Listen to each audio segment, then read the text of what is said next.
try this again. Good morning, everyone. Dubs here, coming to you live on this Friday, and my camera is slightly off. Let me fix this.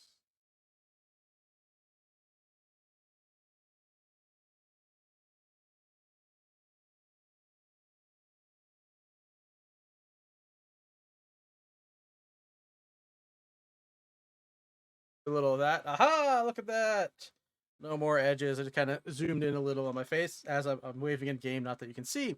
But hopefully everyone is going well. I'm opening the wrong windows. Yes, it's a odd time for me. I am off of work today for Easter. I'm gonna be hanging out in the Discord channel. If anyone is around and wants to just hang out and chill, talk, that is all up to you. But we are going to be playing Hogwarts today. Been a little while, but let's dive right on in. Wrong screens. All right, so I'm.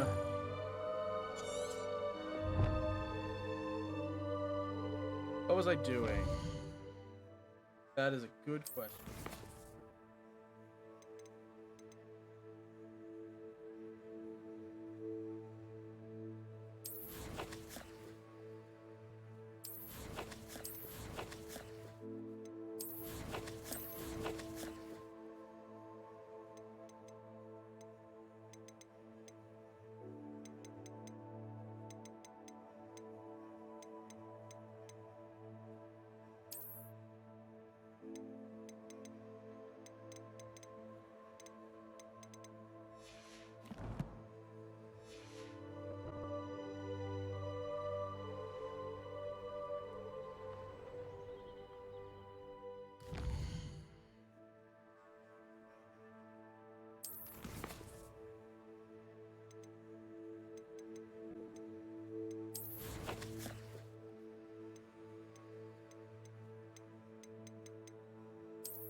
And ruins.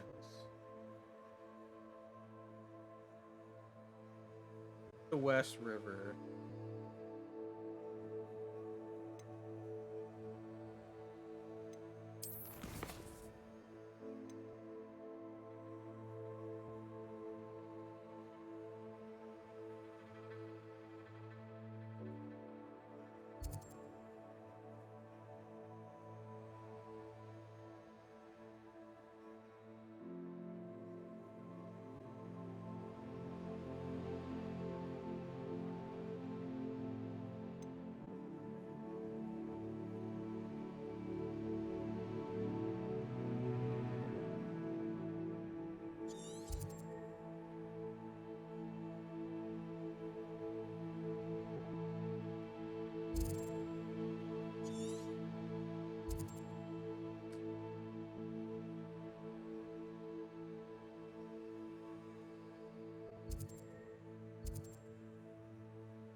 Pick this thing up.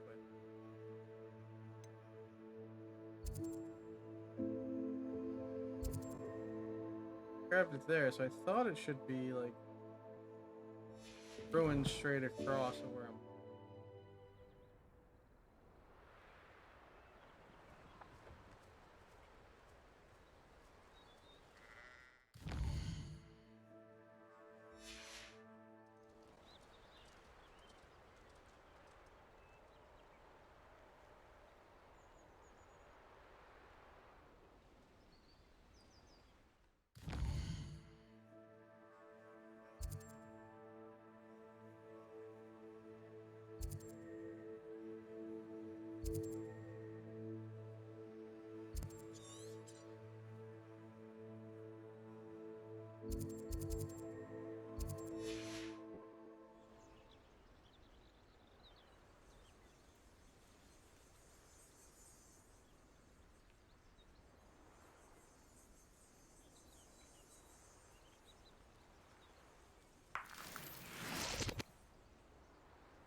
Trying to remember what the controls are. Revelio.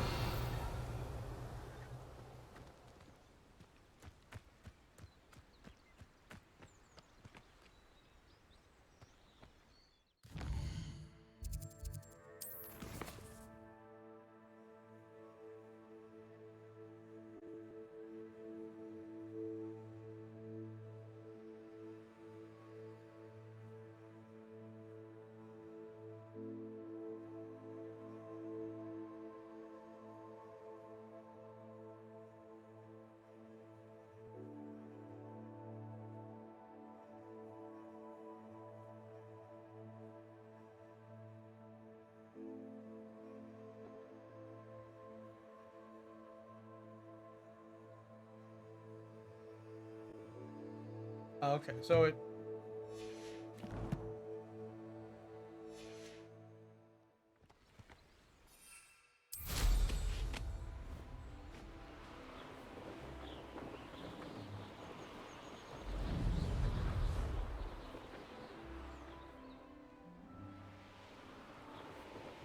What do we have here? I may have more luck higher up in the keep.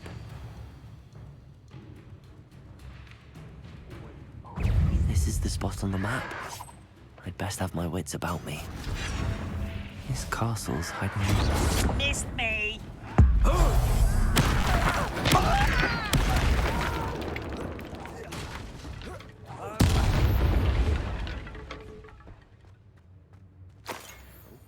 There's a hole in my pocket.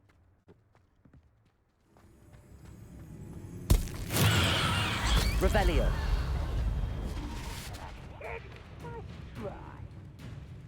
Red Rock will lead us to victory! Buttons. Can't handle a little altercation. You've been paying attention in defense against the Dark Arts. That student defeated our encampment in the tower.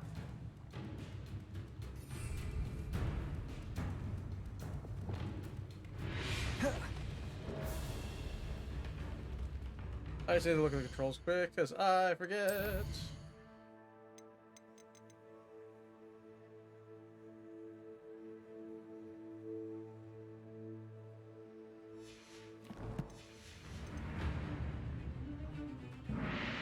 All defense and no offense. That's the student. Confringo.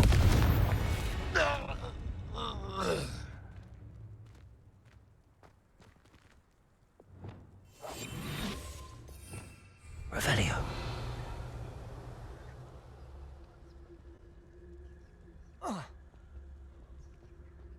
This is a waste of my talents.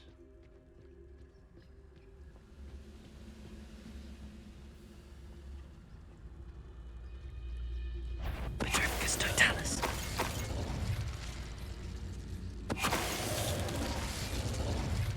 Just doing a sneaky sneak.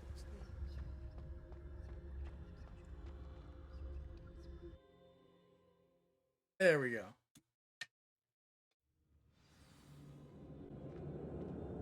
What will we find in here?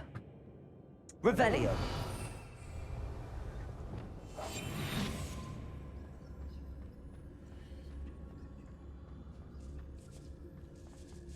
I can run it. Revelio. Any who oppose Ranrock will be eliminated. It's punishment to us all to have that miserable human around.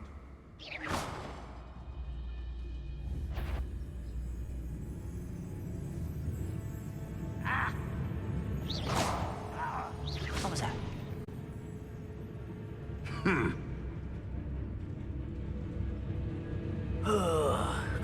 Petrificus totalis.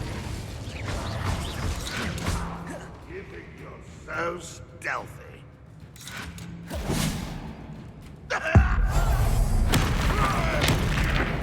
Looks as though Adelaide's instincts were spot on. Revelio.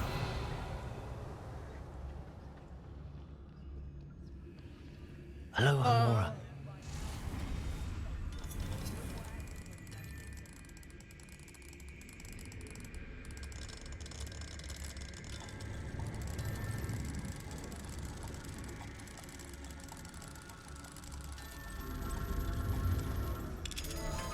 go. Revelio. Petrificus Totalis. Your blood's on Ranrock's hands.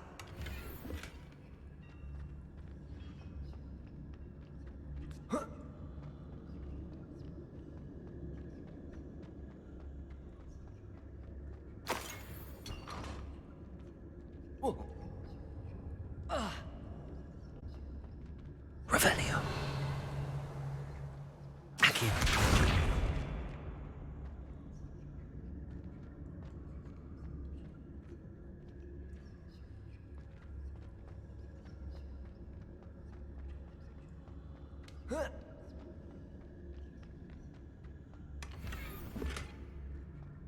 Junk that I don't need.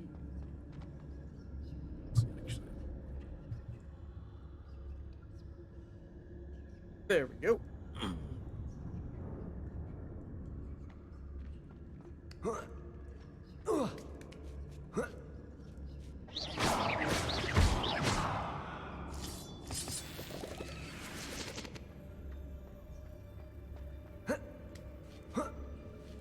Revelio. Feels like I've been at this for hours. He'll learn his lesson after being locked away. You can count on that.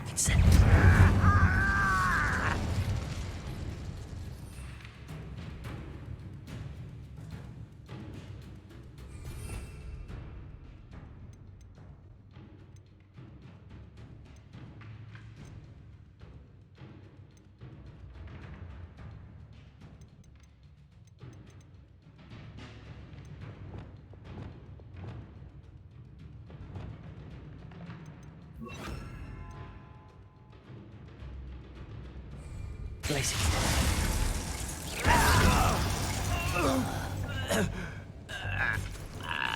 Revelio.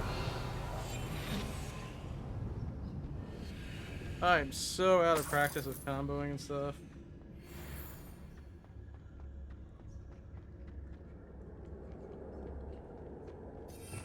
Revelio. A human's word is worthless. This prisoner owes us the metal we were promised. A boiler door. How to open it? Petrificus Totalis. Revelio.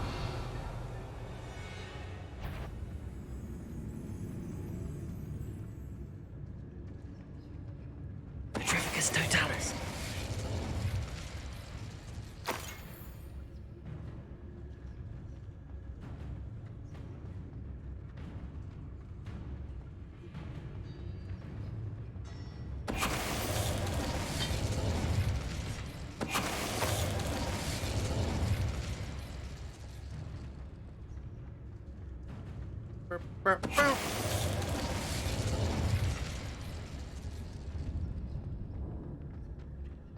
Doing a sneak.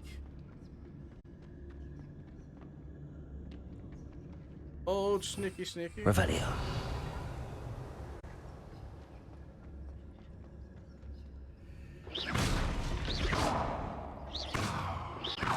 Accio. Wingardium Leviosa. I want loot. Oh, the loot. Ooh. Alright, my gear slots are full. Let's purge the inventory.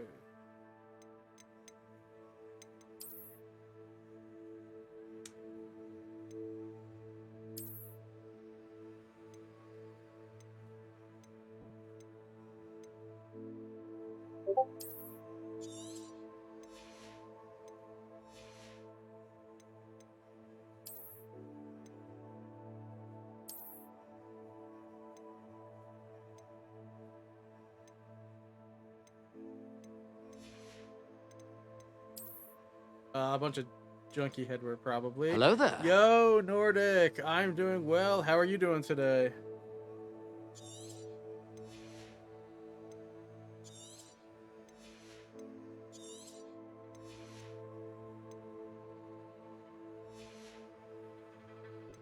How's your Friday going so far?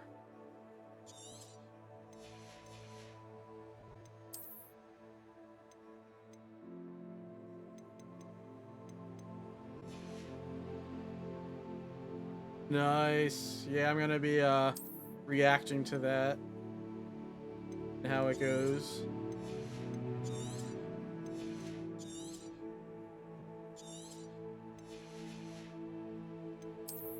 Got plenty of Hogwarts that I haven't been playing since I'm off work today.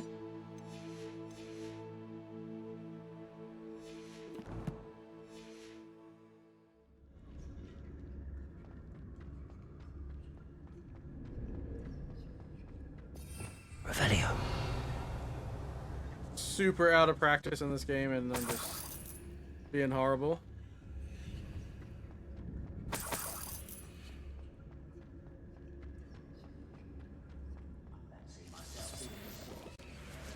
Fancy I left my own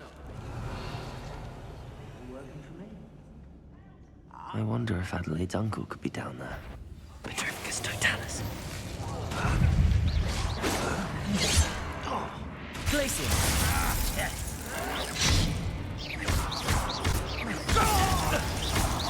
Losing your stride. Incendio. You can't stop us. Glacier. There we go. Too late for you to learn Yo, the error of Jules, your thank ways. you for the lurk. How are you doing today? Hello there.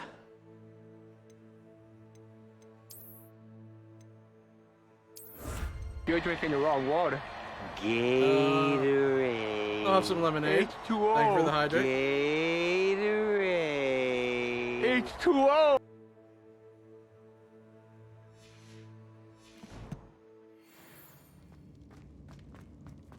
Revelio.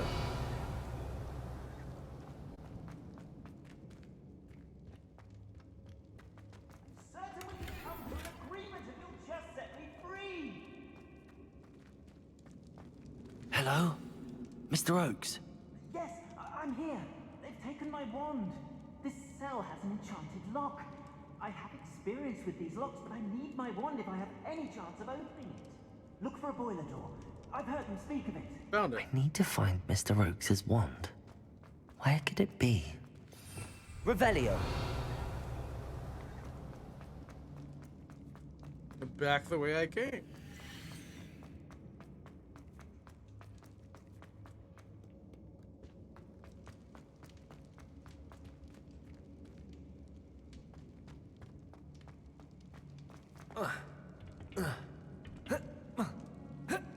Parkour.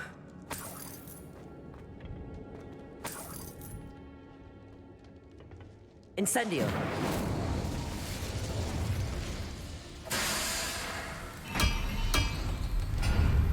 Light all this shit on fire. There we go. Oh, it's because I accidentally turned the knob on my microphone for my volume. How's that, Nordic? Not like I'd fall out now. Lucky if I fit in one now. I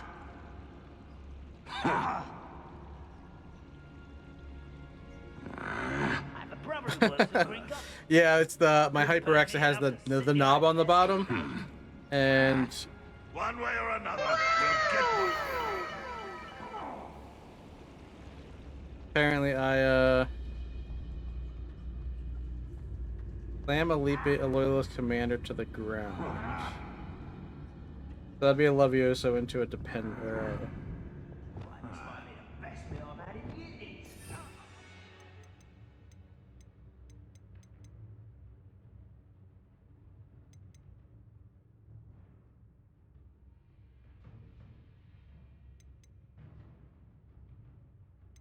So that'd be that into this. I don't think I shall need to eat again till next week. Just see if we can loyalist warrior.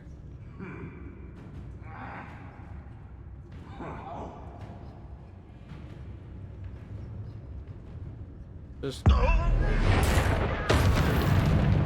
drop the hammer on a goblin. Who's there? Nobody's there. Then a mandrake. There's an exploding barrel somewhere.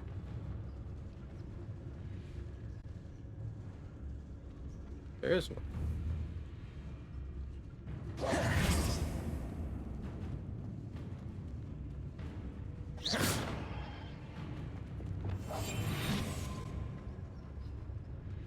Seems quiet. Oh, no, no, no, no. Hello? Why is Are you jumping in streaming VC when AOC starts? Maybe? Do you mean on your Discord? Or...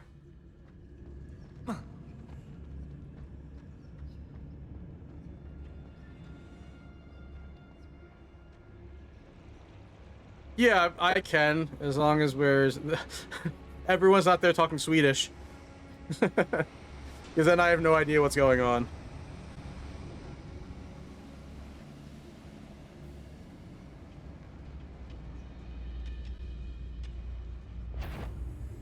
I was only following orders.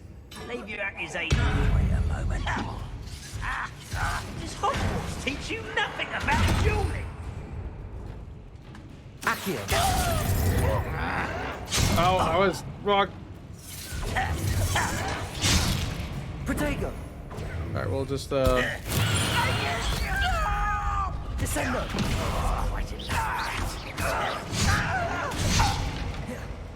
You're like Bumble beneath Alright. my feet. Descendo. Levioso. I'm a goblin, not a toy. Why can't I hit you? No!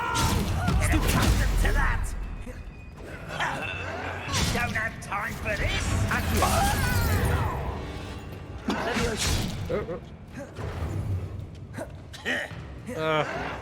Oh.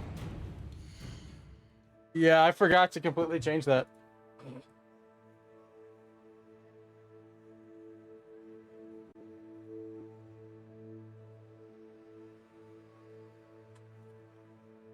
It's one of these days. I'm not used to being streaming this early.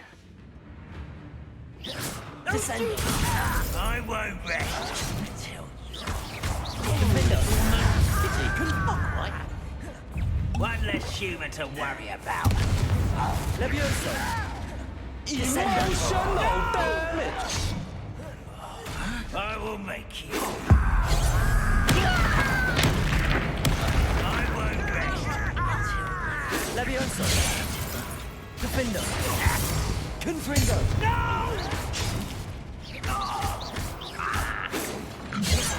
Levioso. Descendo. Protego. Not quite. Stupid. Child. Levioso. Descendo. Confringo. Alright, it wasn't pretty, but You only have Ranrock to blame. I won.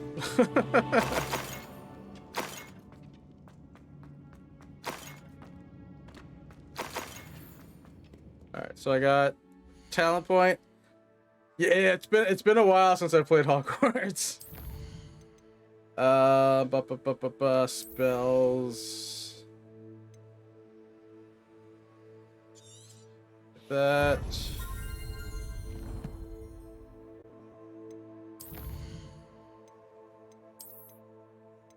No, I have played Hogwarts a little bit. It's just been I guess back in February maybe?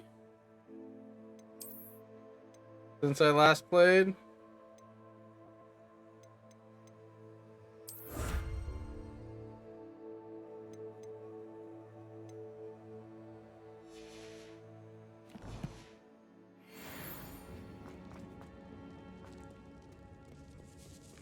This must be Mr. Oakes's wand. Perhaps now he can set himself free. Alright, so it looks like there's a... Really? There we go. Looks like there was a chest. Aha! Revelio. A large rug. Good old secret wall.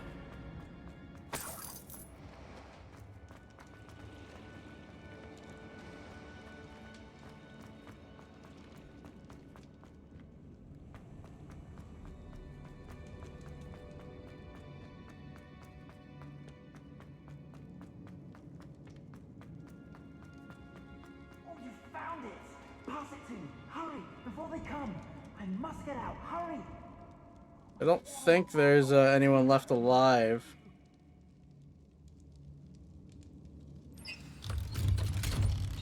In here. You did it! I found my wand and... Wait, you're a student? Oh, we must get you to safety immediately. It's dangerous. It's all right, Mr. Oakes. I've dealt with these goblins before. Oh my Dear goggles. Merlin, you're either very lucky or very talented. Well, how did you find me? I'm a friend of Adelaide's. She was worried about your business with Ranrock's loyalists. Oh, she was right to be. I couldn't go through with the agreement, and when I told them, I ended up blindfolded and behind bars.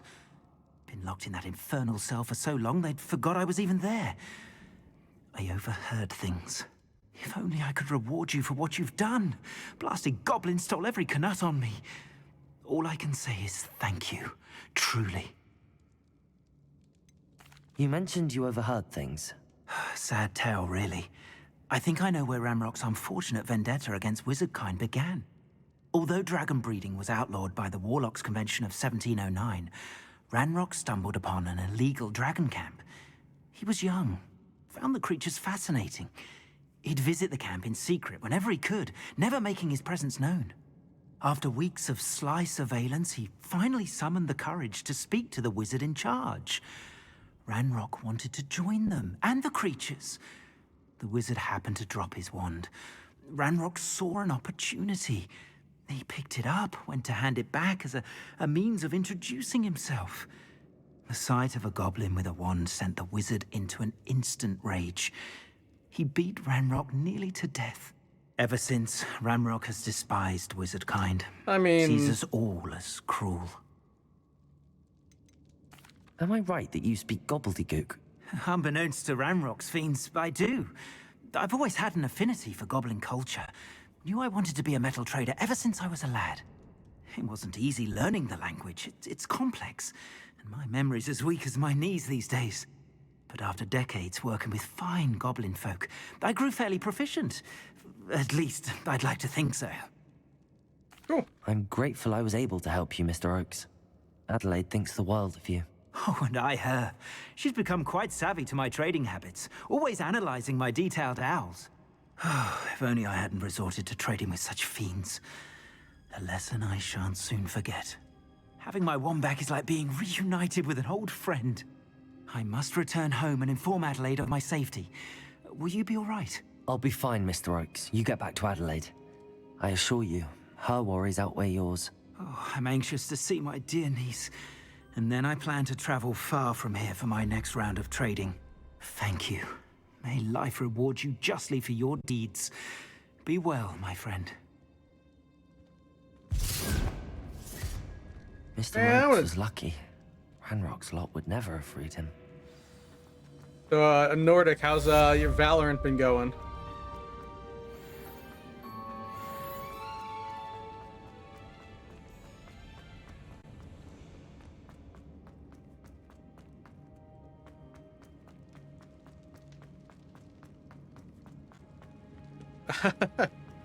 Nice, nice.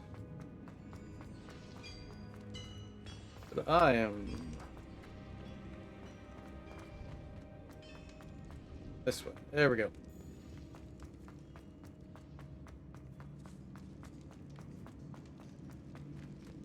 I think I can just, yeah, okay.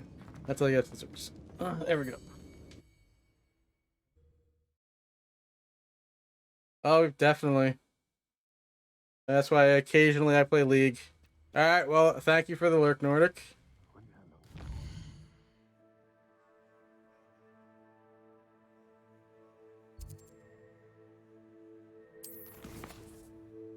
Wrong button.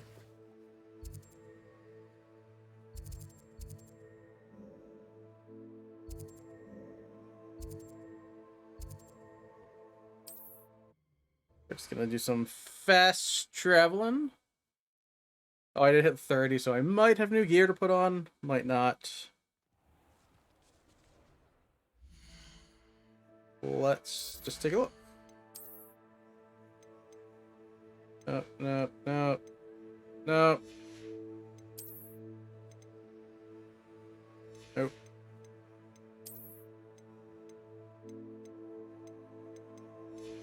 Another nope.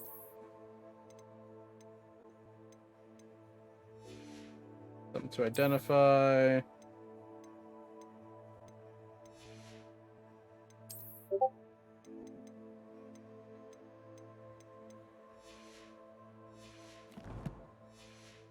Alright. Need to purge the inventory. You're back. Nice to see you again. Yeah, there you go. Just find my shit.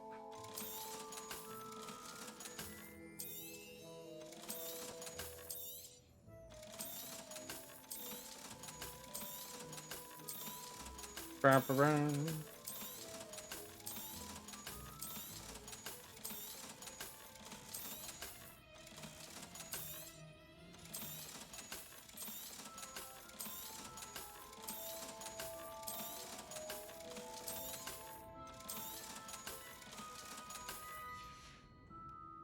Thanks for stopping by.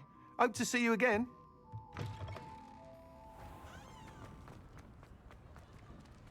Two.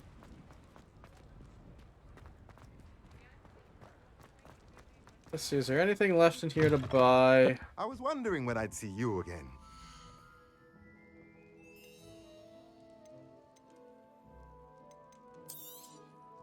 Nothing like finding just the right thing, is there? Alright.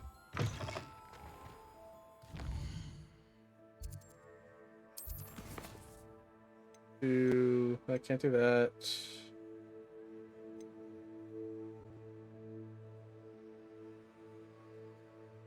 I don't know. Alright, let's do this quest.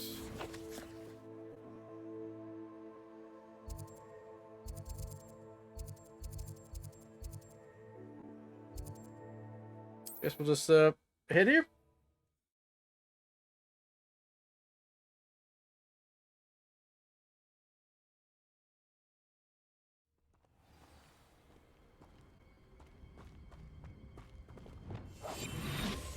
Revelio. I found a lyrical den near one of the hamlets. Manners are important, though, aren't they? Even in a fight.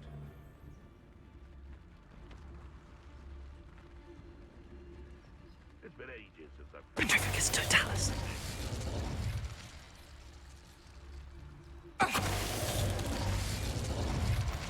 I heard. How unfortunate. I'll get that goblin helm back. I'd have taken your life before you enjoy it. Oh, I'm going to enjoy this. My young friend. Protego. Confringo! Confringo. Defender. Descendo. Keep coming. Leviosa. How does that feel? Hang on! Is that the best you've got? Let's see you survive that heat. Leviosa. Descendo. Defendo. Confringo. He's in the clouds, this one! Expelliarmus. Glacius. Incendio. Confringo! Accio. Good. You up. Incendio. Confringo! Confringo. Leviosa. Defendo. There we go.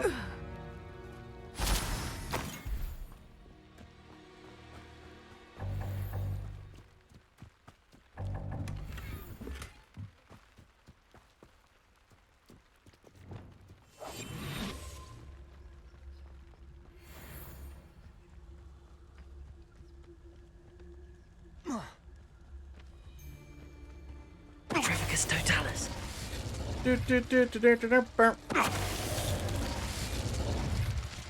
Just doing a sneaky.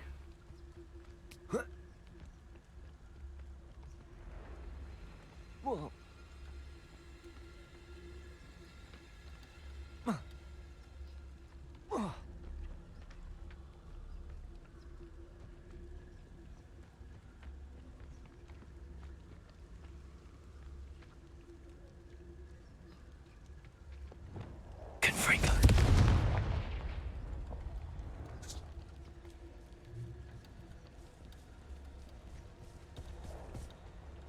Petrificus totalis.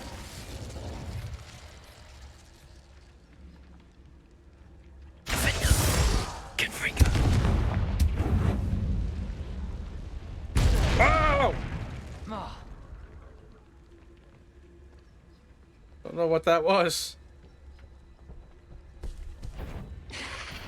Nope, nope, nope, nope, nope.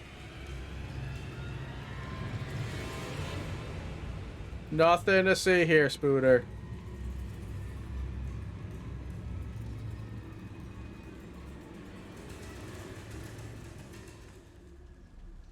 I guess I didn't actually hit the right point. The cave must be somewhere in this maze. I wonder what else is in here.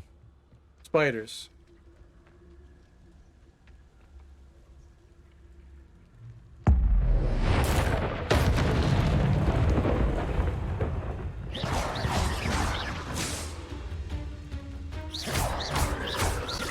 Defendo. Levioso. Descendo. Confringo. Defendo.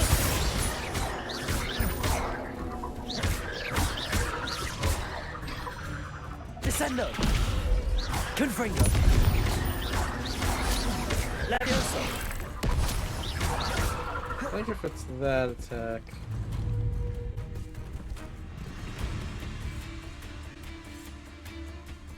I can slam its head down. Come on.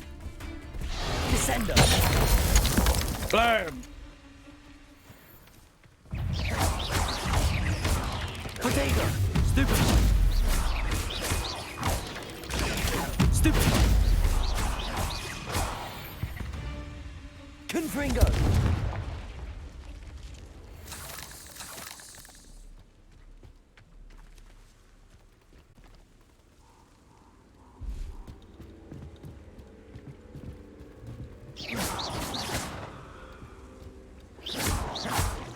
Confringo.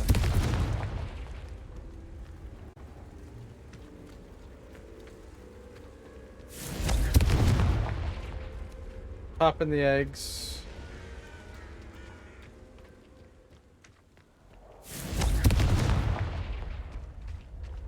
Revelio. Confringo. Defendo. Confringo. Protego.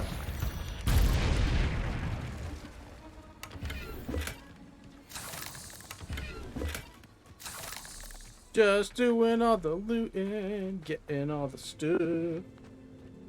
Revelio.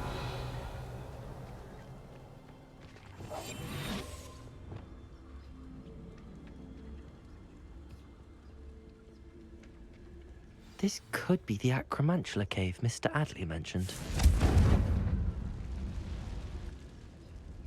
Confringo.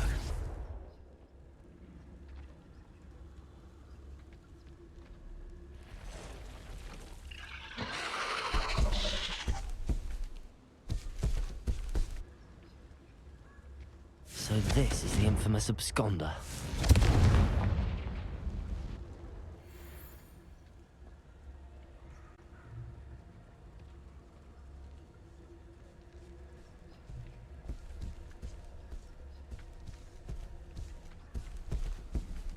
Petrificus totalis.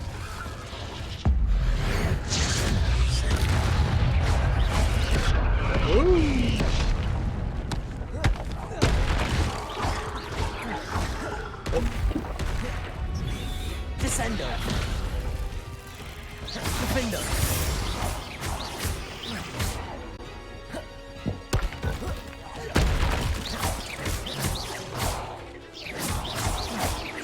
Confringo.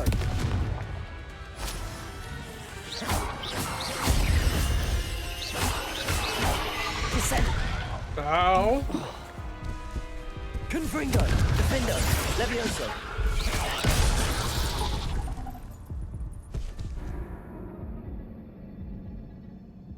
Try again. Start from last check.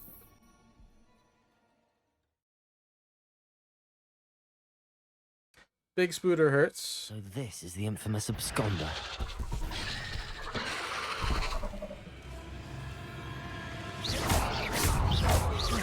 Defendo! Confringo! Levioso! Protego! Stupefy!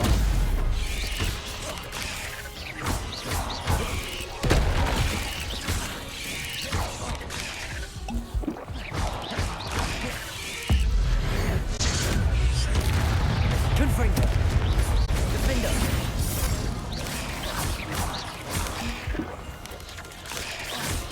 Protego! Stupefy!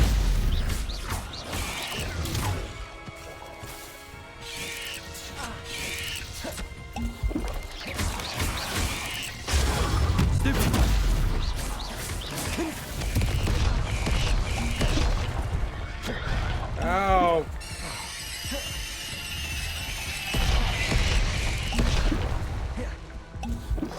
Descendo! Defendo!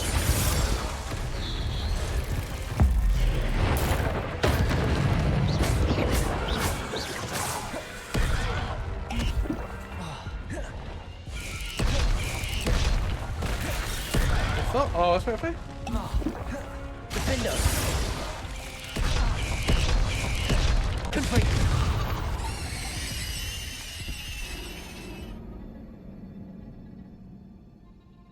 Where?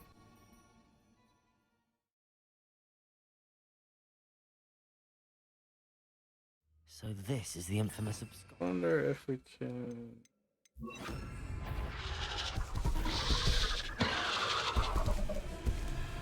Arresto momentum. Confringo! Defendo!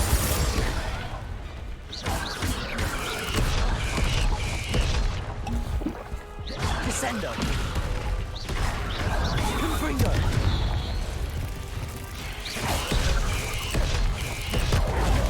Protego!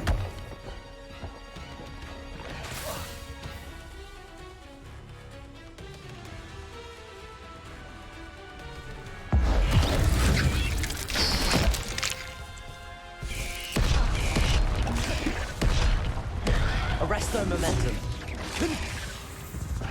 I thought I healed. Apparently, I did not.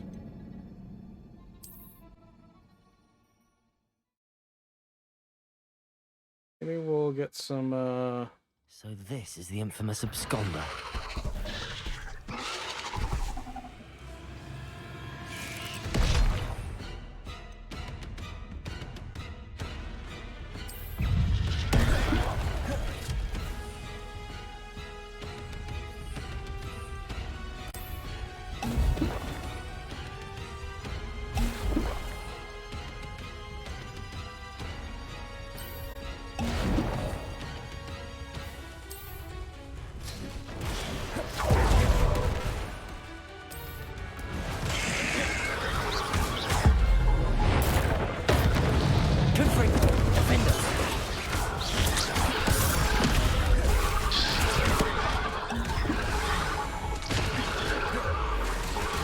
Arresto momentum.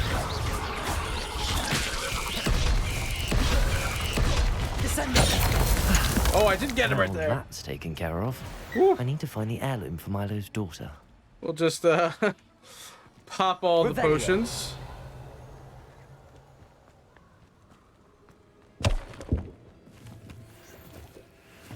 Confringo. Just another way out. Revelio. Ah, back there. Confringo.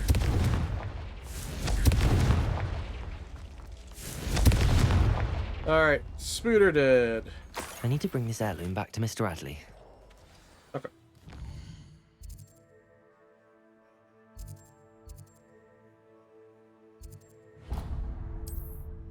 There we go. We're just gonna do that old teleportation thing.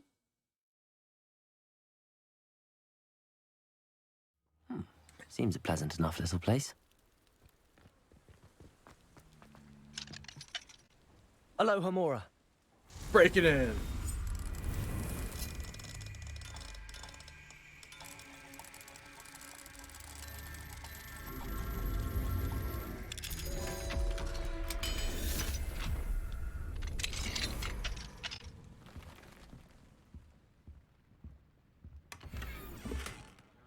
Revelio.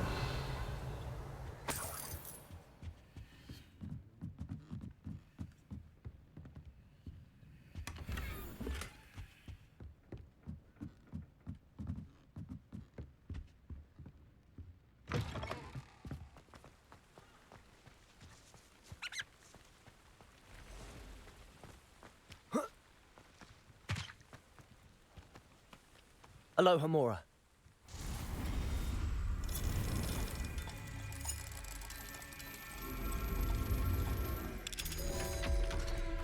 Open.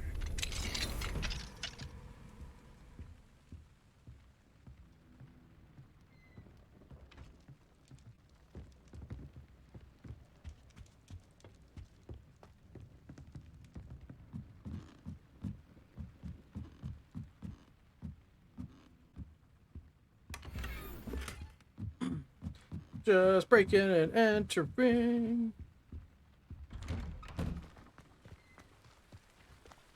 Ah, you look none the worse for wear.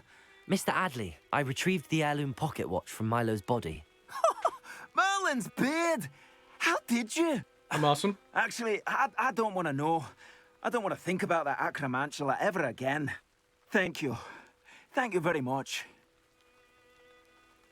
I'm glad Milo's daughter will have something to remember him by. I am too. As far-fetched as his schemes were, Milo was a good friend, and I shall miss him. Please, accept this reward for your trouble. What do you have for sale? Let me see your wares. Milo can rest in peace now that his wishes have been fulfilled and his daughter has something to remember him by. Never mind replenishing my stocks. Pleasure doing business with you. Yo, Moneymaker, thank you for the lurk. Thank you for stopping by. I appreciate your business. Go to Hogwarts. Secret rooms, the room requirement. Gotta restock my potions.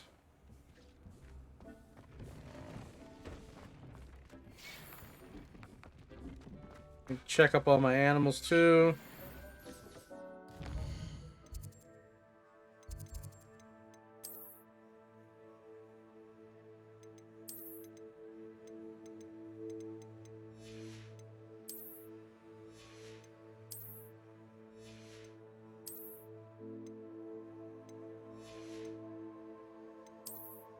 There, a new outfit. Ooh, there we go.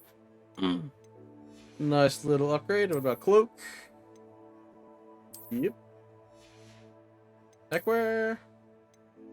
Okay.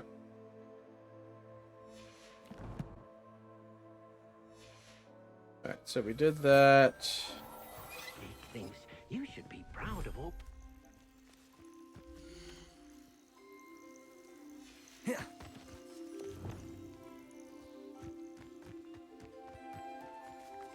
So it is.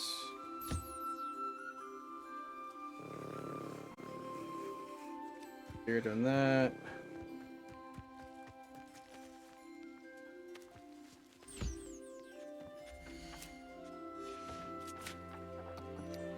Oh, you guys are eating.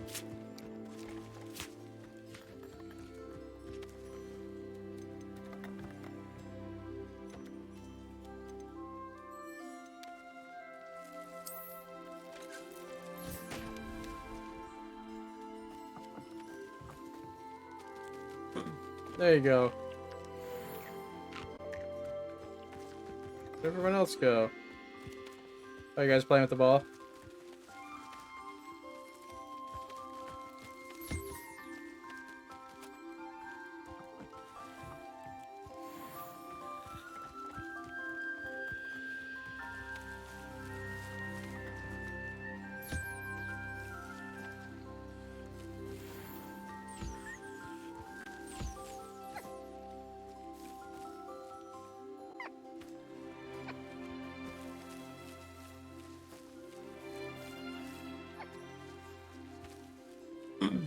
Come on.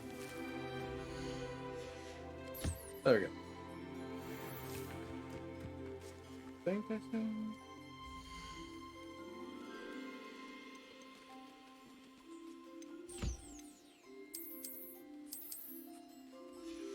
Got some nifflers.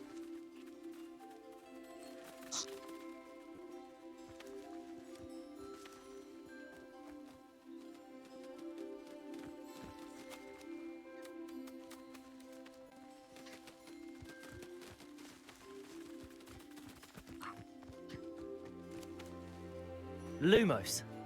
Oh, that's nice.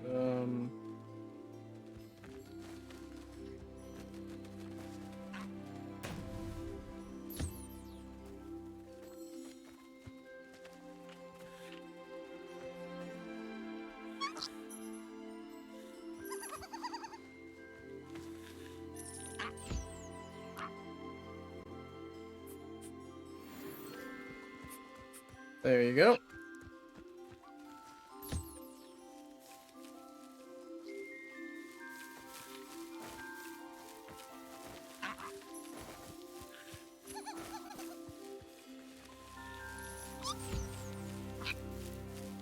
There you go. All right. Out we go.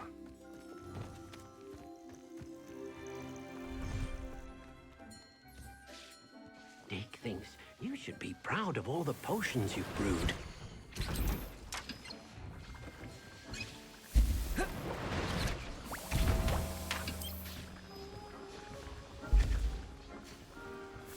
Wigan Weld, that's a Wigan Weld.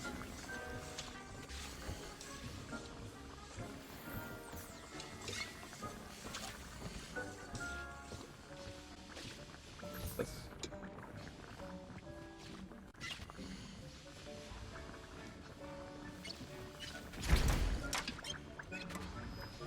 I don't think I need... Get rid of a...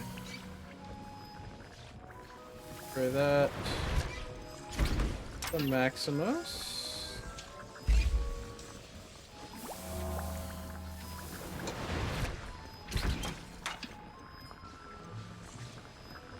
I'll just do this on a beat.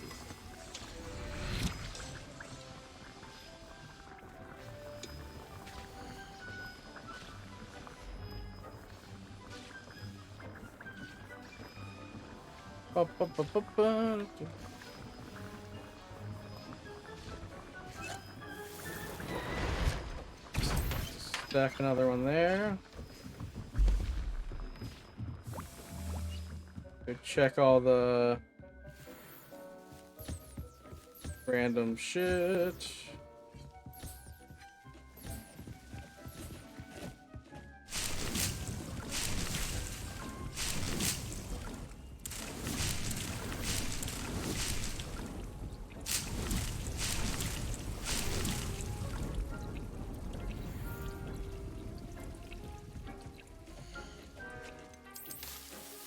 Have some poop.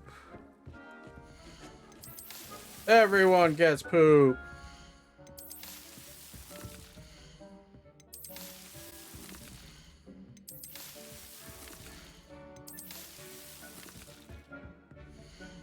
You get poop, and you get poop.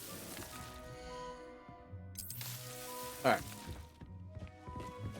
Alright, so that takes care of all of this. Let's go to quests. So we want to meet Sebastian at Feldcroft.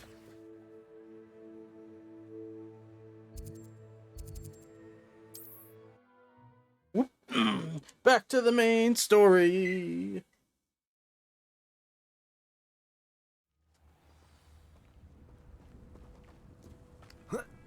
For that, let's see if we can break into any of these houses.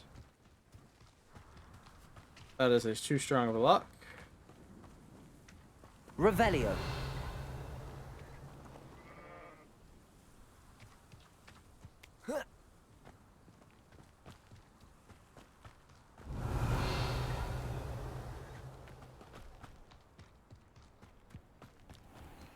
What about this house? Alright, nothing. Godric Gryffindor was the greatest duelist in history. Nope. Hello, Busted Homura. in.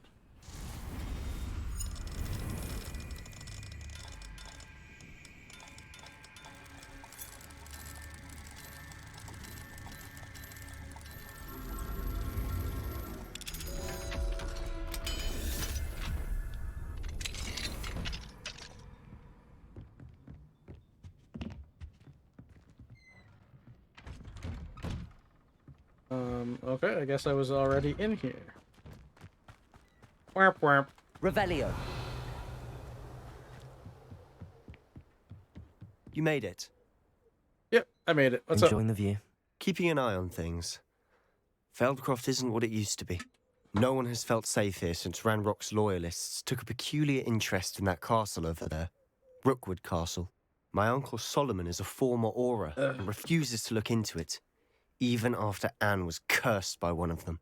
Possibly with a wand, no less. I heard a goblin refer to wizard kind as wand carriers. Are goblins forbidden from carrying wands? Precisely. That's why I'm on the hunt for answers. If I'm to cure her, I need to understand what happened to her. Anne was always the most mischievous of the three of us. Which is saying something, knowing me and Ominous. I'm hoping a surprise visit from me and a new friend from Hogwarts will help lift her spirits. Bring back the Anne I used to know. Come on. I'll take you to my uncle's. This way. Alright. Feldcroft used to be a lot livelier. With Ranrock's lot wandering about all the time, everyone stays out of sight. Here we are. Out of sight, My out of sister should be mind. just inside.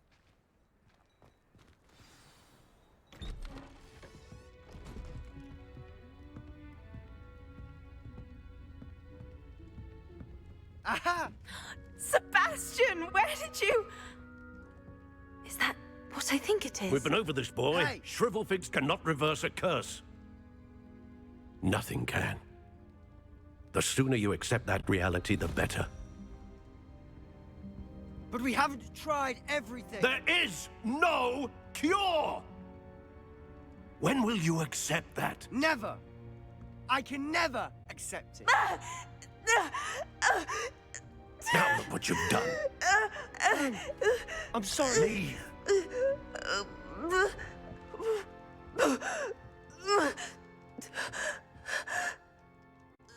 Oof. I'm sorry you had to see that. If you don't mind, I just need a moment alone. Poor Sebastian. Not the visit he'd hoped for. I'm sorry about earlier. Those bouts of pain are difficult to bear.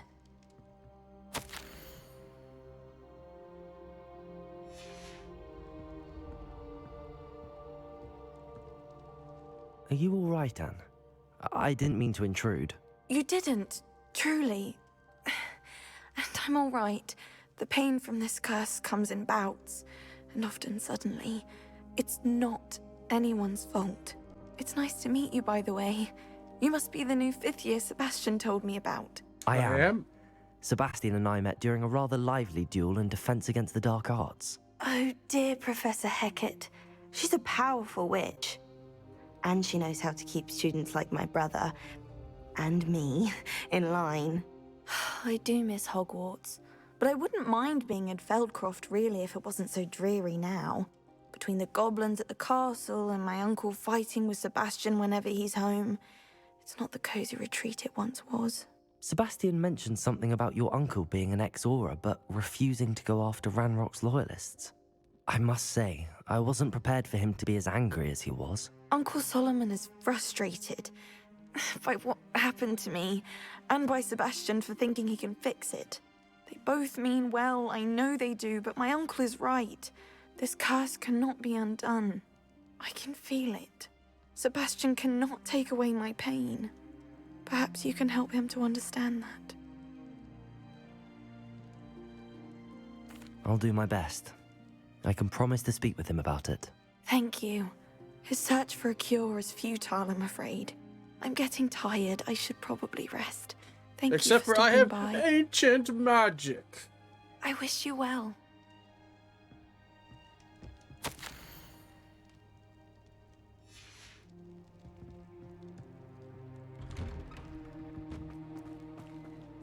That boy will fray my last nerve. Excuse me, Mr. Sallow. Oh, yes, Sebastian's friend. I apologize on behalf of my nephew. He doesn't know when to stop. I was about to check on Anne. Did I see you come from the house? How is she? She's all right. She said she was going to rest. Nothing can be done for her. I understand you've tried everyone from Nurse Blaney to St. Mungo's to no avail. We have. My nephew thinks he knows better than the healers. Perhaps the healers don't know everything, sir. Sebastian is single-mindedly focused on finding a way to help his sister. If there is a cure, he will find it. Your faith in Sebastian is misplaced. Some sort of dark magic cursed Anne, and the goblins aren't likely to explain themselves any time soon. Giving her hope is cruel. The only thing to do now is keep Anne comfortable and stay out of the Loyalists' way. With all due respect, sir, hope could keep Anne's spirits up. You may mean well, but I know what's best for Anne and Sebastian. They are my stubborn brother's children. Especially Sebastian. If you really want to be of help, you'll make sure Sebastian does what he should do, not what he wants to do. He's no idea the harm he could do if he doesn't stop. I hope you'll remember what I've said. Good day. I ought to see how Sebastian's faring. Why will he not listen to me? She's my sister. How are you doing, Sebastian? You got a first-hand glance at what I'm dealing with. I apologize for my uncle.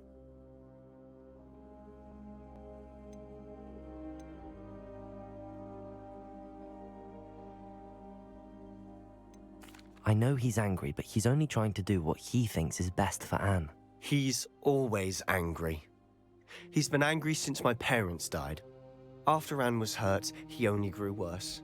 It's as though he blames me somehow, always calling me my father's son, as if that's an insult. I'm the one trying to help her. He's simply given up. Both Anne and your uncle seem genuinely convinced that nothing more can be done for her. I refuse to believe that. Anne's pain is more than physical. It has changed her entirely. I miss my sister. And I'm going to get her back. Come with me. I need to show you where it happened. Ranrock's loyalists are capable of so much more than people realize. Yes, they should I not do be know that. underestimated. All the debris you'll see is from whatever's going on at that abandoned estate. They've been digging for something.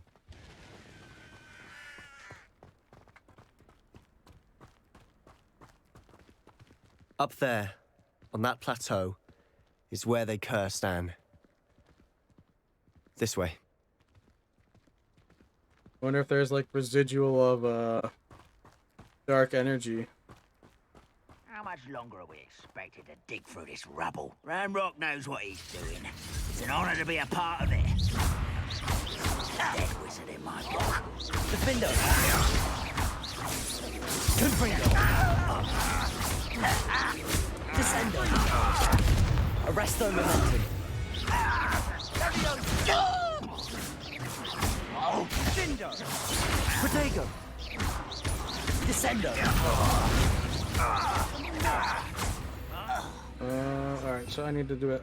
Oh, come on and slay him! You will suffer. Aha! There you are!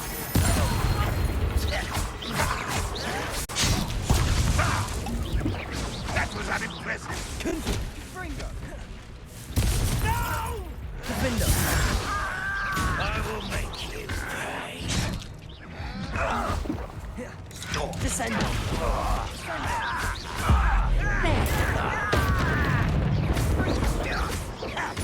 Let's get this over. Levioso! Descendo! Stop! I'm afraid of going. Defendo!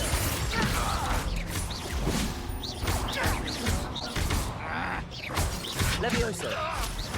Confringo! Descendo!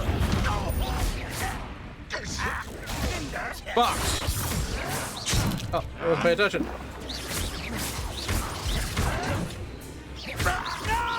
Protego! Stupid one. You've made your last mistake.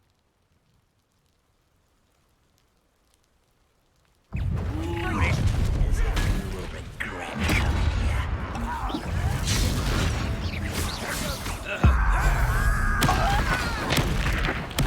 I won't rest. Levioso! Too slow. You're weak, human. Accio! I'm wise. Levioso! This way. Descendo! Right.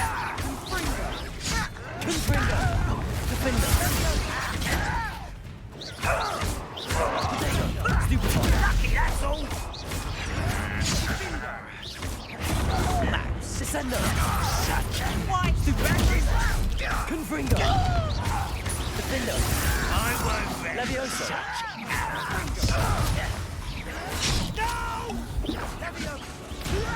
Protego! Descendo! Confringo! Levioso! Little moon, easily diverted. Chill spells glance off of me. Levioso! Descendo! I've been fighting since before you were born.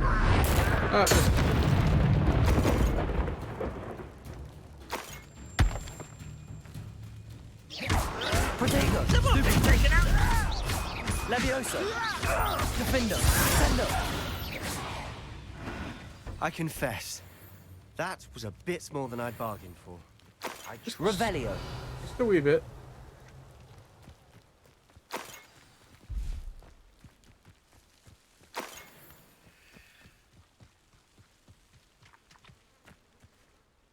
Those loyalists deserved what they got. Couldn't agree more.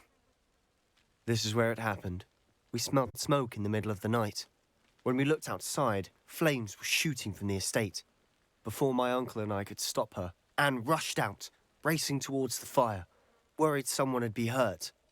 She came face to face with a horde of goblins, frantically trying to stamp out the flames. Suddenly, an icy voice drifted out from somewhere in the smoke. Children should be seen and not heard. A blinding blast followed. They didn't even give her a chance to run.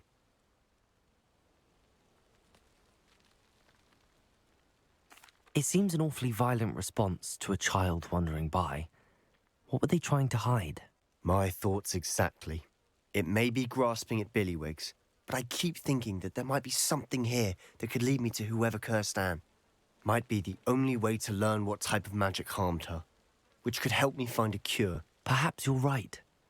The Loyalists are everywhere, but they do seem to be spending a lot of time here, and it's likely they're hiding something. And at Rookwood Castle. Shall we have a look around? They seem to have set up camp here for a specific reason. They have stations for everything. I've heard that goblin dig sites like these are popping up everywhere. It's a wonder the Ministry isn't doing more. Always armed and ready for a fight, Ranrock's Loyalists.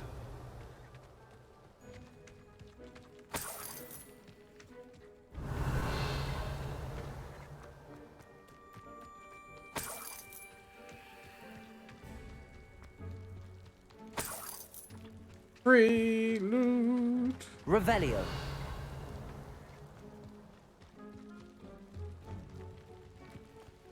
I wouldn't give half a mushroom to you.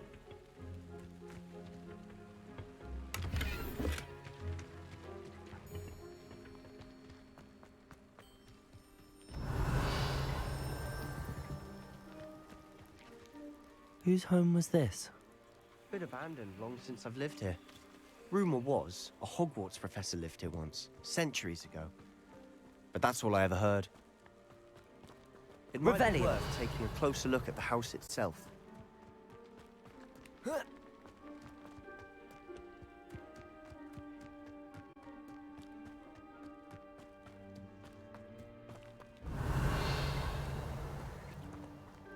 Sebastian, over here. Do you think that this was damaged by the fire the night that Anne was cursed? Could be. But it looks to me as though this was intentional.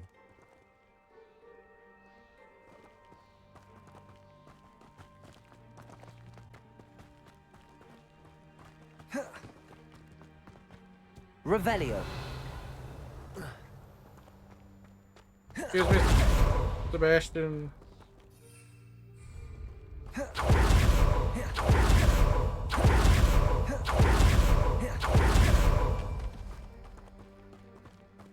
There we go. This well looks familiar. Sebastian, I've seen this before. This house, the well, the view. What do you mean? When? Give me a moment. I'll explain in a second.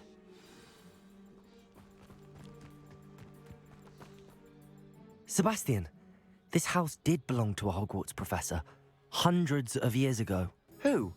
What do you... I found a pensive that day in the restricted section with a memory that showed this house. There was a little girl and a drought. The keepers have shown me other memories as well. The girl became a Hogwarts professor. Her name was Isadora Morganach. She was one of the keepers. The keepers? Like in Quidditch? And you found a pensive in the library? I'm not following you. I realize it's a lot to take in. I'm not even sure I understand it all yet. And no, not like Quidditch. They call themselves keepers because they're protecting some type of knowledge. It has to do with the vault at Gringotts. Let me see if I've got this straight. You have Ranrock and Rookwood after you because of something you found at Gringotts where you ended up via a portkey. You can see traces of an ancient magic that you think Ranrock is trying to harness. And now you've been witnessing memories left by keepers. Oh, and this house belonged to a Hogwarts professor who was one of these non-Quidditch keepers hundreds of years ago. If I didn't know you, I think you were pulling my leg. It is all a bit much, isn't it, when you put it like that? The point is, we both have good reason to search this house. You for answers about what happened to Anne, and me for answers about the keepers. Look at this. Someone piled this here for a reason. Is it blocking something? Only one way to find out.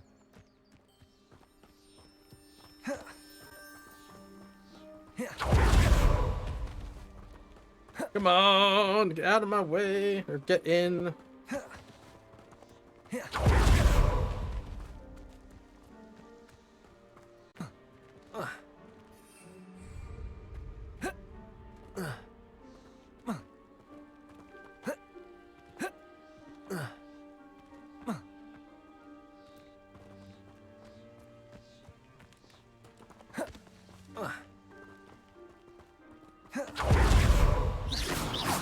Levioso, defender.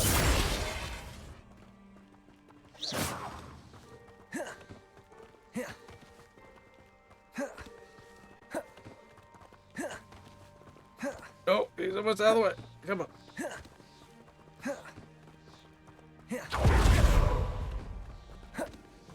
Let me in!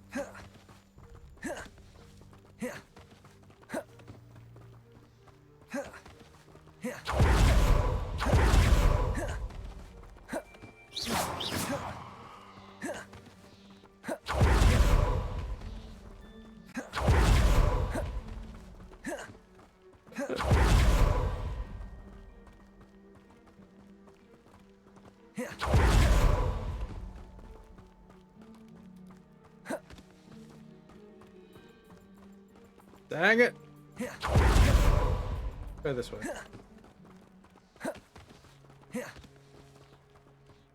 Sebastian!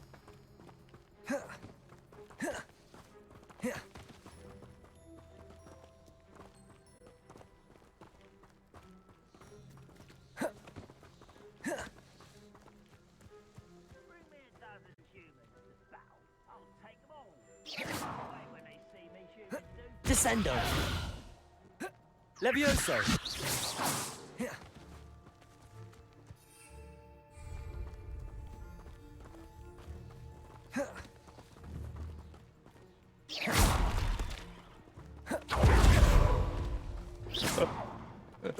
No!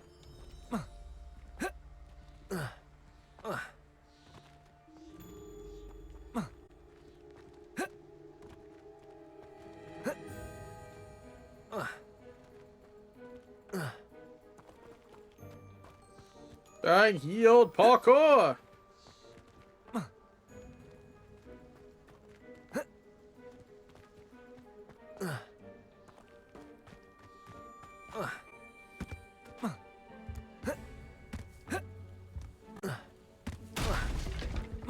Fuck that table! Oh.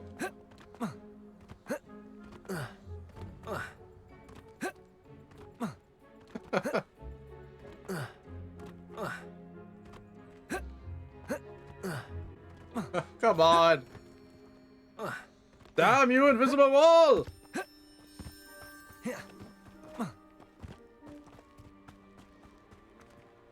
Huh, a stairwell. Why bother blocking a stairwell? There might be something here worth a closer look. They've left all of this simply strewn about. Descendo! Hopefully they're after something bigger. Lumos! I traveled here to learn, but I long to help. My internal struggle is overwhelming. It's as though my magic wants to heal, and I'm the one preventing it from doing so. Should I lose hope? Will I forever regret not having done more? I cannot look into their eyes knowing that I could lessen the burden of heartache. I saw the men leaving the camp today, the one so reminded me of my father.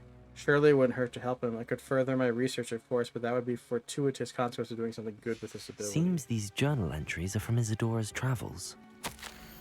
In my second week of the camp, more arrive each day. The Muggle doctors and even some of our own healers are doing all they can for them.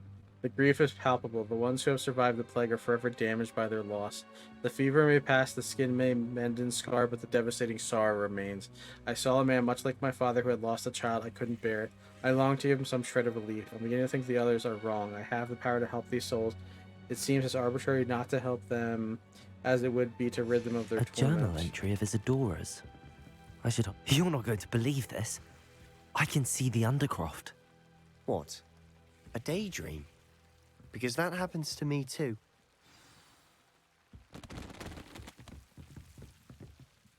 I know it sounds strange, but... Honestly, nothing you say sounds strange to me anymore. Fair enough. I can see the Undercroft through this stone wall, as though it's a window. This has happened before. I'm listening.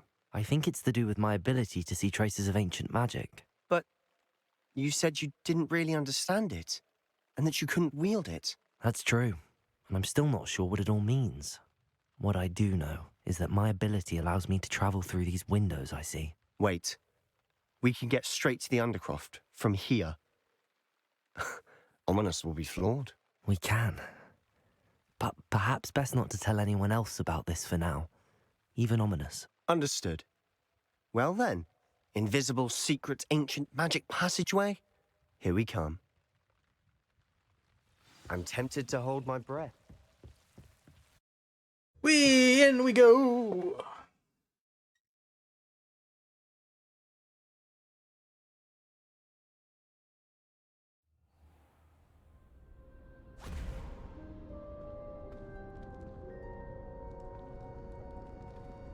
Why would the door lead us here? Sebastian, look.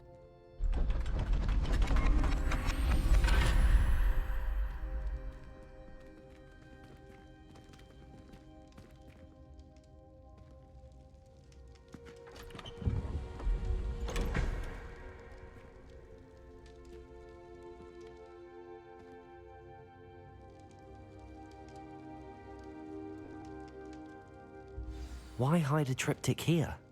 Seems as if something's missing. A note. Let's have a look.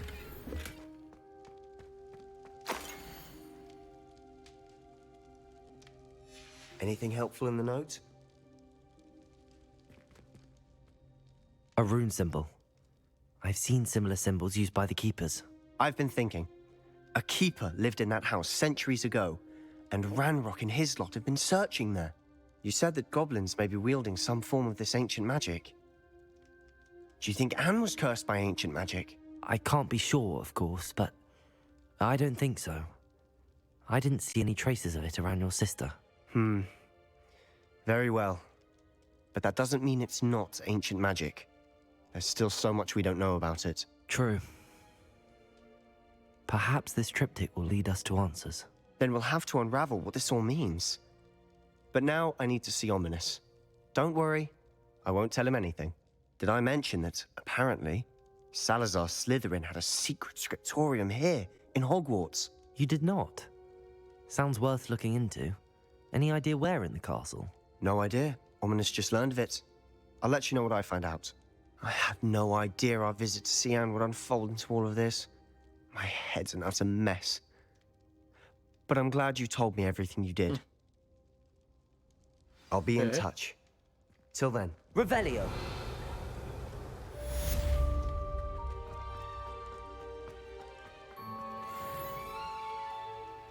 Alright, we're dipping.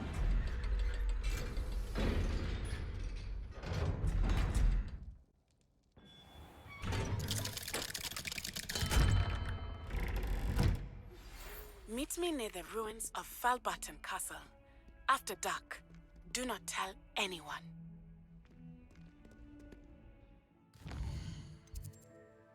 Gonna...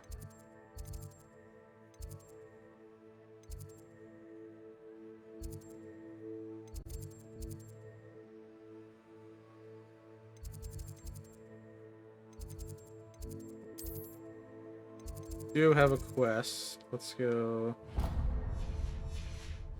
head there. Another detention! Another! And at your age! I thought you'd grown out of it.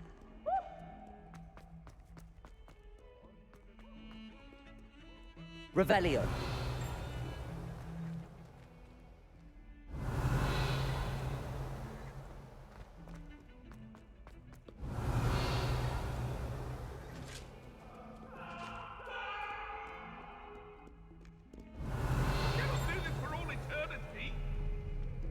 Talk about this?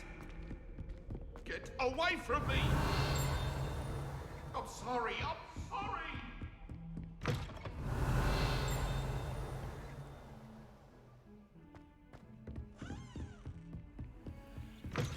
Revelio.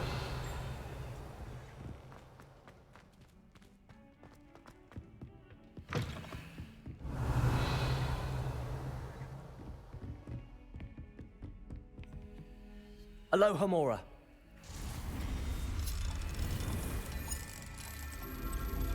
I hear the chime that there's something, but...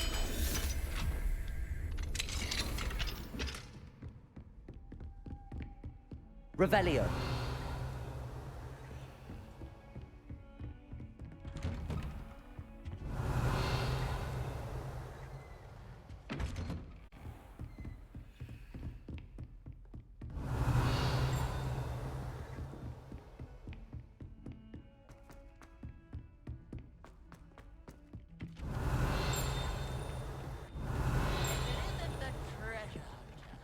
Still can't believe you found that old uniform.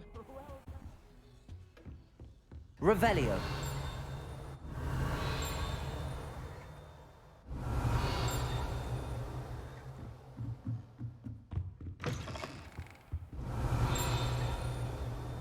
Definitely getting louder.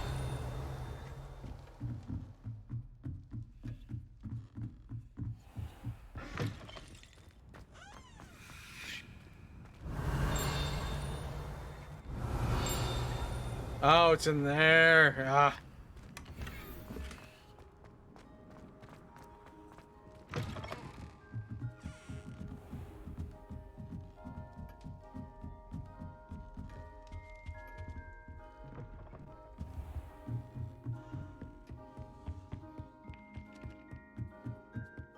I almost bought an owl. Hello. Can I help you? I believe you can. I'm Sophronia, by the way. And I need help from someone who's at least a 5th year. Are you familiar with Herodiana Byrne? Don't answer that. Of course you're not. No one seems to know of her but me. She's only the single greatest Depulso master of all time. Even taught at Hogwarts, briefly. How interesting. I'm amazed I've never heard of her. It's a travesty she's not more well known. I often read about great witches in my limited free time. There are many. Whilst reading about her, I learned that she built a secret Depulso training room here at Hogwarts. But in typical clever Herodiana fashion, one cannot access it unless one knows Depulso, which of course, third years aren't taught. And you're a third year, so... Quick one, aren't you?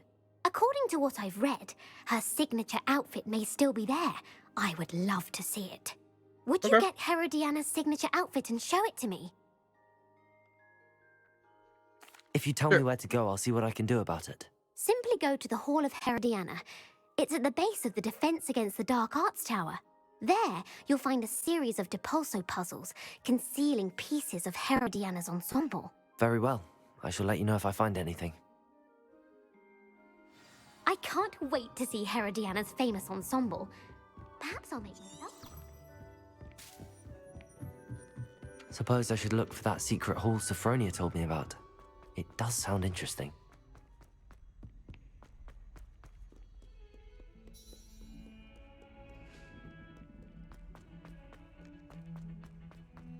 I swear it wasn't what you think, my cherub. Your eyes deceived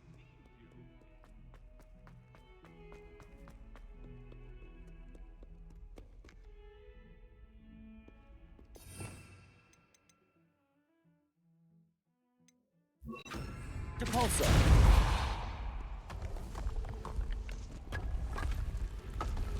This must be the entrance to the Hall of Herodiana. Ba-ba-bum! The Hall of Herodiana. Better go inside and find those puzzles. Do I have higher level gear?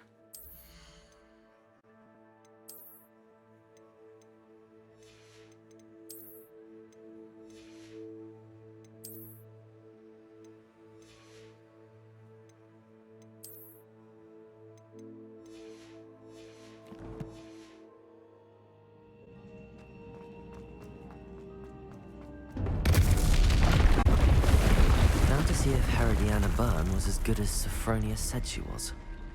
Okay. Depulso! Alright, I can climb up here. Hey, Tuxie! Thank you for the lurk. How have you been? That chest looks interesting. That wasn't too hard. I wonder what's next.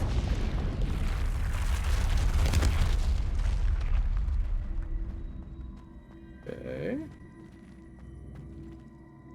Levioso. Accio.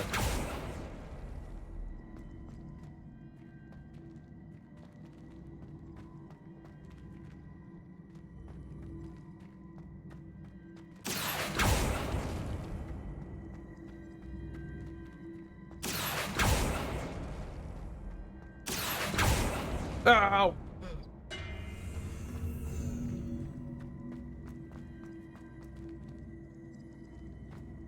Can I move that? Depulso! Accio! Depulso!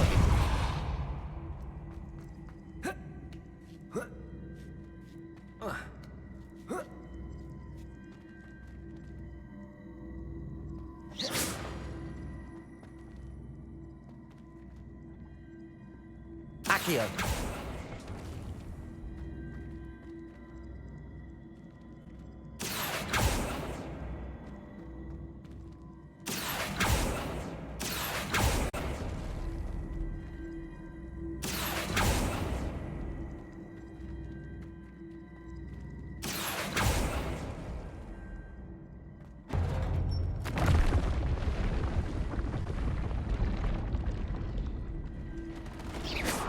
Yeah, it's probably just an item chest.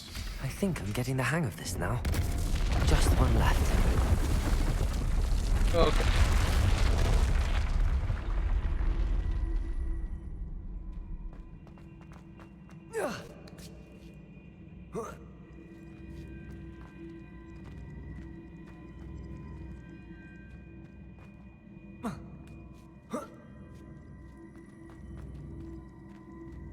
Accio! Depulso!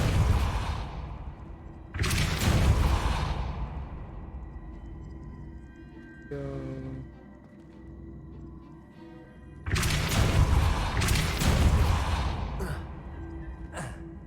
Accio! Debolso!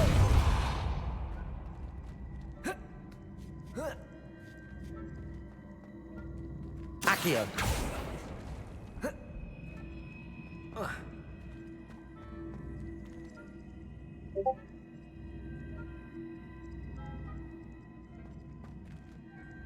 Okay.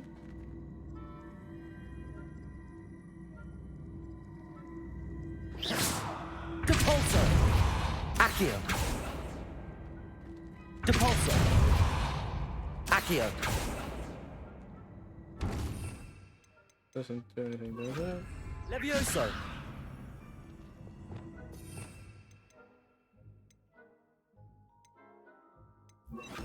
Flipendo!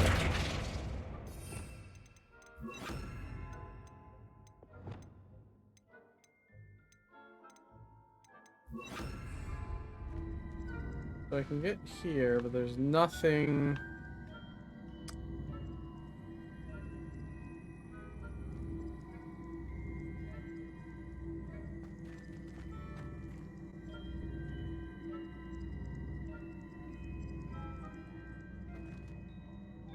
Depulso! Accio!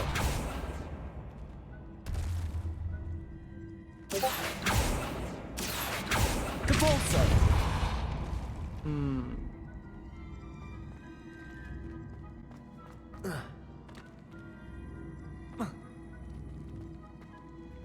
Accio!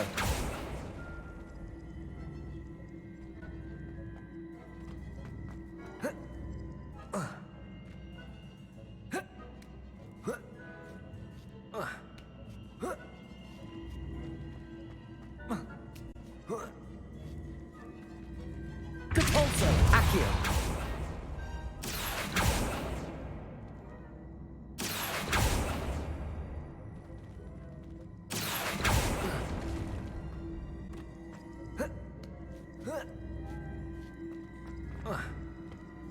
I see. The switch reset everything. Good to know. Uh-huh. Okay.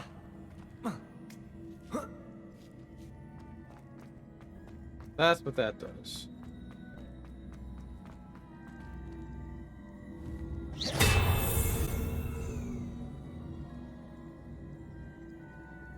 Accio!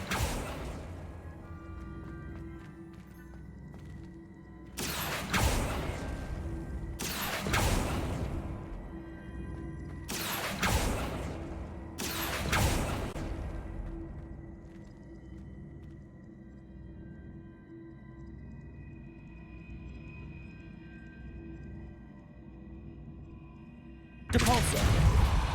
Accio!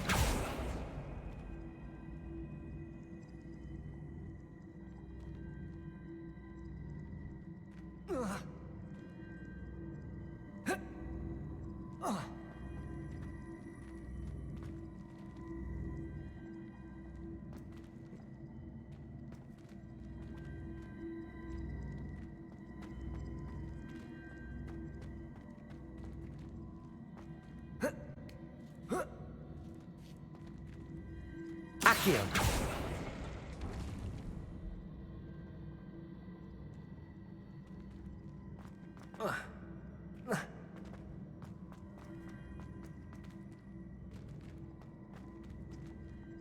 Depulso! Accio! There we go. I can get this chest now.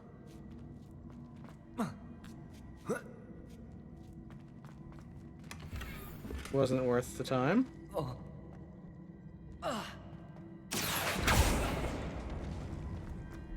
Okay.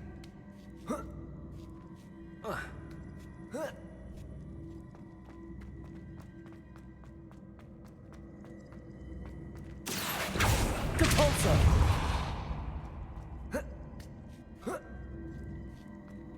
Accio it over. Jump, jump. Reset. Accio! Accio. Accio. There we go. That's the last of them. Seems I was a match. And this must be the last piece of Herodiana's ensemble. It is remarkable. No wonder Sophronia. We did it! Success! Let's get a howl in here.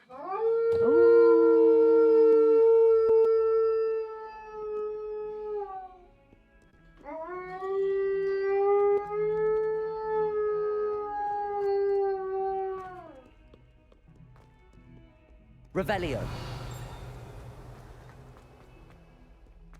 Alright, let's go see her.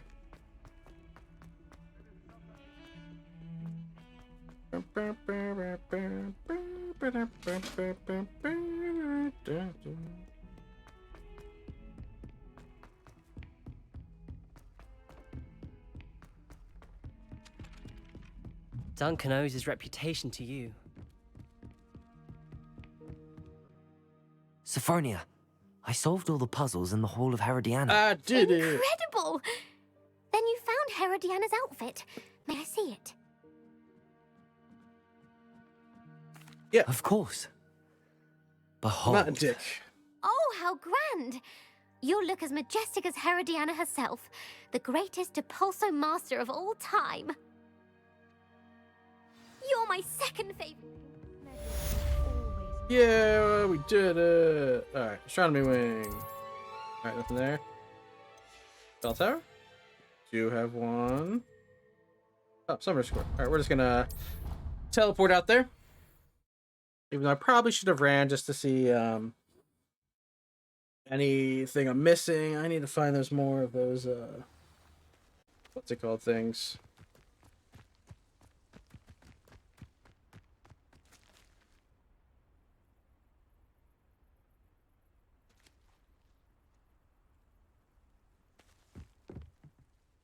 Hello, Samantha. Are you here for someone as called? I am. Shall we begin? Yes, I'm ready to play.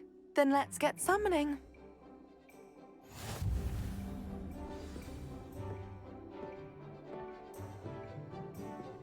Accio!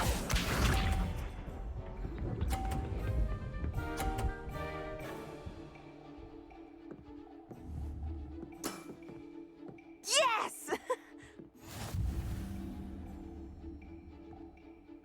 Take this ball. Accio!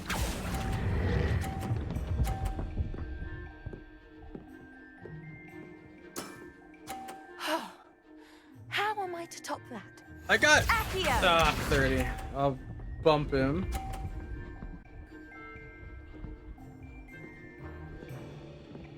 We'll swing.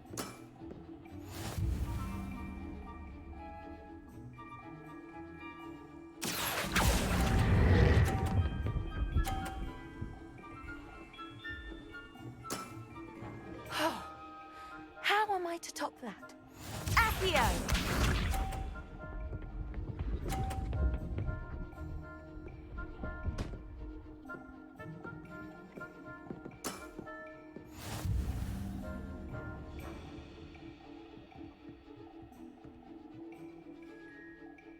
Accio!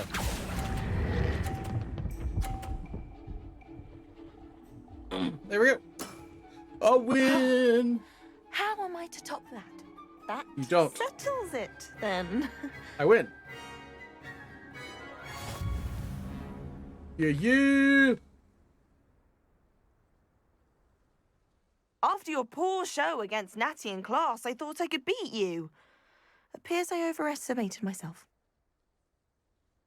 Don't say that, Samantha. You're a fine player. Well, that's very kind of you. Let's just say if I'm good, then you're better. I happen to know who you're up against next, and she's no shy opponent. Best of luck. Yay, we did it.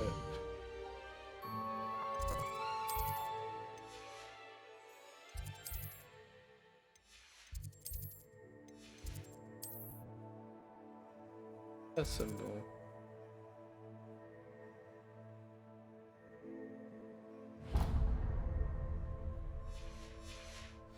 All right.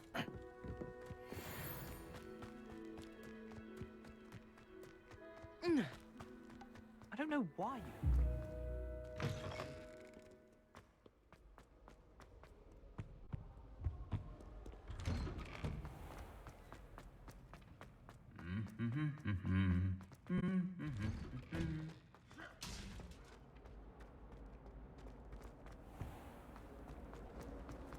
What do you think Black Wine is like?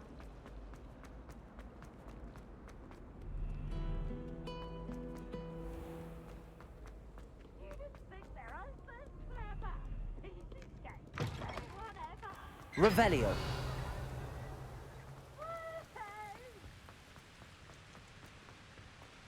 Someone loan me a book. Pumpkins.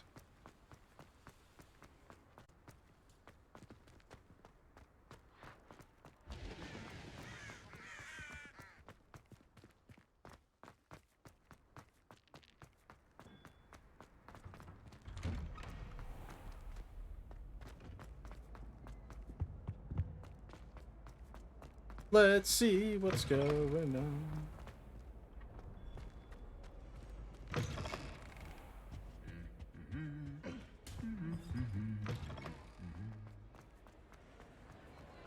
Anything to do with the dark art should be avoided. It's too risky. Anything to do with Salazar Slytherin is worth the risk. I can't agree. And I'll not... I'm sorry. I won't give up. What were you and Ominous speaking about? He's being ridiculous. Apparently Salazar Slytherin had a secret scriptorium here in Hogwarts. Ominous swears it was used for the dark arts, so he wants nothing to do with it. I reminded him that Anne needs a cure. This scriptorium could hold the answers we need. It's possible. Ominous is right. Meddling in the dark arts is dangerous. There's more to dark magic than people realize. The Gaunts know this. Better than most. Perhaps I've spoken out of turn. Ominous's family history is personal to him. I understand. You needn't tell me if you don't want to. If I were you, I'd be begging for more details. It's not that I'm not interested. And you can certainly trust me if you want to tell me anything. Ominous learned dark magic from his parents. Are you familiar with the Cruciatus Curse? Crucio, correct? The Cruciatus Curse. Also known as the Torture Curse. Inflicts excruciating pain on the victim. Apparently, his parents and older siblings had no qualms about casting it on muggles for sport. Ominous described the sound of the victim's cries as horrific, so the first time he was asked to cast it himself as a child, he couldn't bring himself to do it. As punishment, his family cast it on him. The anguish was so bad that when asked to cast it again, he relented. I have repeatedly assured Ominous that he did what he had to, but he still hasn't forgiven himself. How horrible. Poor Ominous.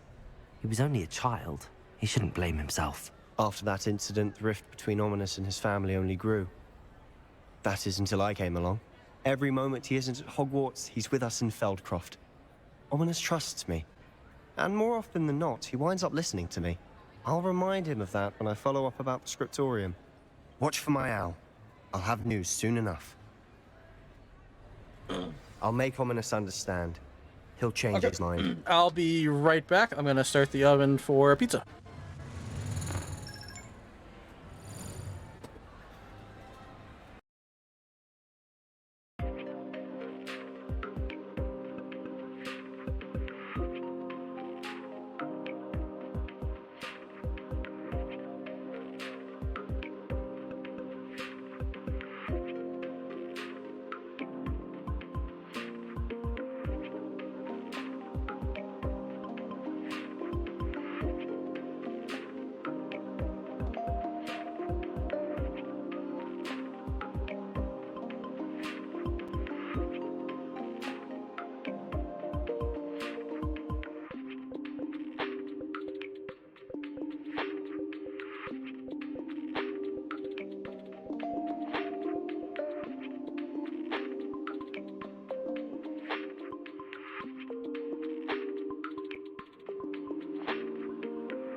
All right, everyone, we are back. Sorry for the wait. We were Great Hall, nothing there. Library Annex, nothing there. Secret Room, South Wing. Okay, let's check Hogsmeade. There is a quest. We're just gonna teleport there. What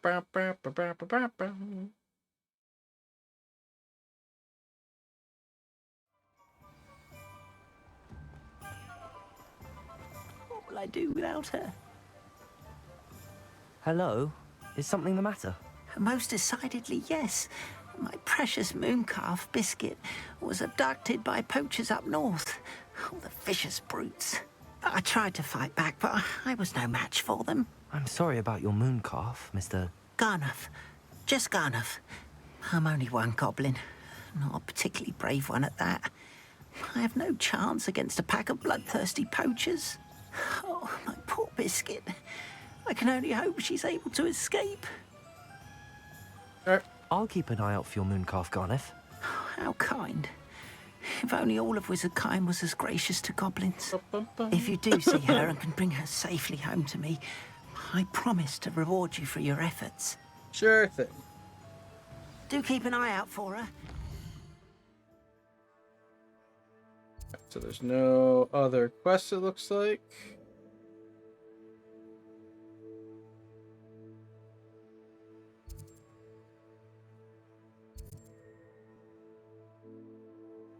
And there's that whole section. There's a quest down here.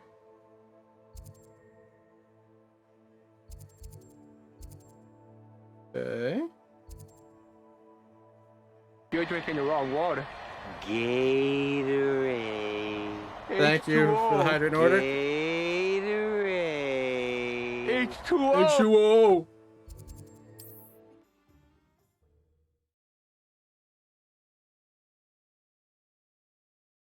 Just got the oven ready for pizza, so I can have some pizza and ashes. Sounds as if I'd need to head north to find those poachers.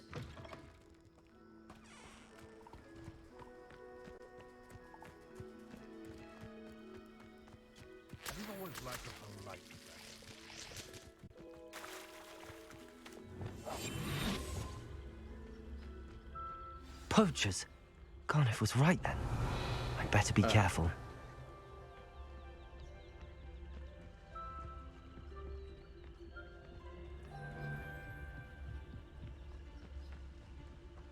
Just because I'm... Patricus totalis.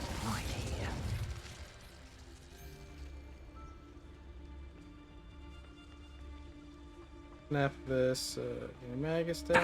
Loud as a troll you are!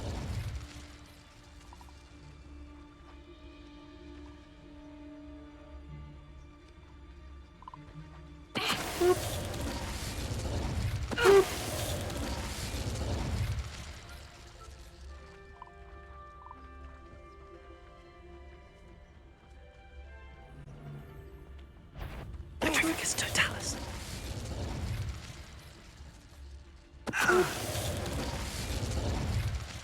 Just your poaching days are over. Do the old sneaky. Okay.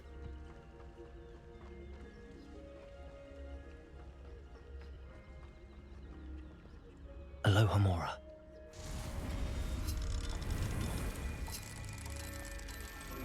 Dun, dun, dun, dun, dun, dun, dun. Now then, which one of you is Biscuit? Oh, wait, there you are.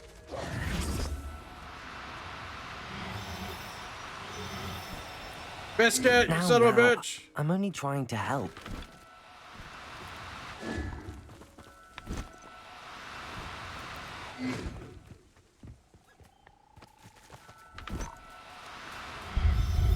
Get in there! All right, Biscuit. Let's get you back to Garniff, shall we?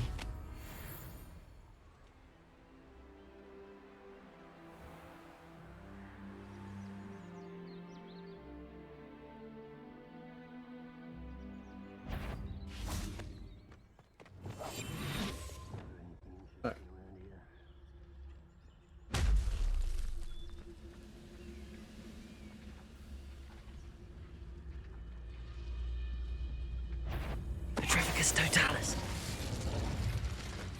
Alright, there's one. There's two.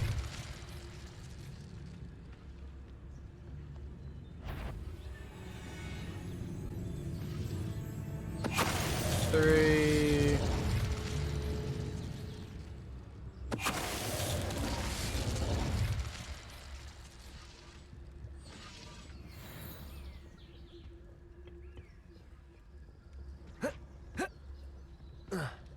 Revelio. Aha, there it is. Let's just teleport all the way back into Hogsmeade. Doing the side quest.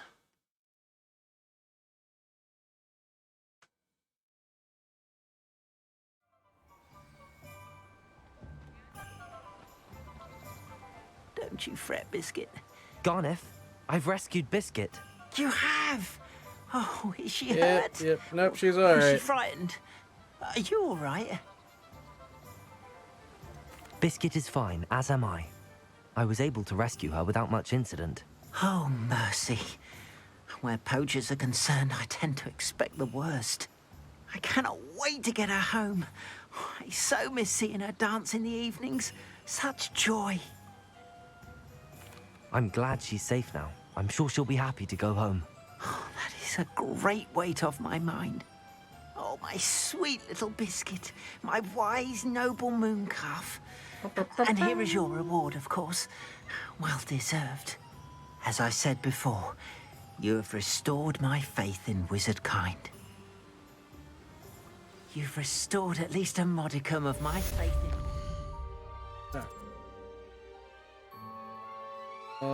Down here. Alright. Let's grab this side quest quickly.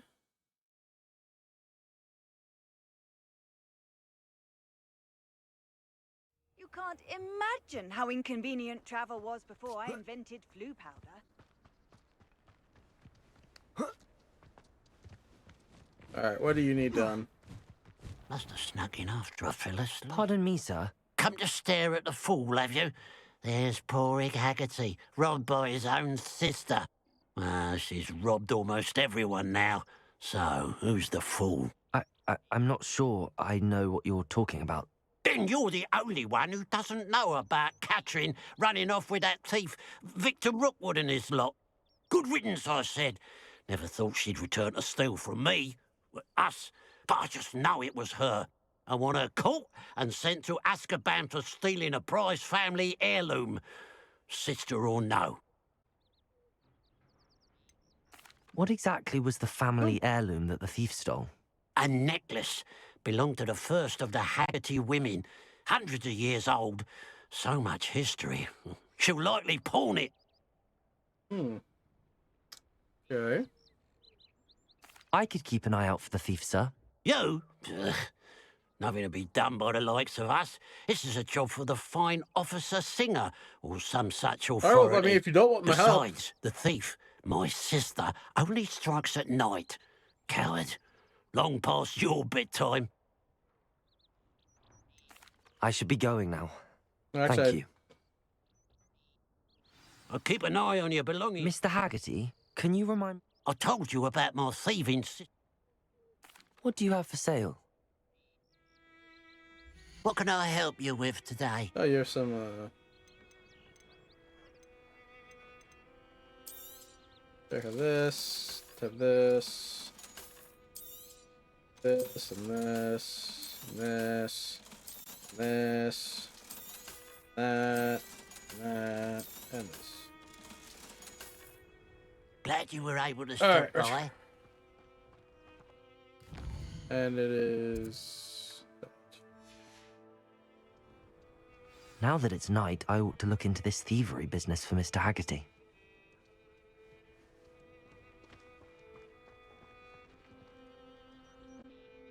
Mr. Haggerty, can you... I told you about my thieving.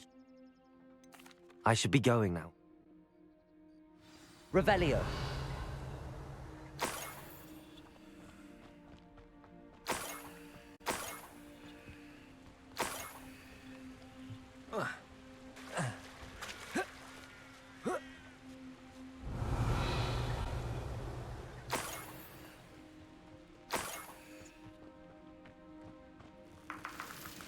grab those eggs. Oh, is it gonna be like a pack of nifflers? Revelio. More gold. I must be getting closer. We're close to a breakthrough. I can feel it. Revelio.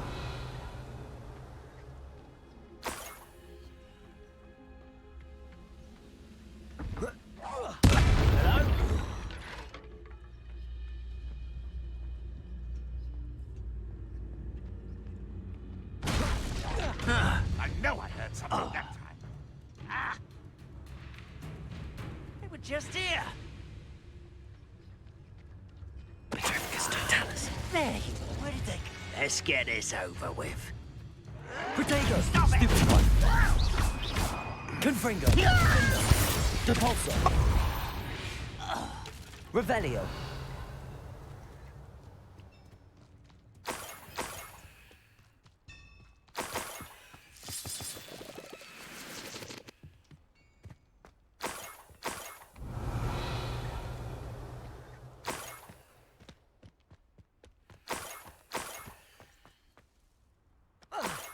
We're going on a trip.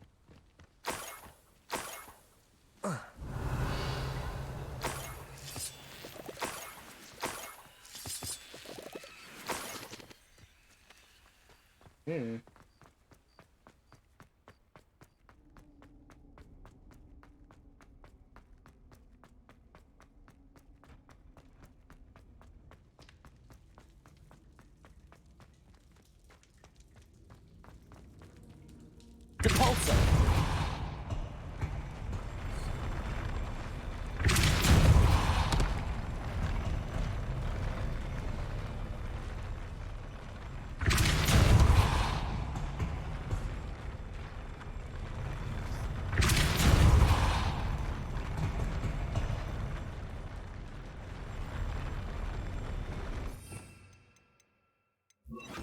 Levioso!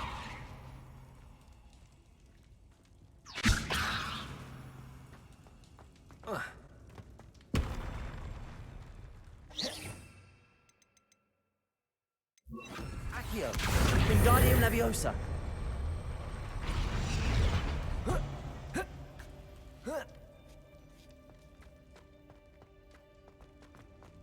Oh, I was here before. Oh, wee!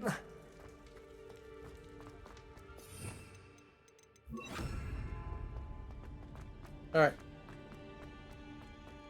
Back on up, wee!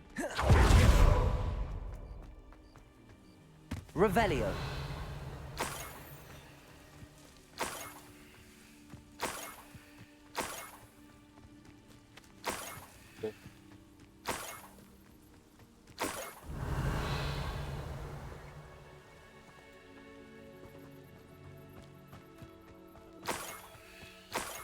We're really going on a trek.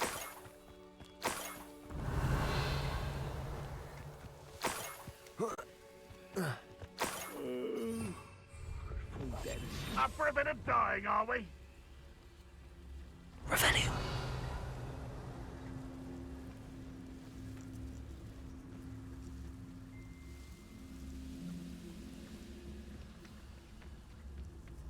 Petrificus Totalis. Hello? Wizard kind will submit to us once the war is over.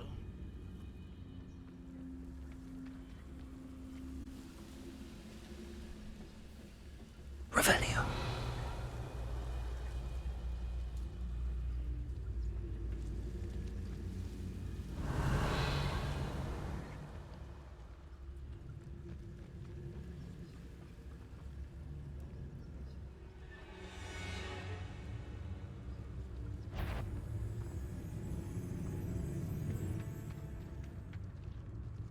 Petrificus Totalis. Revelio.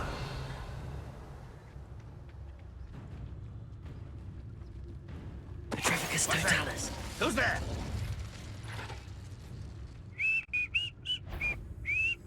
Huh? Not your best moment. You're the one for these moves. Arresto Momentum. Depulso. It's the finger. And down. Confringo. Depulsor. Arresto momentum. You won't defeat us all! Arresto momentum. Confringo.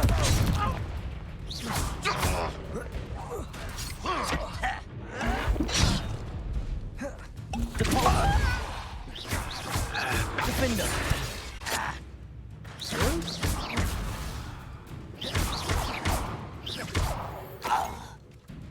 Confringo. Depulsor. Arresto momentum. Defender. Protego. Stupefy.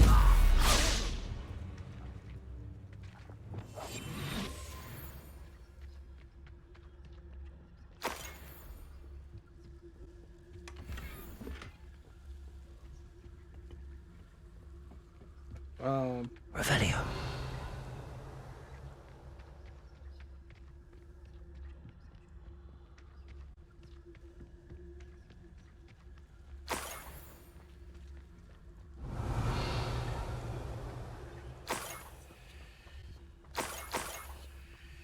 Well, whoever is stealing shit, they're pretty shitty at it.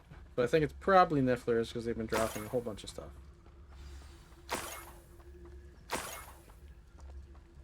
Niffler. It wasn't Catherine Haggerty after all. Revelio.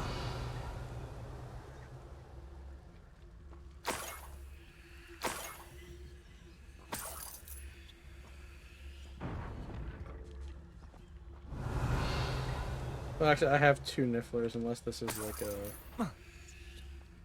special one.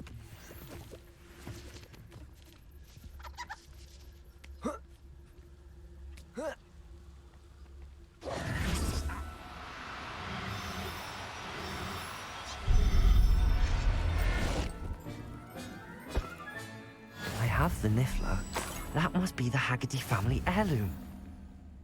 Alright.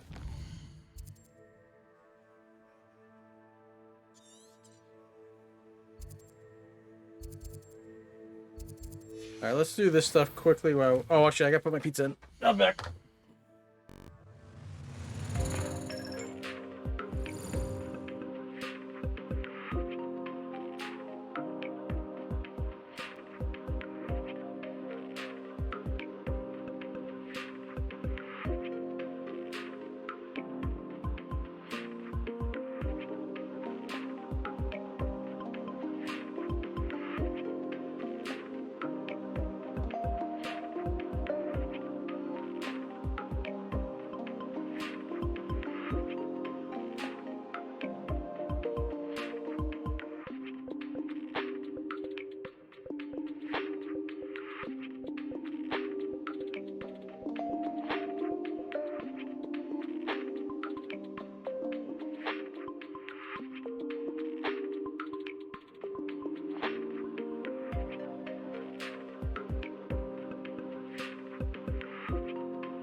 Alright, we are back. Looks like I had a challenge completed.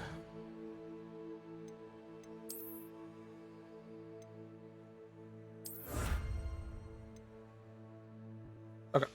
So let us go snag this.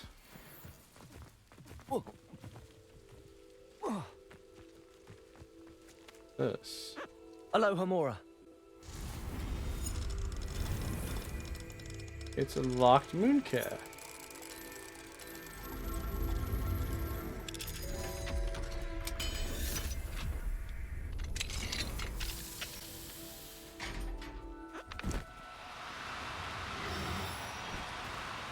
No, you don't. Get in my bag. Everything's all right now.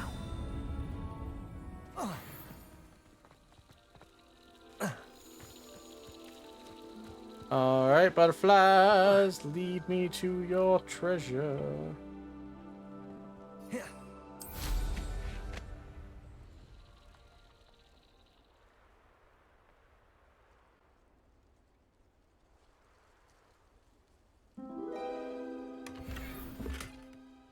Trees.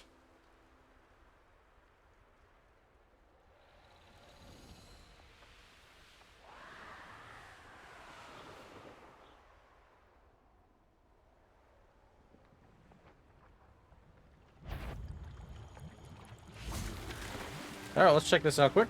Whoop.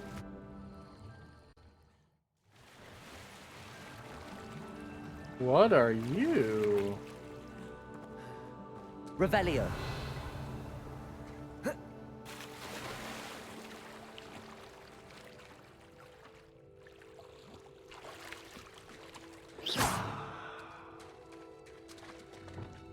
Depulso. Accio. Defender. Revelio.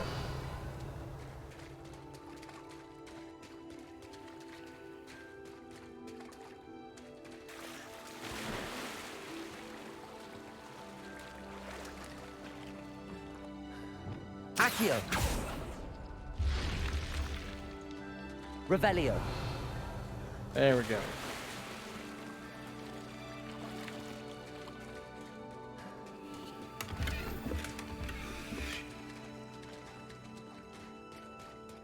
Oh, wee.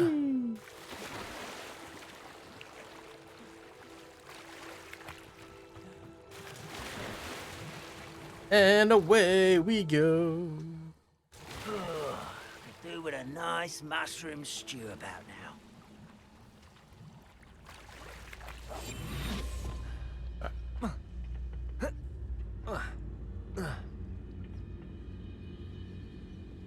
Petrificus totalis. Okay, and then we'll just zap that guy. Revelio.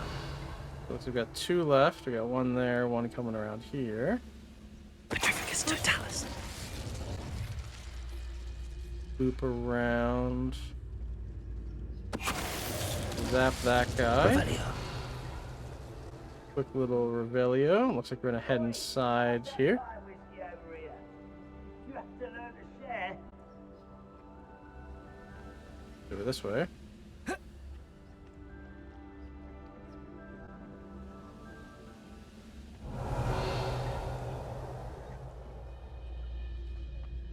Petrificus totalis.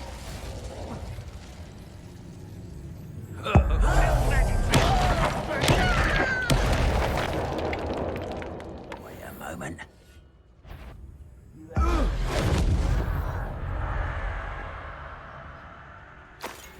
Revelio.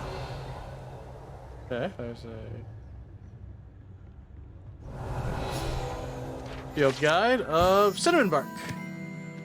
Cool. It looks like up another level.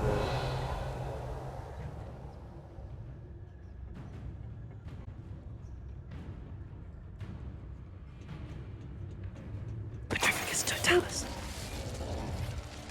You've one less follower, Ranrock. Ah, ha, ha, ha. One less follower. There we go.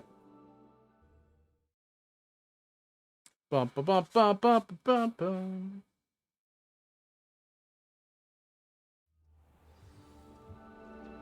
Yeah, I don't have higher gear stats. I mean, maybe it's stuff I have to uncover, but...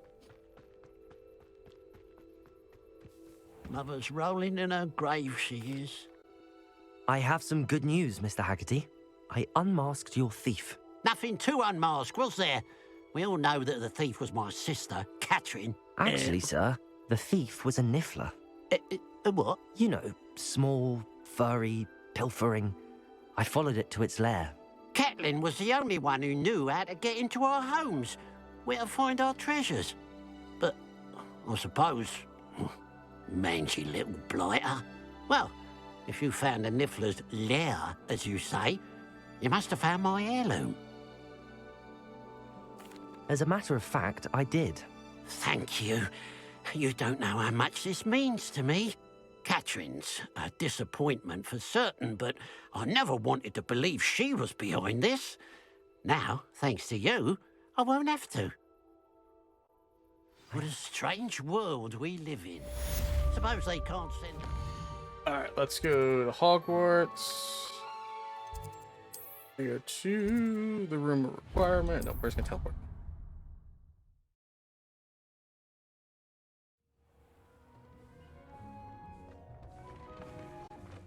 Alright, let's identify this gear.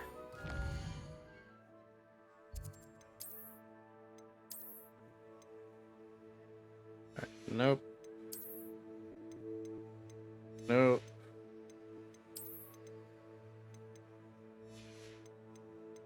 Headwear. Nope. Nope. Neckwear, nothing new. Robe. Nope. Outfit, nope. Okay. So it is a wash.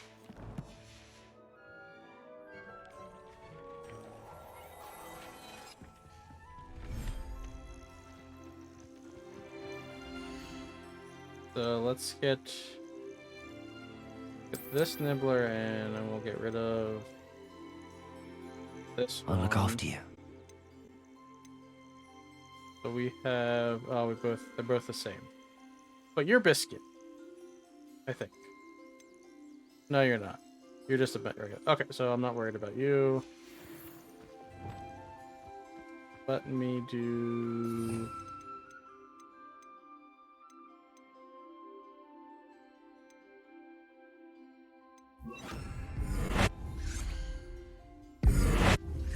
Wrong thing. It's...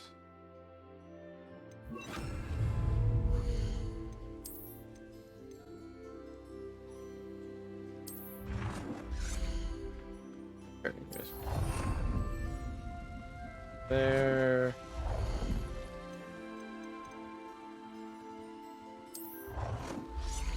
Got a nice little tree over here.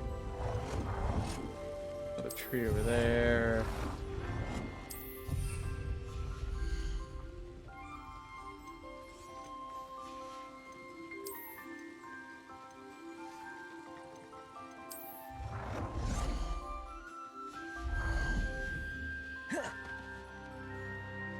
Some of this, that, and while we're here, take some of this.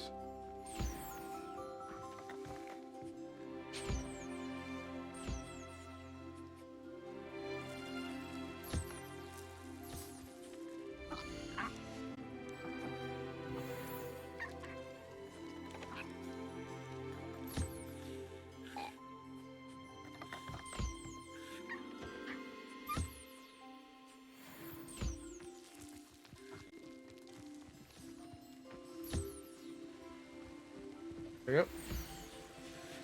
Alright. Questing. I keep... we'll attend astronomy class quick.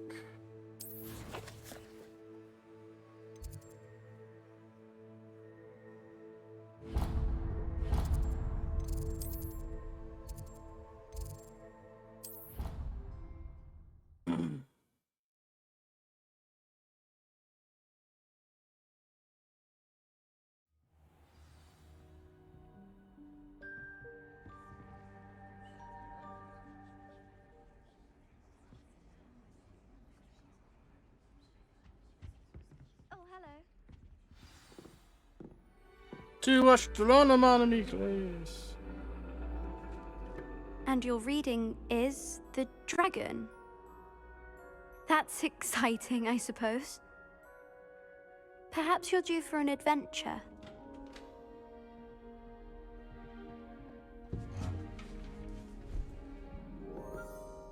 Ladies, Professor Shah. astronomy is not divination. You won't find the mysteries of the cosmos charted out on your palms or at the bottom of your teacups. Alas, Damn the goggles. heavens remain hazy to the starry-eyed. Now, if you were to devote yourselves to persistent and painstaking observation, you just might catch a glimpse. With that in mind, please take your telescopes. Tonight we will be on the observation deck.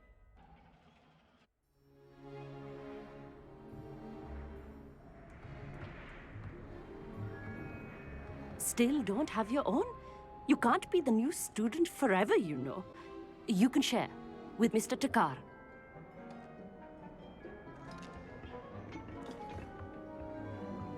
Here, I can adjust that for you. No, bring it into focus on your own.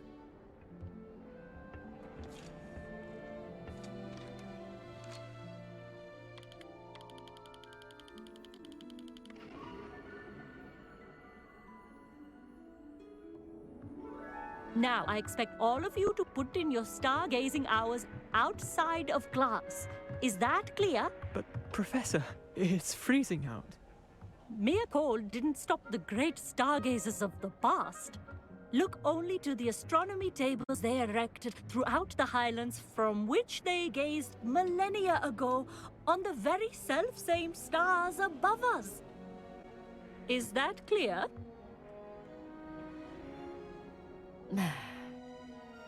Dismissed.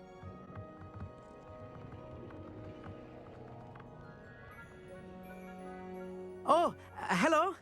Good to see you again. We Ravenclaws must stick together. Oh, hello, Amit. Nice to see you again. Did I hear Professor Shaw say that you don't have your own telescope? I have a spare one you could borrow for the rest of term. I can't take this. I can't do that, Amit. You might need it. No, really, you can. And I won't. It's my old one. I finally got my hands on the new Celestia Contemplar. You've heard of it, I assume? I mean, of course you have. It's only the pinnacle of all personal stargazing implements. But my old model's not too shabby either. Goblin-cut glass, first-rate optical enchantments. Hate to think such a fine instrument is just collecting dust. Well, thank you, Amit. Think nothing of it. Anyway, the telescope's in the storage room right underneath us. You can't miss it. I have some, reading to finish on the lower deck. Come find me there afterwards, and bring the telescope.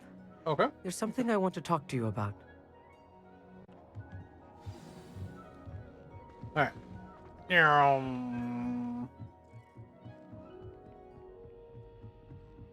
Oh, wait. Wrong way. Oh, wait, it is. Is it?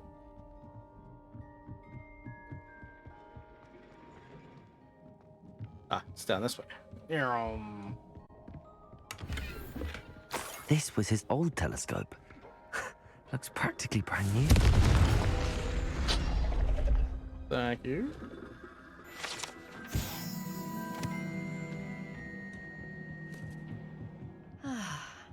A pristine night. The perfect night for... I have the telescope. It's nicer than I'd expected. I would not offer a prospective stargazer a third-rate lunoscope.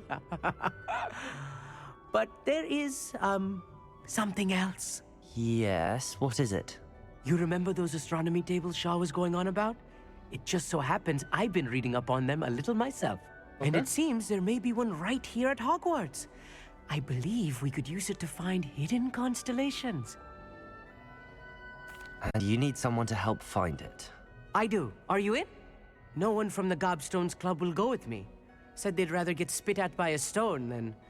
Well, they are cowards. Let us get moving while the stars are still out. I'll show you how to use that telescope once we get there. I promise. No need to convince me. Let's get going. Let's Brilliant. do this. You won't regret it. Shall we?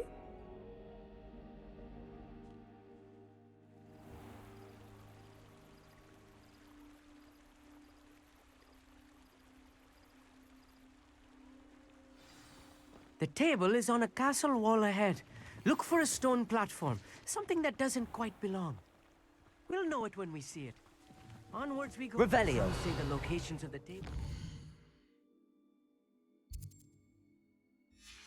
Originally marked by centaurs for ritual stargazing.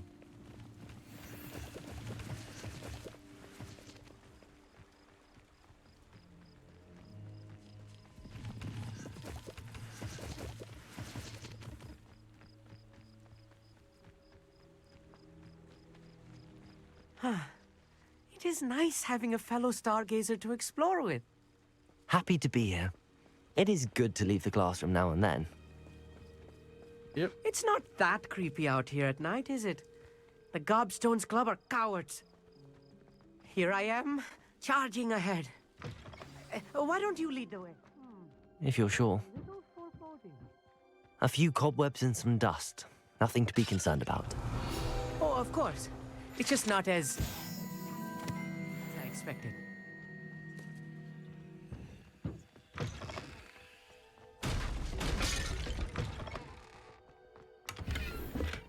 Confringo! More cobwebs. You don't think any spiders might be lurking about? Oh no, not this close to school, Amit. I think you should do the honors. The constellation should appear near the center of your view.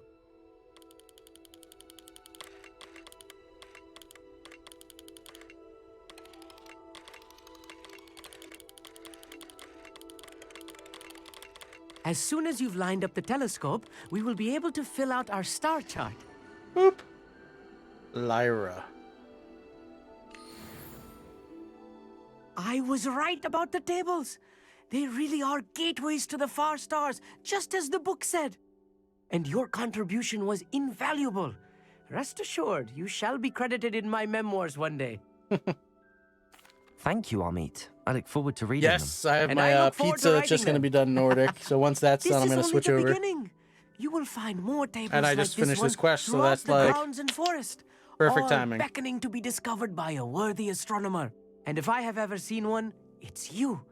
Oh, and about my old telescope, don't bother returning it. You should keep it. That's quite generous. Thank you. You are welcome. It has goblin-cut glass and a gobbledygook inscription. I'm practically fluent in gobbledygook, you know. It's all in the throat, really, gobbledygook, you know, and how you pronounce your R's. Anyway, glad our adventure was a success. I will see you soon. All right, we are complete. My pizza is just about done. Let's save the game. And I will be right back.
Hello, Flynn.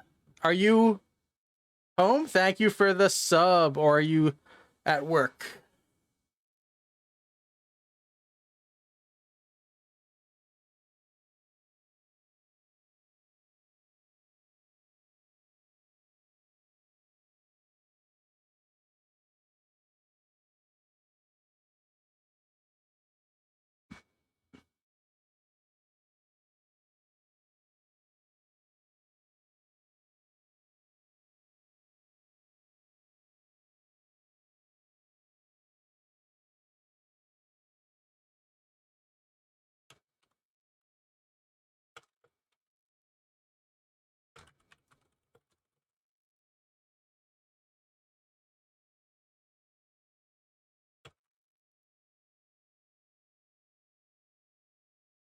Yo, Nordic, how's it going?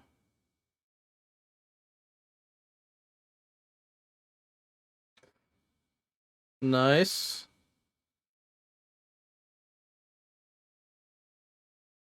Yep, same. I'm just stuck in an ad right now.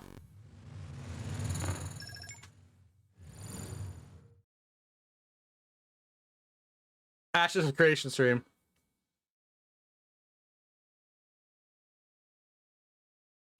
I mean, it is an ad at least for something that interests me with a 3D printer. So,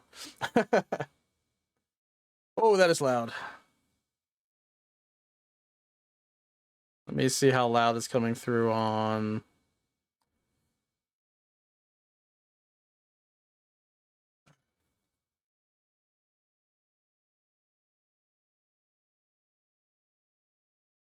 All right, there we go. I just had to adjust my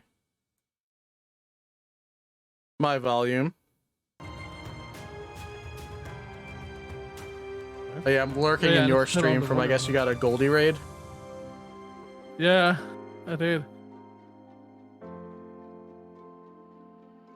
A huge raid of 34 or something. Damn, nice. Yeah, that stream is loud today. I'm 8% of the music is loud on the stream. It wasn't just me then. I mean, I normally don't listen to it with my headphones on either. Okay. Yeah. Flynn, if you're listening and you're coming home soon, I just cooked a pizza. Oh, they started it. They started. Go. Now it sounds super quiet. Yeah. I'm at 40% now. Let's see how they talk.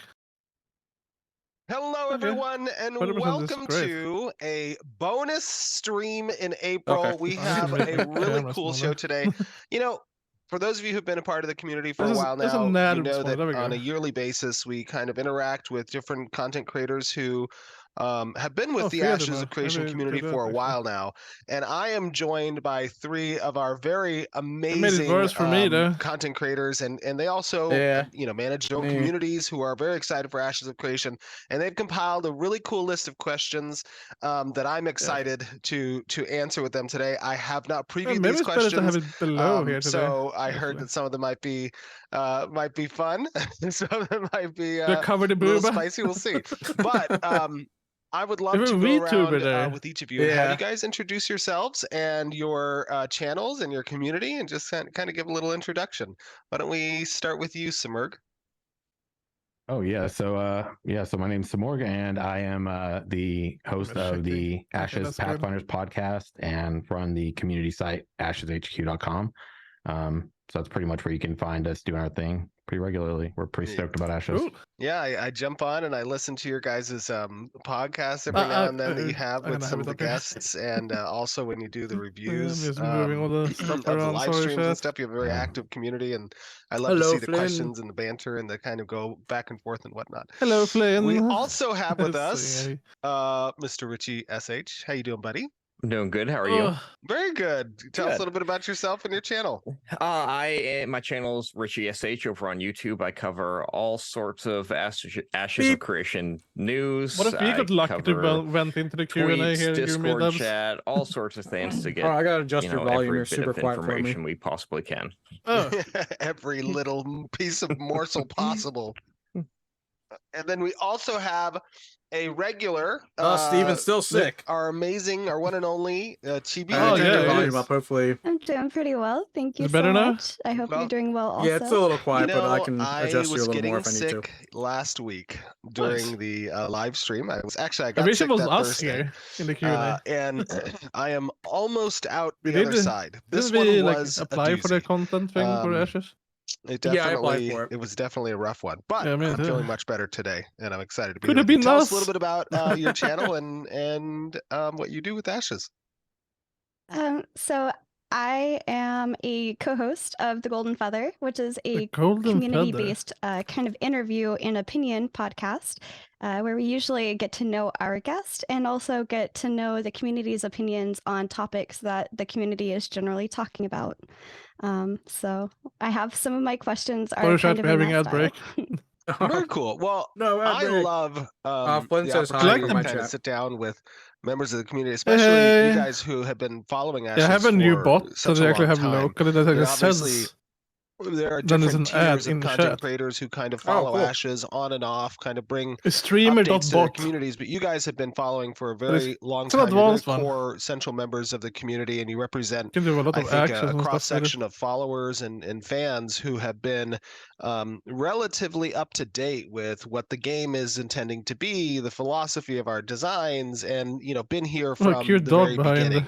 the dude on the right. So Yeah. it's always good because when we do live streams or other types of quote unquote marketing events where I might do interviews with content creators and whatnot, sometimes you for those the are alert, done Flynn. within the context of the new audience, Whoop, right? Who whoop. might we be speaking to that has never heard of Ashes before? But today I think we're going to be a little bit different there. We're going to be speaking to more of our core audience with the types of questions that you guys want to ask, and those of you who have been following the project for a long time and have been through the journey with us of what it's come to be to make this game. So that's always exciting for me. And I apologize. I have a cough drop. I'm gonna do a stream So marker I don't here. cough too much. Gonna do a highlight That's of this. might be why I'm sounding a little bit strange. But Yeah. with that being said, how have you guys been doing? How'd you guys enjoy the last update? I loved it. I thought it was great. Seeing the story arcs starting to come together is pretty cool. Yeah, it was something that we haven't really shown before. Obviously, we've talked a lot about since the beginning of time for Ashes back in 2017 about a changing world and whatnot. But I don't think people really had the opportunity to have seen what systems are associated with that. They got a little bit of a touch on it with the Weathers and Seasons, and now they get to see that both from a story arc perspective as well as how we intend to facilitate those story arcs across the world. I thought it was cool. I love seeing the transition to that zone over into the Blood is Due story arc. I thought it was super cool. And Carfin is such a giant tower. One of my favorite things that I enjoyed in previous MMOs was these tall vertical dungeons. In Lineage, they had a really cool one called Kruma Tower that you got when you were like level 40-ish, and Tower of Insolence that you got when you were like a little bit endgame. And I really always enjoyed, going through those towers and the different rooms of that dungeon, competing and fighting for for where I could hunt or where I might get PK'd or get trained a bunch of mobs on. I don't know if you guys ever had that experience in your MMO play. Yeah, definitely watched you have that a lot on the live streams. Yeah. Yeah, it was super cool. Well, let us get to some of your questions. I am super excited to just for you guys who are tuning in, this is going to be a Q&A primarily. Yeah, hopefully it's going to be a great Q&A. Shoot the poop, so to speak, and talk a little bit about Ashes and hope they're asking the hard questions that we all want to know. So what do you guys got? Yeah, I hope we got some crafting questions and stuff. So my first question, and as I mentioned, these are going to reflect kind of our TGF Tavern podcast theme. So my first question is a little bit of an icebreaker. What are the most challenging and most enjoyable things you have found about running the studio? With these in mind, what is your biggest lesson learned throughout the process? What have been the most challenging and exciting things I've experienced in running the studio. Well, that is a big question.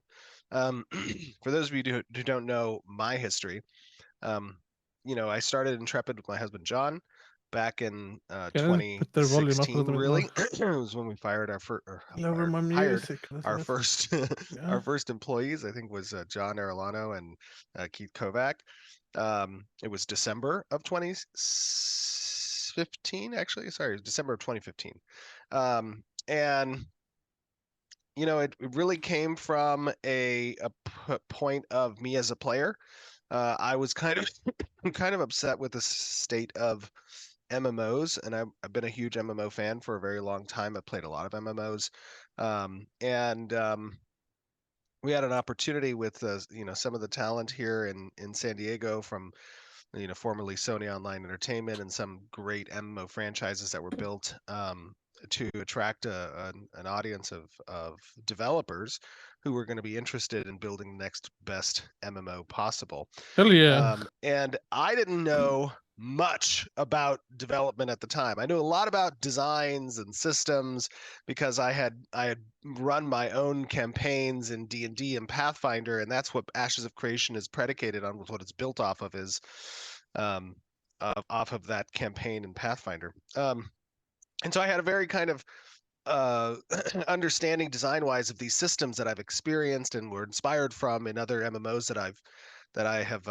played in, and I thought how cool it would be to integrate those systems into a comprehensive and cohesive design theory around risk versus reward, and not everybody's a winner, and a little bit more of a throwback to more old school design feel and whatnot. So for me, starting studio was a fire hose of information, of learning.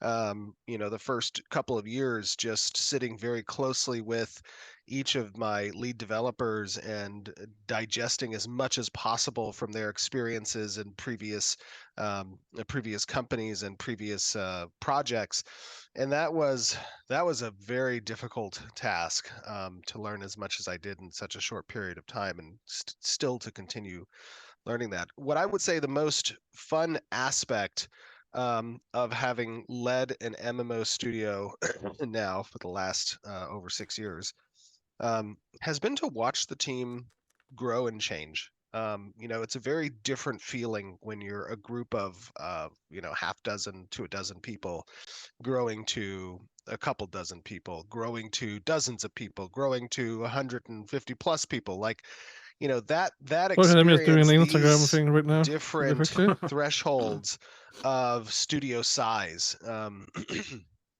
while maintaining the culture of what Intrepid is, which is a place for gamers to build games that they love. That has been a really rewarding experience, to see the connections, to see the friendships formed, to see the bonds created, to see the camaraderie, the collective desire and motivation to create something that stands the test of time, that makes your audience proud, that makes you yourself want to play the game. Like, that is something that is a sight to behold. The second most exciting thing, I think, for me has always been the opportunity to interface and talk to other gamers, people who are excited. I get a taste of this on a Reddit, I get a taste of this on the forums or through different YouTube channels and Twitter and Discord.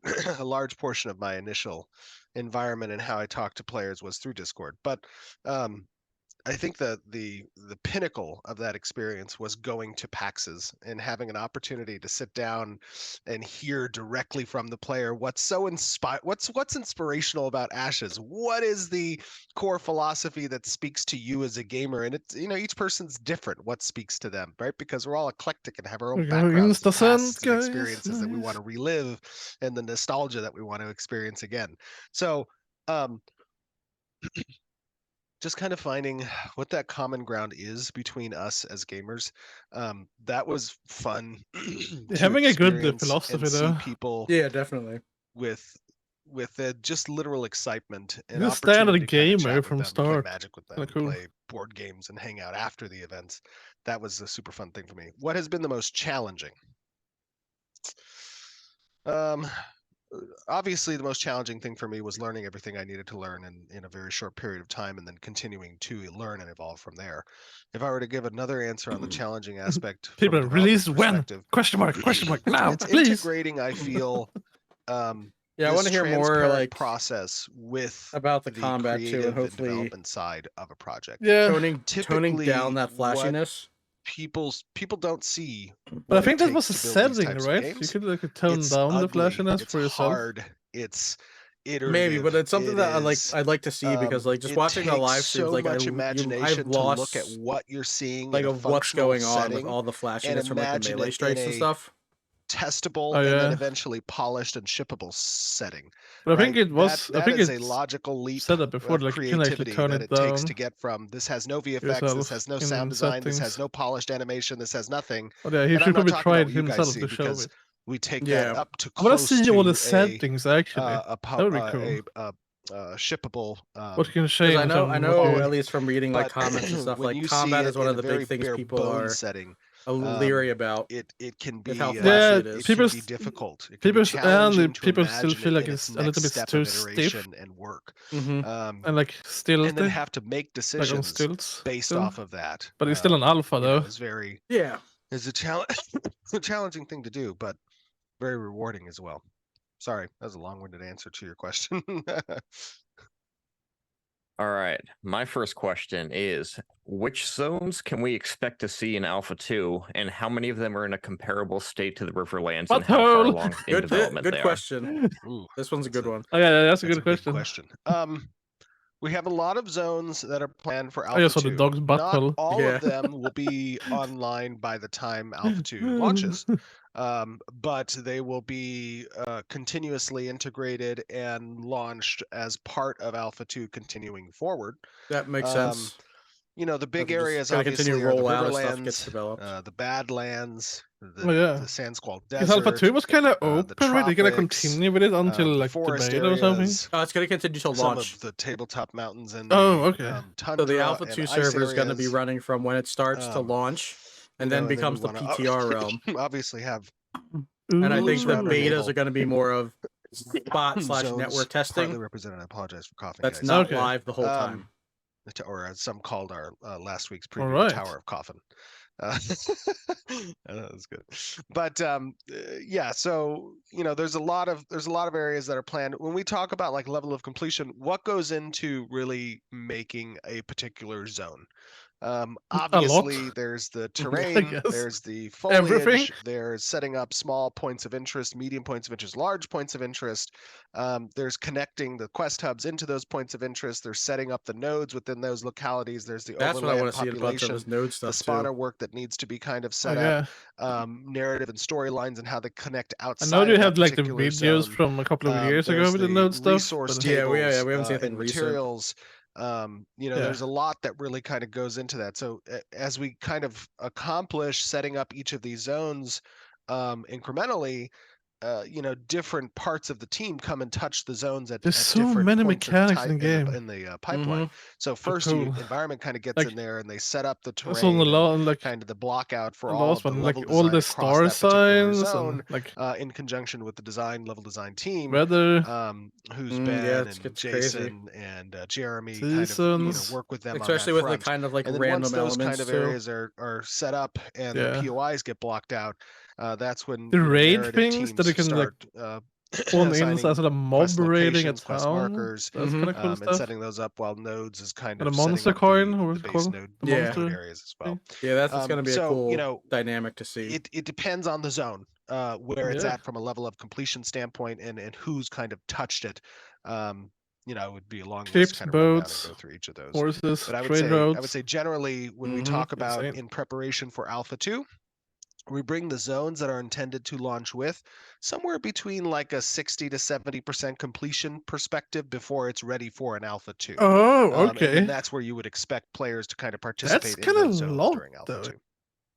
60 to 7% in Alpha 2. Cool. So this one's going to be related to lore. Could you elaborate on how the soul as a conduit may tie into other realms or planes? Again, assuming those are actually different things, or possibly even the Yeah, 60 to avatars of the 70%. gods, That's which you previously insane for Alpha mentioned. 2. Ooh, I need to be be careful on this one.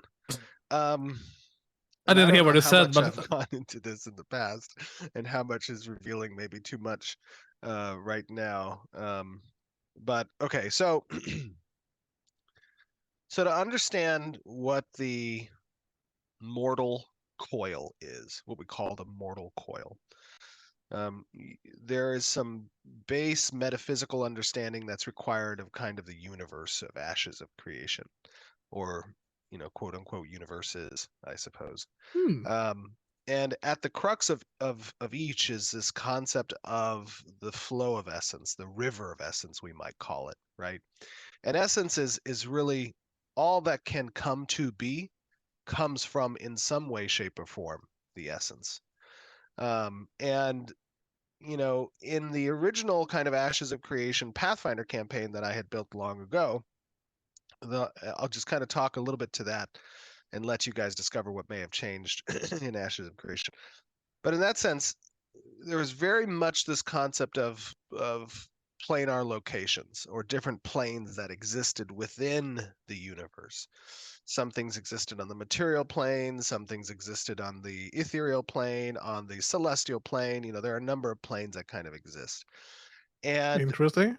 Essence flows like a river through each of the planes. And the higher up you go in these planes, the closer to the source of the essence you really are. And that's where you can see stronger manifestations of, the magical aspects of the essence. Now, so I'm sorry, let me make sure I'm touching on the right point in the question. Can you re-ask the question just one more time for me? Sure. Oh, Yeah. I see it actually on the screen. Okay, sorry. No, elaborate more of how the soul. Okay. Oh, he says that. Okay. So, when the divine races were Because he didn't hear his created question. by the pantheon of gods, they were created for a particular purpose, and the purpose they were created for was to observe how these mortal beings would interface with a substance like the essence. And obviously, one of the great differentiators between mortal divine races and the gods is that aspect of mortality. And one of the ways that the divine races were created in order to interact with the essence was through the use of a mortal coil. And that mortal coil was malleable. Your soul was malleable. It could change to adopt a greater a greater connection with the essence around one particular school of magic, perhaps, or one type of magic that you might use essence for. And the more you experienced that, the more adept you became with utilizing that magic. And that's because your coil would start to mold itself to best facilitate that flow of essence, whatever school of magic you were manipulating with it, right?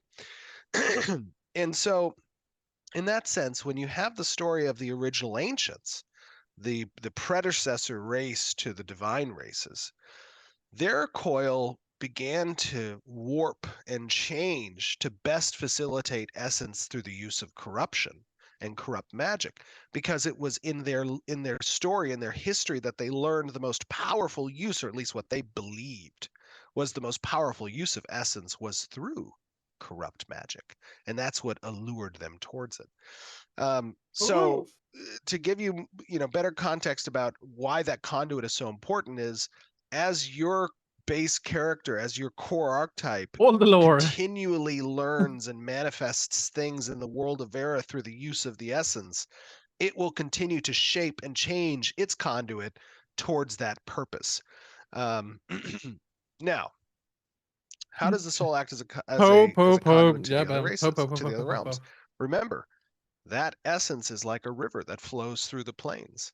And when it touches mortal coils that use it in a certain way, it has reverberations throughout the river that is felt across the plains. And that's how important the divine races are when it comes to the war over their soul, so to speak, is what impact it has across the universe, so to speak. So hopefully that answers some of your questions. And then I see, let's see, possible avatars of the gods, which have previously been mentioned.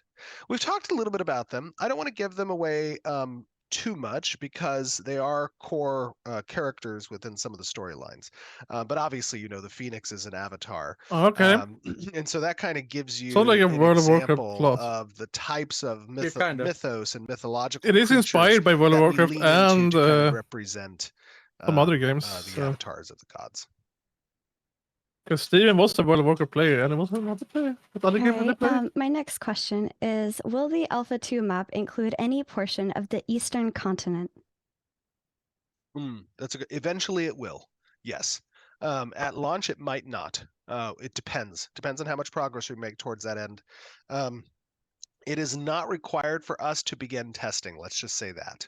And so if it makes it by the time we want to launch Alpha 2, then we will include it. Otherwise, it will be released at a later time during the Alpha 2 test. Okay. All right. Did the Underrealm size increase when you expanded the size of the world map, or is it still expected to be about 100 square kilometers? It didn't increase too much. There is going to be some level of additional scope that's necessary on the Underrealm. Again, to reiterate the intent of the Underrealm, in areas where you have overland transit and movement between zones, the Underrealm is meant to provide an alternate path so that you are not creating these kind of congested environments where it is just too easy to gank someone who's moving material goods like through a caravan in a particular choke point.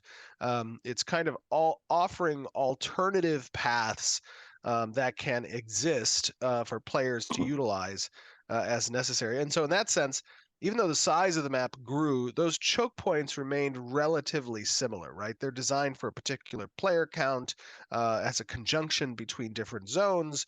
And so the Underrealm, in order to facilitate that alternate path idea, did not have to increase in size too much. Well, understandable. Cool. So the next question for the Pathfinders is that you've mentioned milestones a lot. Is there any chance you could elaborate on what these different milestones or goalposts are in order to provide some added transparency without promising dates? Elaborate on these different milestones or goalposts. Well, there is a lot that gets done in a particular milestone. To give you kind of damn it, Bams. Stop scaring me. Understanding from our internal kind of production schedule perspective. Milestones consist of multiple sprints worth of work, right? And these sprints are kind of small increments of time that a particular development team might work towards a goal, completing a feature, or content pass that's necessary in a particular area. And so when we set up our milestones and we are kind of identifying what those particular milestone goals are, they span across the entirety of development, from platform and engineering to design and concept to combat iteration and counter design, through model creation and VFX and our tools adjustments and iteration, and environment build outs, and everything that goes into making a game. Everyone is kind of involved in this concentrated and cooperative effort to achieve a particular milestone.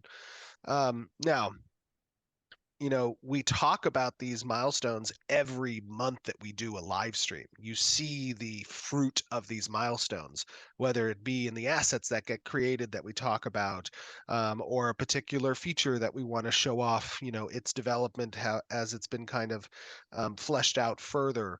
So each month, you guys in the community get insight into what was a part of this particular milestone. And when we talk about upcoming presentations and upcoming live streams, you're getting insight, I think, into what's part of our internal scope. Now, obviously, we don't share our internal milestones because they're very fluid and subject to change. We're an agile development team, which means that between sprints, it becomes necessary for us to make pivots, for us to make priority changes as it exists within our backlog. That's the whole point of sprints. A lot of that is driven by desired testing we need to get done internally, or when we discover undiscovered work, or we develop tech debt. Like, there are reasons why those milestones change. The scope and or objectives of a particular milestone might change from sprint to sprint, ever so slightly, but the goals are always what we are aiming to achieve, and stay consistent. So we don't share those because it is a very agile, fluid environment, where particular objectives of a milestone might be relatively fluid. And going back to the Underrealm, will there be larger bodies of water like oceans, lakes, or rivers in the Underrealm? And if so, will we be able to use boats or ships to navigate them? That's a good question. There will absolutely be underrealm lakes and rivers. Those will be locations, and very important ones for unique material goods like certain types of fish, that players will be able to go down and fish with. But there will not be the use of boats and vehicles within the water vehicles of the Underrealm, at least not for launch. Okay. So maybe something down the line. All right. Yeah, If maybe everything rowboats, goes like relatively small boats, smoothly, could how be- long are you could be. anticipating Alpha 2 to run for? And if it goes longer than anticipated, how do you continue to keep players and the viewers interested for that long without feeling the burnout of seeing all the content? Well, Alpha 2 will not be content complete. That's the first thing. The other thing is, when talking about kind of burnout, I think that's something that we adapt to during the testing period. We kind of observe how players are buying on to the particular testing that's available. If we need to consolidate that testing, if we need to wipe that testing. We talk about the length of Alpha 2. Alpha 2 is intended to exist up until launch. There's going to be different testing periods that we will be releasing either new content locations or zones My or dog will love systems ships. that we want to have players kind of focus in on. In those situations, if we're having participation drought because of the length of Alpha 2, we can set them up in a more focused setting. We can even incentivize that. We can offer unique testing to potentially um, new testers as well. Um, it's important to note that Alpha 2 and our alphas are not what traditional alphas have been that many players have experienced, which are usually completed games that are being ported over or moved over into a new region for publishing purposes, and they're selling access to alpha as at a higher price point of exclusivity, in order to start off that product launch with a bang in the new territory. That's what traditionally players in Western audiences are accustomed to, are these Eastern ported over MMOs and their quote unquote alphas, which are really just stress tests environments for a completed game in a server. Ours are very much traditional alphas. And what that means is the game is not complete. The game is in a very core functionality perspective. Alpha 2 will be a bit more than that, obviously, than Alpha 1 was. Those of you who participated in Alpha 1 saw just the basics and core functionality of the game, seeing nodes get stood up, seeing nodes collect experience and threshold, and having some service buildings you could build, and character progression and skills and abilities and dungeons and bosses and monsters and some basic crafting and questing. Like that was that was Alpha 1. Now that was a large environment. It was 64 plus square kilometers, I think, of space. But Alpha 2 is a much more fleshed out version of what Ashes of Creation is. And so in that sense, it's still important to keep in mind it is not a finished product. And there's still a lot of stuff to be done. But this is an opportunity for us, again, to touch point with the community and say, okay, on these particular systems, on these particular content passes, on these particular gameplay features and loops like combat and whatnot, how do you want to see changes, and then we validate what those change desires are against what our intended list of deliverables already are, ensure that there's one-to-one parallelism there, and then if there are things that we didn't see, we evaluate based off of feedback from players if we should incorporate them or iterate upon the existing designs. Hopefully that answered your question. All right, so this one's about the cosmetic store and freeholds. When are we going to get answers on the point regarding what the cosmetic skins correlate to on freeholds? As it's been quite some time now since people have been waiting for an answer on that. Yeah. So the majority of cosmetic freehold skins, the vast majority of them are used for the home. And to give you an example, kind of an idea of how the freehold is partitioned, freehold serves kind of three main purposes. The first and foremost is as a location for your home. And so because of that, a portion of the freehold is dedicated to a home building. And you cannot fill that space with workshops and or processing stations other than to place a home there. The home offers a lot of things, and the reasons why it's a core element of freeholds is because of storage capability. Don't die, Steven. Don't die. Storage capability, furniture allotment and placement. Furniture interacts very closely with processing, as well as the crop rotations that exist around the particular my dog loves ships. Housing building. The other portion of the freehold is dedicated to workshops in these processing stations, essentially. And processing stations are, of course, a necessary component of taking gatherables into usable, crafted goods, essentially, to fulfill what recipes require in order to make items. And so the majority of cosmetics that are out there from our pre-order packages are dedicated to that freehold housing slot. Now, some are used for the workstations, and it is the intent that our designs facilitate multiple applicable cosmetics skins to those workstations as well as to the house. So you'll see freeholds that have the house applied cosmetic and some with the workstations applied. You can have a why tavern, does it take so long right? for Intrepid to provide clarification? So the unique thing I about the totally said that freehold before. You can have approach like a in tavern design at is your that freehold. Yeah, I think so. there's a lot of testing that needs to be done around Or that. an inn. And in Alpha 2, we That will would be have cool.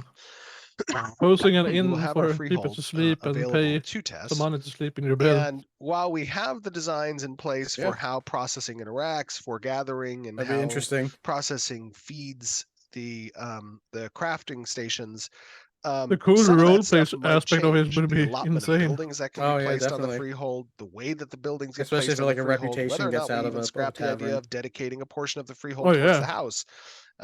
And because of that, because of the design limbo that's still pending our testing environment in Alpha 2, we've not wanted to kind of give definitive making mounts and stuff. definition around how those I actually cosmetics will be missed the Animal applied to the Husbandry freehold stream. buildings in the I event didn't that watch might it. change based That on was like iteration. a year ago. But to give you perspective over, I there, think. it's mainly going to be focused around the very good freehold roleplay. house, and Dev then also roleplay. having the ability to apply the skins to So some you of the think only workstations Dev's as gonna well. have freehold There's going to be a spells? limited allotment of how many workstations you can have stood up at any given time.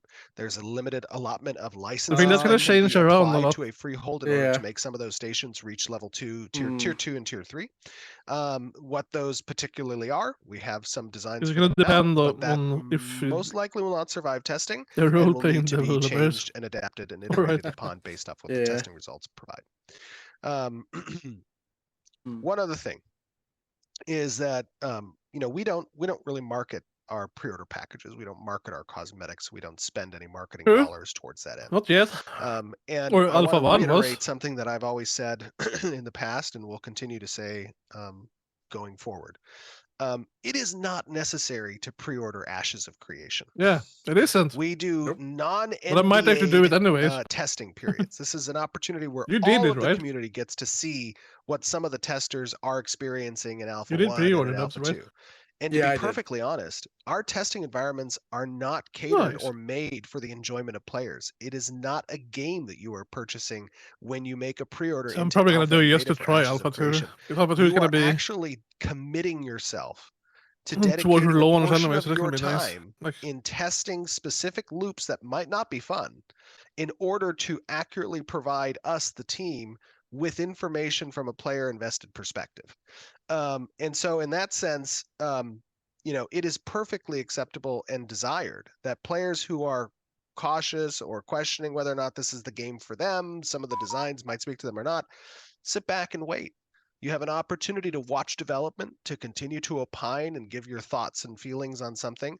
And if the monetization structure of selling cosmetics is not your cup of tea, then by all means, do not participate that. There are plenty of games that are out there that do things differently. We're very upfront about how we want to operate with regards to no pay to win, no pay to convenience.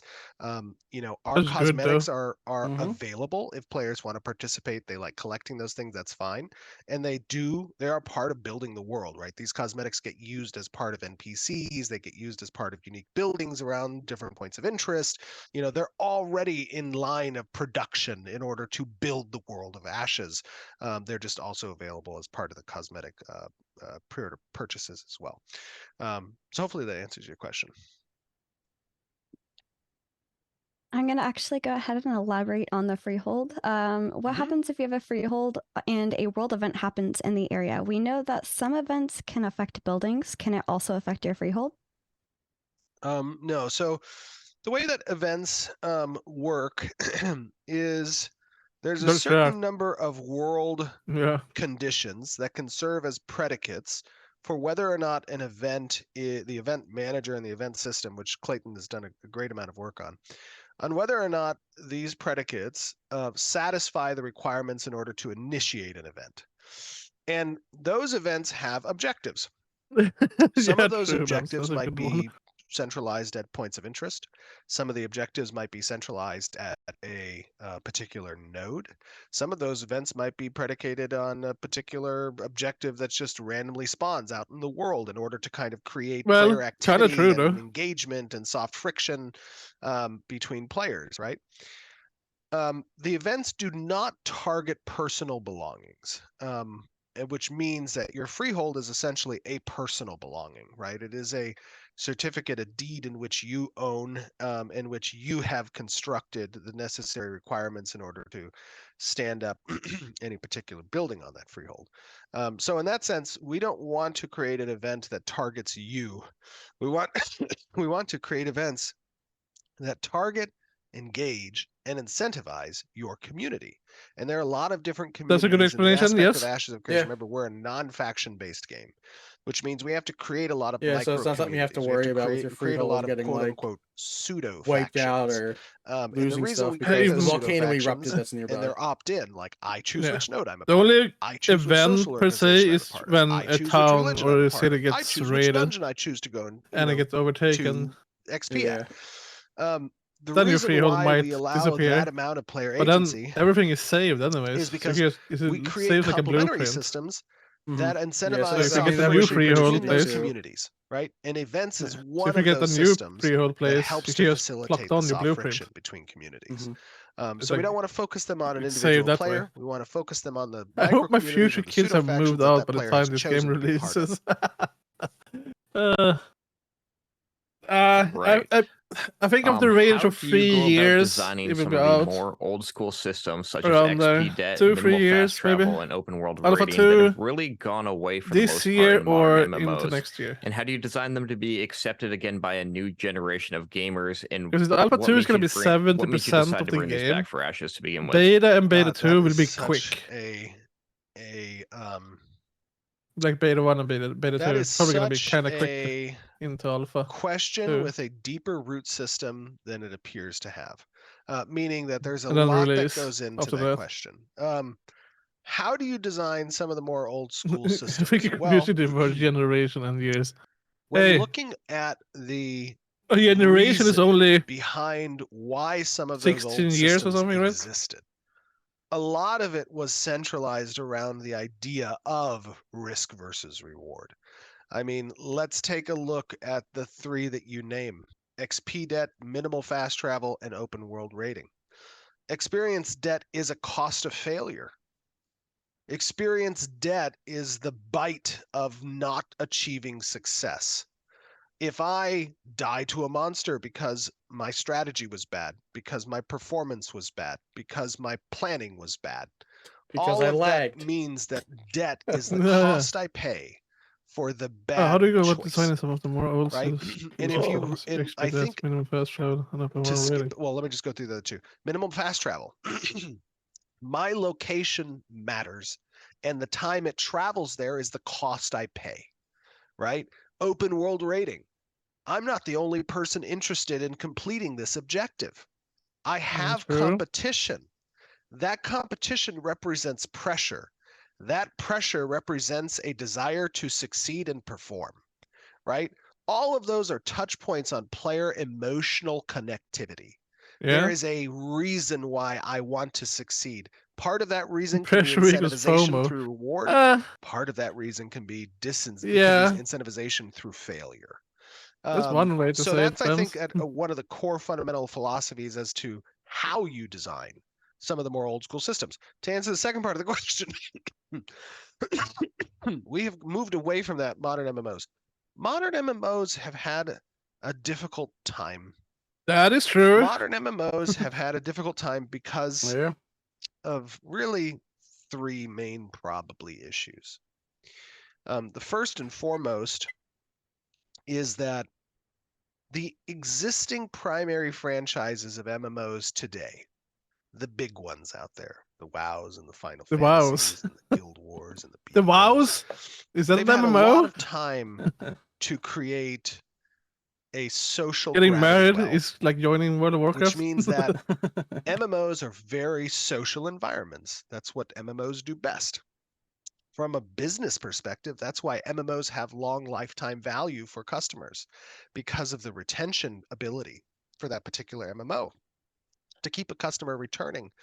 And it's because of these social environments, the guild structures, the cooperative questing environments, content completion that incentivizes most MMOs nowadays aren't really that social anymore. Online friendships and environments. Yeah, that's the thing. They lost the social aspect. That is of it. not the typical genre. That is not. It's only like FIFA sporting seeing people, genre. but not That's socializing. Like you maybe pass someone in a city or something, shooter or genre as much. You join random people that are from multiple different servers. Games as a solo player, and you real don't even easy, talk and to just them. kind of dip out when you're done and see your individual performance. From a MMO but I think a lot of that those existing is franchises actually have also a strong social media. social gravity well. And so games when destroying they launched to the social aspect with those existing MMOs. franchises, Because MMOs were like a social platform. they have wanted to remove friction. When World of Warcraft released, that was a social platform. Their approach but in philosophically to like game back design then, like theory has been you had to worry about like a every surfer time reputation. a player experiences friction, yeah, that is an opportunity like for if you us were to like a lose shitty the person, player, or you know, people and that would can be a word would get scary around. thought. Not that we place the emphasis or the had reasoning like behind why should a game. player emphasize the reward of success, because the taste of defeat can be bitter, right? And so that creates an investment for the player that's more long term. But some of the perspective of the new modern MMOs that have launched is we need to make our money back, right? And we need to retain the user for as long as possible. Let's reduce the friction for that player and the opportunity for them to disassociate with the game at the taste of failure. Everything's like, and so like that's MMOs been a lot nowadays, of the there's reasoning like behind no, why modern MMOs there is no challenge. go Like more everything towards is the kind of realm handed of out for free. everyone's a winner. You get a trophy and you get a trophy. Doesn't this trophy feel great? Big hoopla and rewards, and the screen is shaking and shining, and you've killed a trash monster. Now the whole world is jumping up in joy for you. You know, like I was thinking about that can be applied to skins too, in a way. MMO. And to but be it depends honest, on what it kind of sucks skins. ass. Excuse me. It sucks. Right? It is earning an an armor set skin in game is oh my gosh, feels we have set more. ourselves to it feels better than buying a skin. Margaret's gonna kill me. Okay, regardless, it is a trash experience. It does not feel good to be a winner every time, no matter what you do. That sucks. True. It feels good to lose sometimes. Yeah, that is true. The actually, duality of that like I experience remember, that like makes the feel back good in Wrath of moments the Lich King, actually like feel going good. through Icecrown Citadel, like when you finally have been spending I'm so sorry. 1-2 so anyways, months that's a little going bit through of, this that's dungeon, another learning reason mechanics, why getting gear, that and then you finally get that first kill on the Lich King that you've been struggling for weeks on. Animated. Like, I apologize. that accomplishment is like so powerful. Anybody True. who's not You feel powerful. accustomed to that language. But now, regardless, now it's kind of not. That is one of the reasons why I think modern MMOs the moved same. away. You're a couple clearing other it reasons, maybe of course, like why is there's a lot of content that those 2-3 older weeks MMOs had the where opportunity there's no to real kind of challenges because they're gatekeep 10 gatekeeped years of of when regular like drops wings for roll new out. content. That is that is another reason. I haven't played Dragonflight I think since it's important launch that either. a new generation of MMO Yeah, I gamers got have max not had the level, and then I opportunity to got into experience it the before. daily Look, grind. I'm like, there is a wall of willingness to try a game based on the graphics. It was fun though. It was actually probably the best Graphics expansion don't what make a I've done game. in a while. Yeah, However, graphics can help attract an audience. And for younger, new players who So I'm have probably gonna not try in the next seen, expansion when that and I comes think out. this is standard third reason of why older MMOs don't see a lot of new player acquisition from younger generations jumping in, is because their graphics just aren't up to par with some of the other games that are now being made in genres that it's much easier and faster to make new games in. Okay, an MMO lifespan to develop a product is a long time. Yeah, that's true. It's like 7 and years not a on lot average. Of studios are willing to commit to that And amount averaging of time 6 years for that or something, money. so they kind of But the getting there. reward can be oh so sweet for those studios, and I'm glad we're seeing now in today's age a little bit more of an embrace for new MMORPG. Did Final Fantasy take like 9 or 10 years before it released? I think that I there don't is remember, going but to be they a fucked golden up their first opportunity launch. Yeah. for us Yeah, they as did. developers. So I to meant like define the first what launch and new then to the golden second one was like 10 cohort years or of something. MMO players are. And I'm going to tell you, we have not seen and our they redeemed largest themselves. cohort yet. Oh yeah, We they have did with seen the Reborn, golden but cohort like continue to it took them a long age. time to actually get people You know, back. now we're in our mid 30s to near 40s, some of us, Yeah. right? I think we're the golden cohort of that MMORPG genre. And I think that there is going to be an opportunity for an entirely new generation over the course of these next 5 years or so with some of the new projects that are on the horizon, Ashes of Creation. But in 5 years, we're gonna get the Ashes done. Say, hey, we got a time span. Launch looked like. We got a You didn't time know what a span. Final Fantasy 5 launch years, looked like. guys. You didn't know what I'm gonna write that 5 years, guys. Franchises that their big launch felt like. And it was a really cool and interesting time to be at the ground floor opportunity of a new MMORPG, especially one with next generation graphics and some intense player agency driven systems. Within 5 years. I think that's super but that's cool. kind of. And I think that's going to be something that's going to be a sight to behold. I can say with kind of 100% certain in 5 years we will have Ashes Creation. We got to set the setting to. Someone else has 5 years confirmed. Let's go. Whatever, mature. Yeah, I only laughed because it resonated, Stephen. But moving on. For this one, wanted to address some concerns around combat becoming more action focused or builder spender. You know, maybe less of a hybrid combat system. What's the current scope for the combat system that and has Intrepid deviated away from its original goals with it? If so, how? I wouldn't say that we've deviated. I would the say only that issues I have with common is too stilted. I would say right now. that okay, like the so animations and the weight looks good. Is a hybrid between tab and action, and what that means is at its and for some reason I like all the effects. Yeah, the light effects are really action contains really a lot of player. Driven skill. I kind of like it, but maybe, yeah, if it's gonna be like 20 people doing the same effect, then or like a lot of effects. 4 people that we're seeing, it's they're landing an aimed shot, and that's a half the size of a party. Timing and predictive behavior. That's true because it's gonna be 8 people in total. It's a lot of fluidity. And then in a raid, like maybe 20 or 40 or yeah, so you're like obviously one of the or like if it's a smaller components of action boss, like you can't even see them because there's going to be like constant flashes of everyone. Of course. Or a caster with 200 people. Some of us have played tab-targeted Or it was games 250 or 5. You could go up to 500 apparently. Those The elements network as well was stable for it through when templated they tried it AoEs, internally. templated targeted AoEs, right? 250 is the goal, but if they can handle 500, 250 would be great. Those types of abilities So networking exist in is tab great target in games Ashes. as well.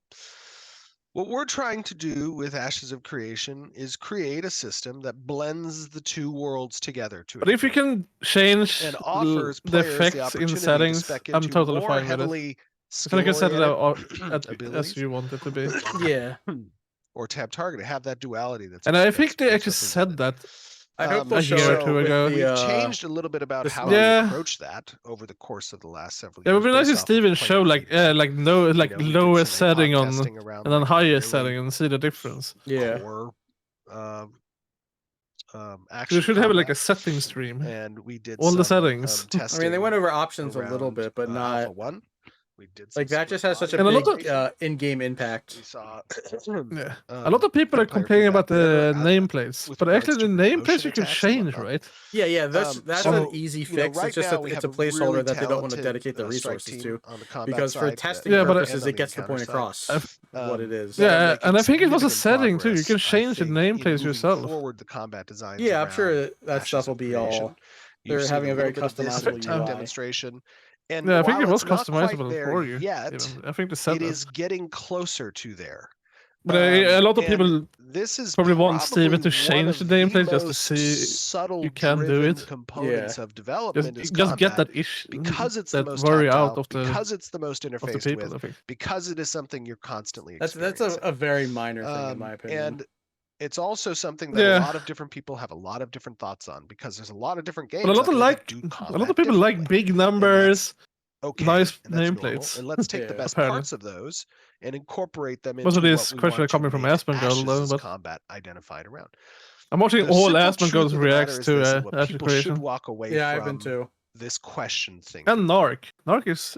But I usually watch We will Asmongold, watch continue Narc. to iterate on combat Sorry, go for until it. it is in a place that collectively we as a community can say, this may not be my particular combat, but this combat is good. Oh, yeah, That true. is the driving force and factor behind the development of combat, and that is how we are going to continue to iterate upon it, utilizing, of course, the player feedback from our community, Yeah. but also keeping you guys informed and up to date as we continually iterate on combat. That's good. Combat is not final yet. That's great. Yeah. All right, my next question is on the character creator. But the When character might creator we is so expect to see a good. new iteration of the character creator? Yeah, Has the please. team been Give concentrating us now. more on polishing the new faces in that The Asmongold we have face, I already want seen, it. or integrating more races with a similar degree of polish? They should. The What character game was creator it that added like you can is, take a picture of currently yourself and then scheduled in 3D this edit milestone, I think into it a was an creator? milestone NBA 5, game. to I get know. I believe that was one of them. up to speed with the most recent additions of I think our, one MMO did it too. I don't of forgot our which one it races. was. I I think BDO and I don't know. Was BDO? that we're talking No, I don't about think with BDO. BDO BDO has a different crazy character hairstyles creator and though. decals that Yeah, can and be BDO's used. combat. Those might not Perfect. be worked on this milestone. They might not be The worked best on tonight's combat milestone. in the world. But I would say, in anticipation for Alpha action 2, style, yeah. you will expect to Does see. it? Yes, it does have that milk the bag character sliders. creator is in a usable, Milk bags functional, and dick size. testable, playable Or format sausage slider. for Alpha 2. They do. It may not have all the bells and whistles, So of yes, course, that we want to launch with. That's the most important. But it is Booba going to slider. be part of the Alpha 2 client that players will get to interface with. All right. How far are you willing to go in response to player feedback on core systems? For example, if there's a huge outcry at launch to have more instance dungeons and raids, is that something you would address, or are you standing firm on the more open world aspect of it? Okay. Good question. Well, let's see here. So, to first answer that question, player feedback is important. However, the identity and the vision of the game. Yeah, because a lot of people is want not up instanced for instead of discussion. open just because of And so when we ganking talk and like about the clans core controlling systems, tenets, and raids and philosophies stuff. behind what the game that Understandable. we're trying to make is, we believe that the game we are trying to make resonates with a large enough section of the MMORPG player base that it is a sustainable and profitable And I think venture. Azure Creation is for like us to one big create server, that right? Or like game. not one big, but like Now, 7 or 5 the or ancillary something like systems that. that live around the core It's not that many philosophy of Ashes servers. of Creation, There's gonna be a lot of people or the per server. subtleties in what we need to do in order to make a particular system or feature better, right? Yeah, I That think is why they're we shooting for interface like with. That is the 10,000 reason that online. we want to collect player feedback. Yeah, per server. Yeah. The identity of the game, when you leave that up to great. council design, so to speak, right? That's when you start running into an identity crisis. And don't even I need more than think that 10 if servers. the They probably objective need of a particular team is to answer the 30 or call 40 of every maybe. player, that 10 times out of 10 they're going to fail. And I do not believe that that is the way they that have you go about over, creating a what was product. it, like $1 million? I think that you identify your golden Well, it's core, $1 million. you identify your core audience, Oh yeah. and you They're more say, than the hopefully first with this sense, I am a member of that goal core was 1 million. audience. I think they got know like what 50 that core or audience something. desires from Yeah, a insane. 10,000 foot perspective. Yes, I am Raccoon. going What to are you build doing? that. Right? You're watching and you Azure stick with Creation it. right now. And the moment Okay, you I have got a voices video that for come you from in a your board video or that clips come section. from a Put that up on the stream. an executive, I will do it after or this. that come Give from you a a monetization guy, I will do it after and they this say, stream. "Hey, this made a lot of money over Azure here. Creation Let's thing. make some Stream. money over here." Right? That is when you start running into the problems. That is when you start running into Yeah, more the important stuff to identity watch. Watch this crisis. video now. No, I'm not gonna watch And it that right is now. We're not watching Azure up Creation. for discussion, so to speak. Yeah. I'll But do it later. as I said, the subtleties of implementation, the iterative portions of a particular feature or system, those are where player feedback matter. And I'm going to tell you, it's a difficult job parsing through feedback. It is a very difficult one. Get that. Roshan and Vaknar and Margaret and Peter, they do great jobs on the community side, and not a lot of teams invest money into community teams this early on and as early as Ashes did. But it's necessary in order to distill the feedback into actionable items. Otherwise, it would be a very difficult thing. Shut up, Raccoon. So with server quests that can only be done once and that begin certain events in the game, how will this affect future expansions if 2 servers don't follow the I same haven't even thought about expansions. That's a good question. So obviously, when our story arcs have branches, and it depends kind of on the story arc itself, right? We have these major story arcs, we have minor story arcs, we have personal story arcs, stuff like that. They all tie into a meta narrative. And when we are I'm gonna watch it later on. Okay. Expansions, we throw back to more gross, generalized ideas of a particular story arc. So, for example, if little Timmy dies at the end of one particular story arc, there might be 5 or 6 different ways he could die, depending on which story arc maybe gets interfaced with, or which chapter, how a particular chapter might end. But when we refer back to little Timmy dying versus living in a future expansion, we don't need to get granular in how little Timmy died, right? Out of little the 6 Timmy's possible death is scenarios. inevitable. We just need to say poor little Timmy The died. chaos in my chat right now. Right? So in that sense, we keep it as binary, as 69, perfect volume. as restricted in the number of ways that it can occur. But in addition, the reality is we're going to be creating new storylines with the future expansions, and we're going to do our best to kind of call back into what a particular story might have been with on a server. I'm going to redeem your But the core aspect of these story arcs is to kind of create that unique aspect of player-driven storylines within a particular expansion or launch, and then do our best to call back to them as we release future expansions and redefine particularly those areas. My question is in regards to character level and artisan level. We know that currently they are 2 separate things. That being said, what prevents a player from staying level 1 and partying up with a level 50 player to then gather level 50 resources in the high zones? That way, anyone who wants to take those resources will have to kill the gatherer who is level 1 and get a large amount of corruption for killing a level 1 as a level 50. Well, I guess you're not going to bed, but first of all, gathering higher level resources requires what are you trying to do, advancement within a particular profession for that gatherable resource. So if I'm a miner and I want to access the highest possible mineral, I need to be a master miner. And in order to achieve the master miner status, I am going to be gaining adventuring level experience through that process, because many of those quest lines, many of those achievements are facilitated through quest lines. Some of those quest lines interface with adventuring difficulties that are out in the wild at certain levels. So that's going to that's going to be a predicate for me to achieve a certain level in order to complete some of these quest lines and achieve that master status. So you will likely not see the ability of a level 1 alt character having the access to high level mineral mining or any other type of gatherable out there. That's one thing to prevent it. And then the other thing is, let's see here, higher tiers. So that's the primary method really in which we prevent that. Anyone who wants to take these resources who kills the gatherer will get a large amount of corruption. But the truth of the matter is, if you're killing a gatherer, right, it is going to be entirely possible that a level 30 or 35 person might achieve the rank of master miner and be out in the level 50 areas mining that gatherable. And to a degree, whoever wants to kill them is going to suffer the consequences of a larger amount of corruption gained because of the disparity in level between that character's adventuring level and the character who killed them. And that's part of the disincentivization of the corruption system.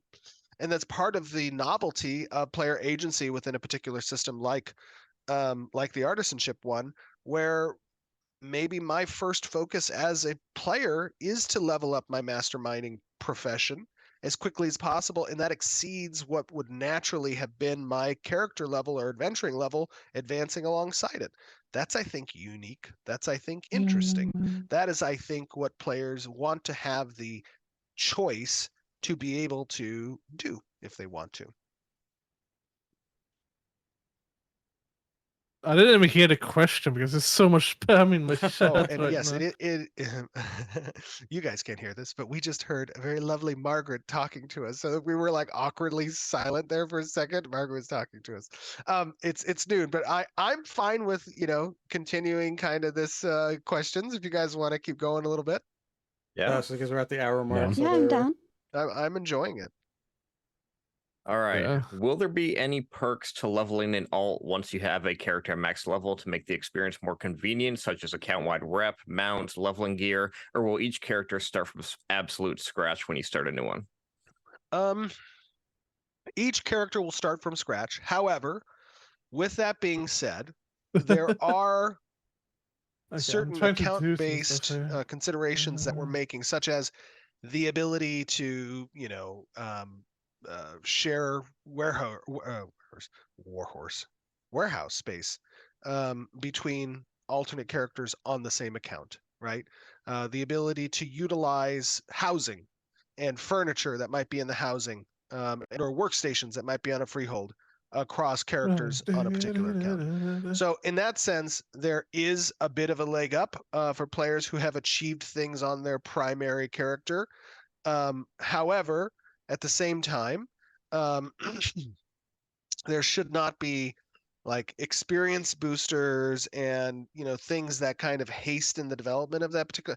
They could share, we are an open economy system, so if they wanted to give them the best gear set for each particular level grade, they players could do that. But that I think is normal. That's what most alt creating characters want to kind of experience, but they'll have to go through and complete all the same quest lines, they'll have to complete the same Holy leveling shit, process. guys. They will have to do what it takes to level up that particular alt. But geez, it's still going. All right. So I need to stop now for a while. The next question that we've got is going to be regarding the class composition and design revolving around the Holy Trinity.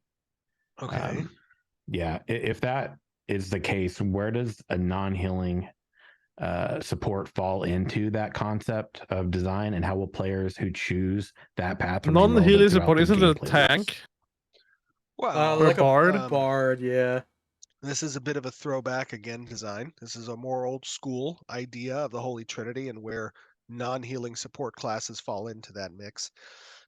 Generally, you see, in my experience, most non-healing support classes fall into between the hybrid of support to tank or support to DPS, right? So they tend to fill a hybrid role.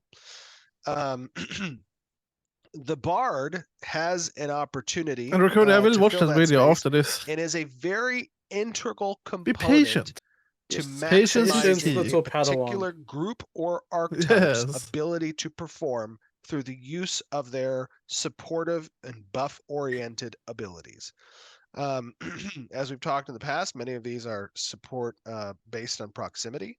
Some of them are support based on targeted buffs. We're going to be following the format of abilities that adhere to dances, songs, and stories when it relates to the bard and the scope of their particular ability sets. Each of those provide a certain type of benefit to other characters within proximity.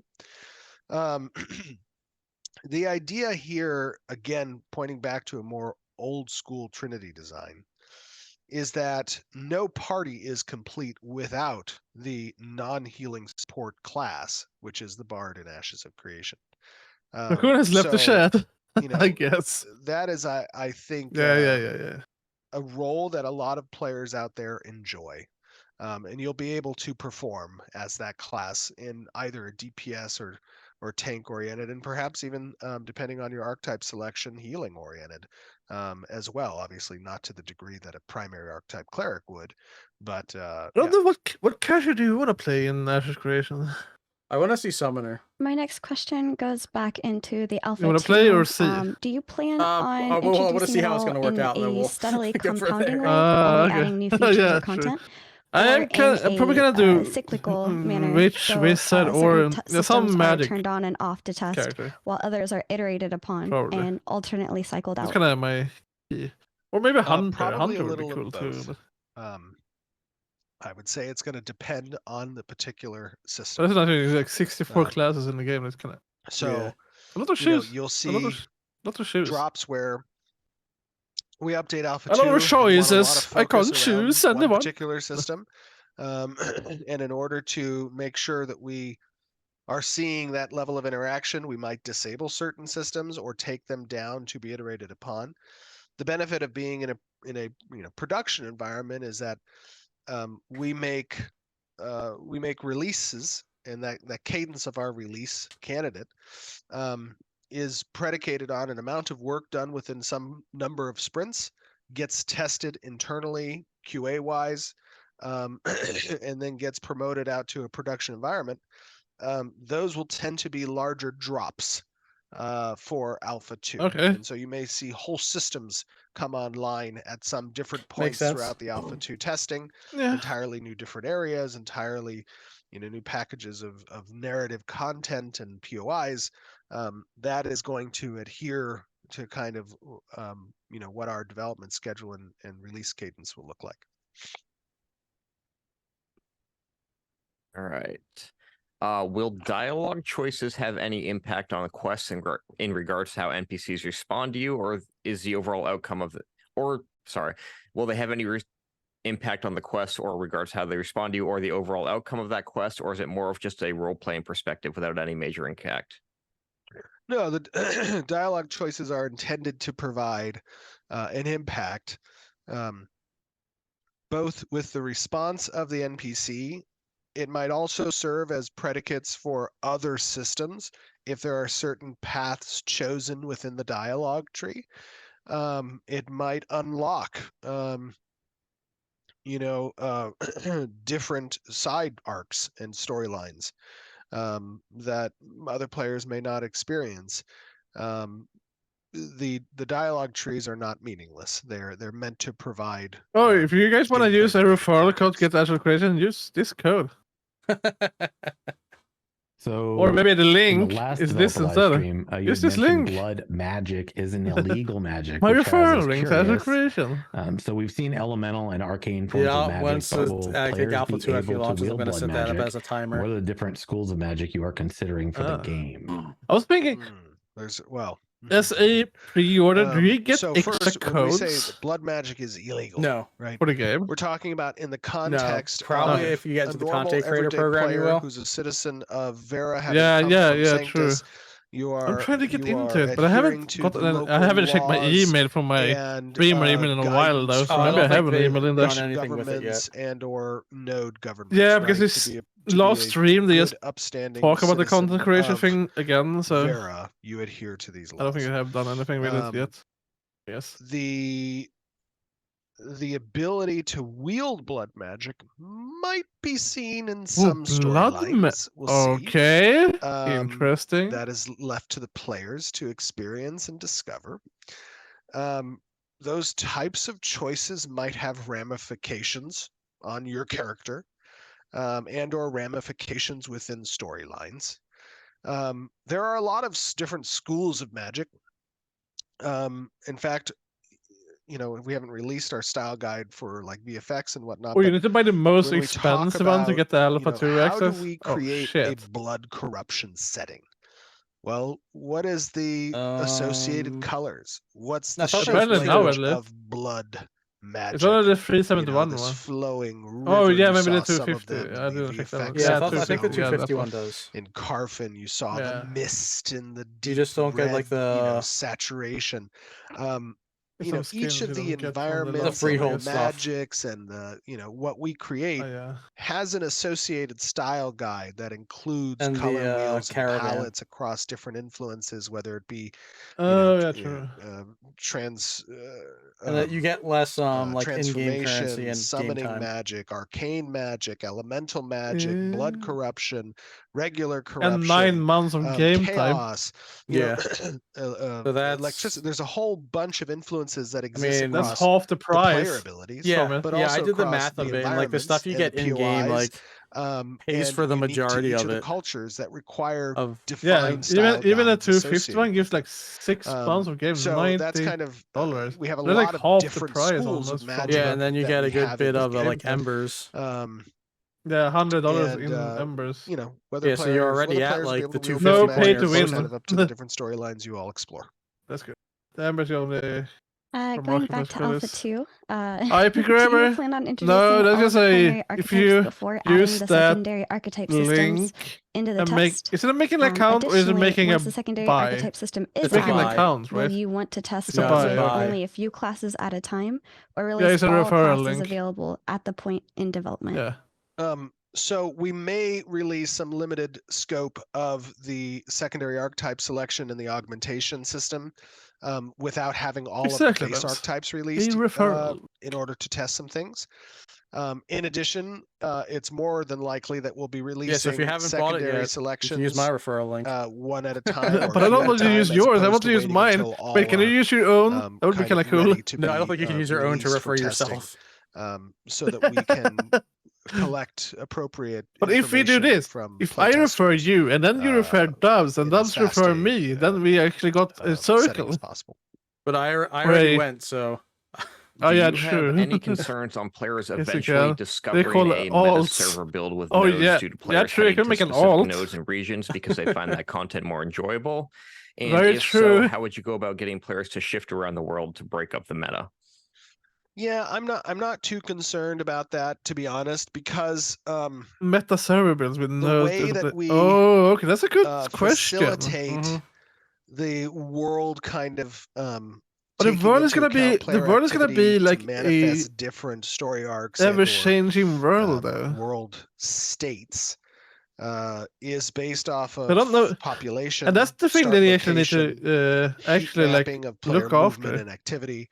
They need to A lot of that move stuff is built raids in a around way I think, that almost to make the world ensures living. very different outcomes from a world state And it's also it might be perspective dependent across on how different things servers. open up. Yeah, and Now, what players had a items and what concerted gear you effort, get. So in order to elicit or similar you don't get world-building gear really from raids. You get achievements, items to build the it gear. might be possible for them to do so in yeah, very I mean, there might bespoke be areas, like standing some up a gear. You node get in a some particular gear, zone. but you don't But get the the top best gear gear is gonna from come That's from the doing the first raid. level of interaction Yeah. when it comes to And you get the deciding crafting what items from the content raids trickles out of these to do POIs, the best gear. what supporting structures in the world change So the that's a good zones. social It's not aspect just too. one level Yeah. deep. Because When that crafters are node gonna be gets so manifest, important in the it game. has a They are. relationship based Like you might have with to other like nodes. help Some out of those relationships crafters get told through the vassal system. to Yeah. Some get their get told through resources reputation. as an Some get adventurer. Then told you need to through, help.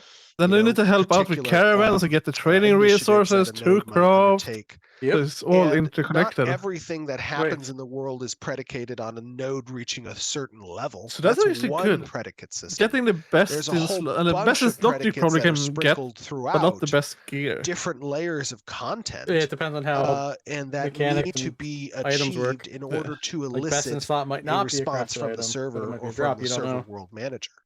Yeah, So true. I'm True. not too concerned with reaching a Oh, quote did you see my unquote merch, meta Dubs? By the way, across servers. Did you do I something think it's going to recently? be possible and my expected hoodie. that players in Yeah, I certain saw you wearing it areas the will other yield day. similar outcomes to things, and that's Freaking okay. nice. That's cool. I The think it's hood is- interesting if the hood players has have a a good concerted quality effort to it, across too. server to interact with one another, learn But from that their might actions, actually mistakes, depend though, successes, because it and depends on effectuate where that you on the get the server shirt they're from. on. That's interesting. Yeah, but I'll be 'Cause back it's- after running the But I restroom. don't believe we'll see it metaform. Right. I I'm think gonna that the do the intricacies are same too actually. great when it comes to how predicates are formed. In So, order to Bams, if elicit something state changes. interesting comes up, please tell me. So we haven't talked about the Tolnar recently. The Tonar! Who do you consider to be the true natives or traditional people of Vera? Could we be seen as foreigners trying to colonize Vera, or would the Tolnar view us differently than that? How do I want to say this?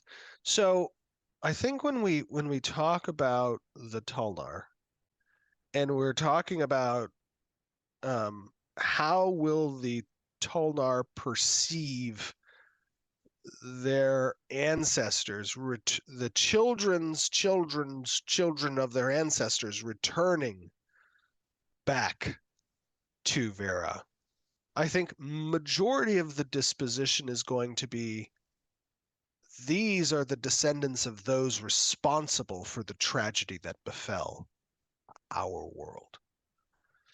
And so that is one way to look at it.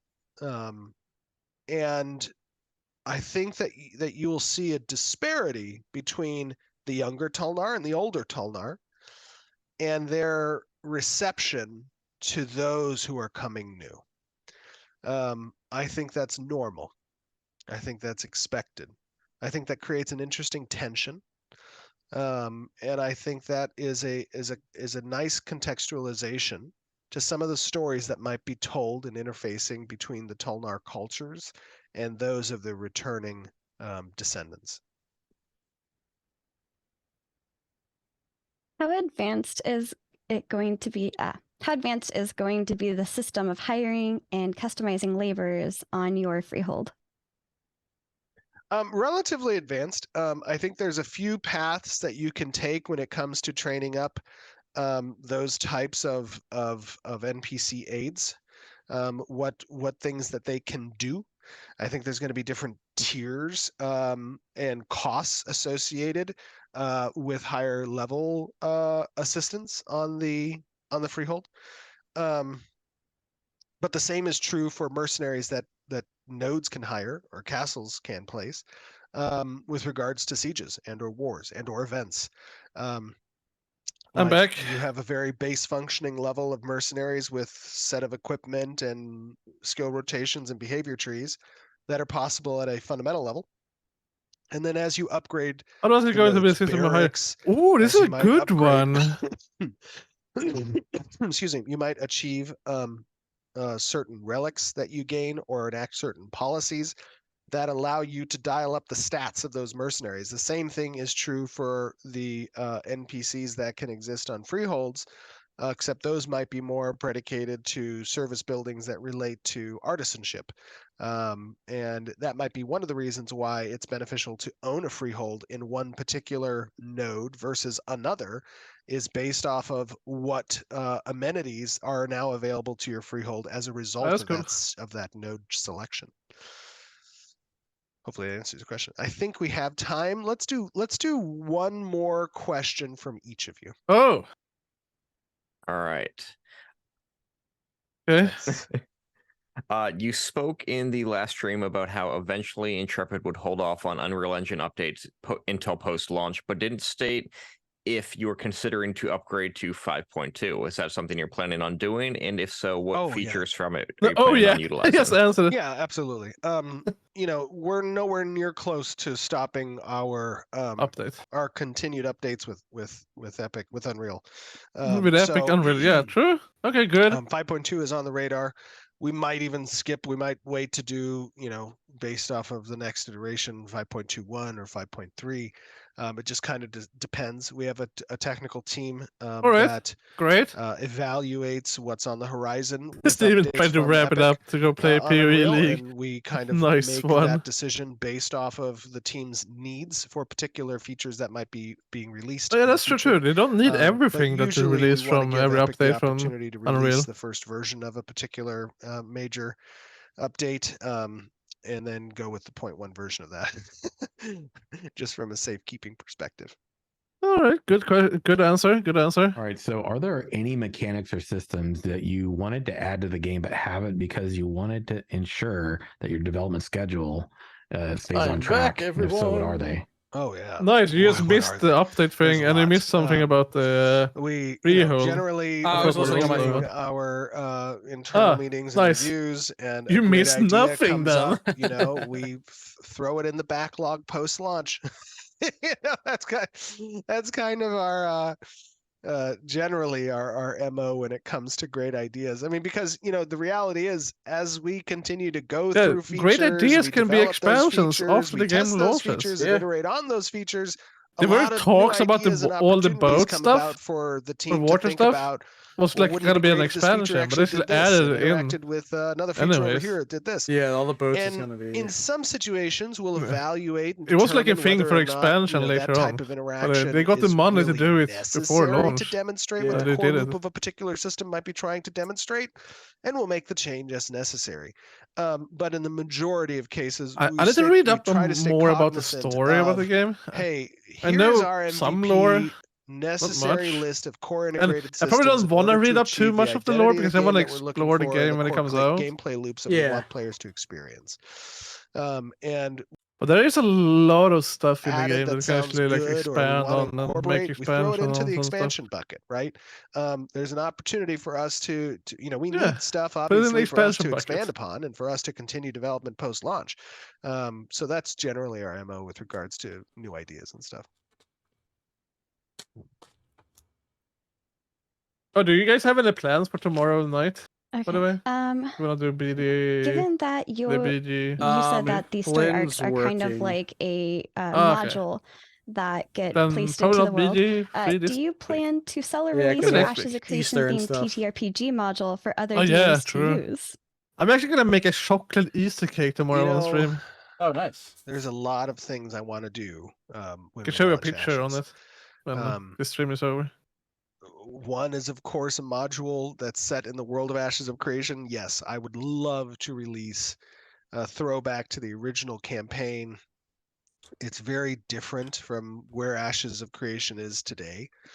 But I think there's a lot of overlap between gamers who enjoy tabletop RPGs and MMOs and is it a tabletop RPG? Story like D&D module or like Pathfinder and systems is that you reach a broader audience Pathfinder. Because I heard about that. Like the same Flynn works till 3 p.m. tomorrow, which would be. And I think the story of Ashes is like 11 for you. And because of that, telling it through are you 8 hours mediums is definitely a desire.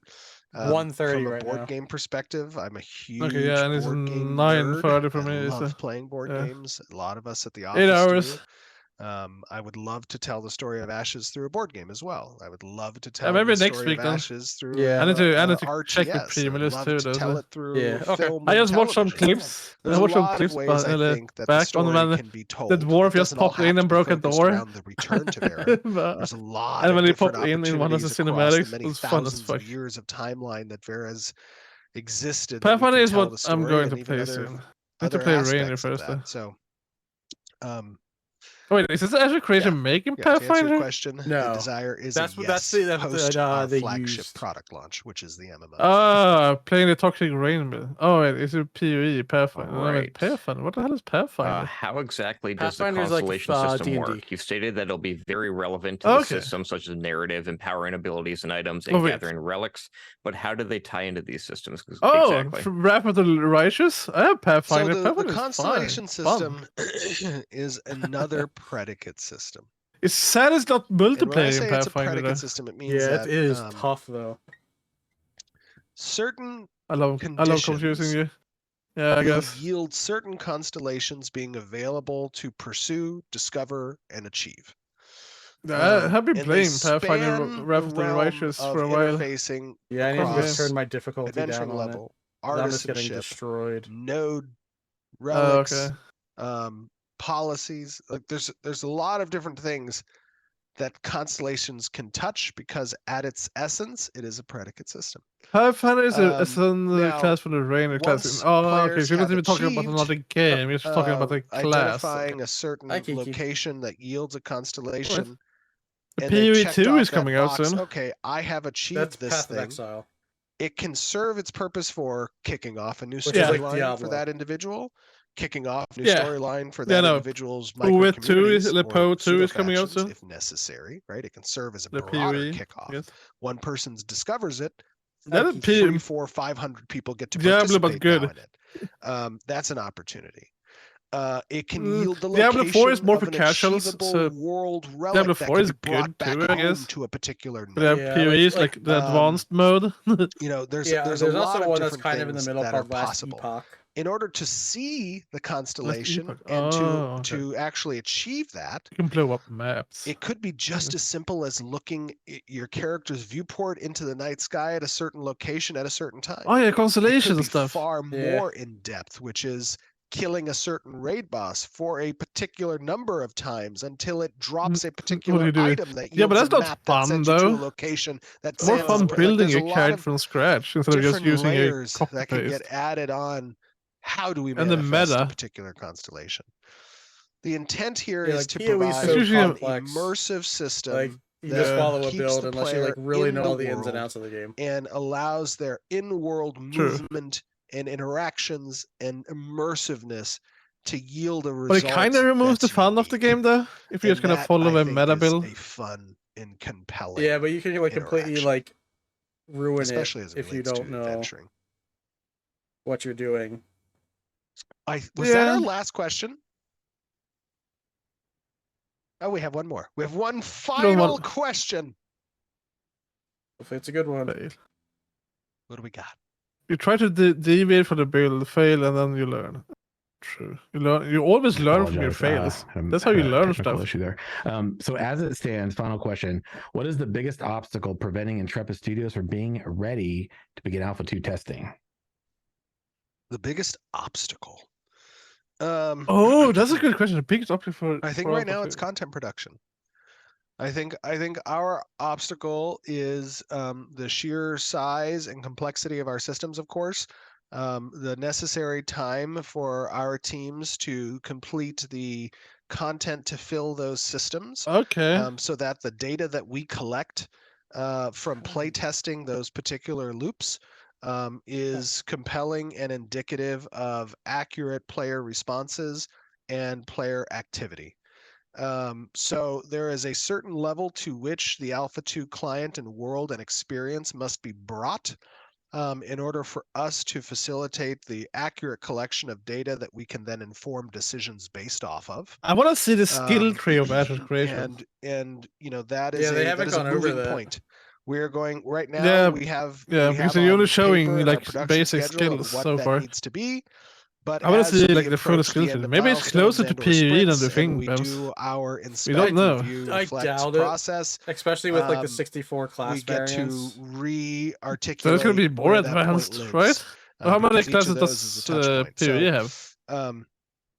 Look, I don't we're know. building a massive MMO. Where Massive. ground core classes is like to the likes 8, of which I'm 6 not sure in have PvE. been done in a fantasy setting before at launch. Now we Is it kind of like Diablo? 6 core classes? We have brought aboard and then phenomenal you expand a lot on them, though. incredibly talented. We are doing it in a way that I'm I not think sure. is right, Enlighten with me, the Ben. transparency and connectivity to the community and the opportunity for people to watch and the development of it. Yeah, the core And the classes truth in of the Ashes matter is like that 8, right? all And of then you us do the want to play the secondary. game. 8 Yeah. by All of us 8 want to is play 64. Yeah. even if it's Good math. just Alpha 2. Let's go. So, our focus is to continue down the path of production and completing what's necessary for us to have a successful Alpha 2 test. And nothing can be said or done to hasten that process in a manner that is not already conducive to how we are approaching production towards Alpha 2 already. So with that in mind, patience is key. Spending the time necessary is always going to be a good yield on investment.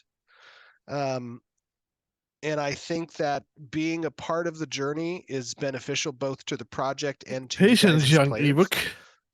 But ultimately, our focus will remain on the obstacle of producing the necessary content for us to achieve a meaningful test period with Alpha 2. Is it 60 to 70? What was it? 60 to 7% is Alpha 2. That's we huge. did it. Thank you, and content plug. Awesome, good job. Guys, is that Margaret in the back? I like that. That's cool.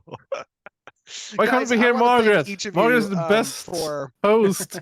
Joining me today. Obviously, you guys represent a very core audience You need to do section more of Q&As. the Ashes of Creation One each community. year, People have been at following least. the project for a long time. Hopefully excuse me, I apologize for the coughing. Hopefully, the questions that you asked today, I think, successfully scratched some of the outstanding itches that the community has with regards to systems design and the project and development as a whole. I always enjoy chatting with fellow MMO lovers and members of our community, of course, about. Sometimes I can get a little overly passionate. I apologize. What is the content plug? They're gonna read something new. I always enjoy having these conversations. Ooh. But I'd love each of you guys to just kind of give a quick reminder to our audience of where they can find you guys. Oh wait, they're gonna plug their own streams. That's a content plug. I'm Chibi Bree. I'm from the Golden Feather Tavern, and you can find us anywhere /TGF Tavern. So Twitch, YouTube, etc. And you can find me over on YouTube at youtube.com/RichieSH. Yeah, and to catch up with myself or any of the Pathfinders, just go to asheshq.com or the corresponding YouTube where the Pathfinder podcast is at, or you can catch me on my own channel on YouTube, not YouTube, but Twitch, just some more. Wait, yeah, Ashes has a lot of inspiration from Pathfinder. Awesome. Well, from everybody here that joined me today and all of you out in the audience, thank you very much for coming and being a part of this. Thank you, love Steven. And appreciate our community at Ashes of love Creation, you. and your guys' participation makes this game a better game. So with that being said, we will see you again at the end of this month when we showcase the new Mage update. And until then, I wish you guys. Oh yeah, the Mage update. Fuck yeah. Yeah, I think the Mage is this I'm gonna month, be and then there. the Cyclops raid boss will be next month. Y'all. Ooh. Who did an air horn in the end? What the fuck? And it was great. It was a good Q&A. Alright. A great Q&A. Let's go to full cam here. What are your plans for the rest of the evening, Dubs? Not sure. I might go back to Hogwarts or I might take a nap. All right. Sounds nice. Unless maybe if Lynn's listening and has some time, if she wants to do a quick Wild Hearts hunt while she's on her lunch break. Ooh. Yeah, I never tried Wild Heart. It looks fun though. It is. It's similar. It's kind of similar to Monster Hunter if you played that. Oh yeah. Okay. Yeah, I tried Monster Hunter. But it's a little more faster paced. Okay. Cool.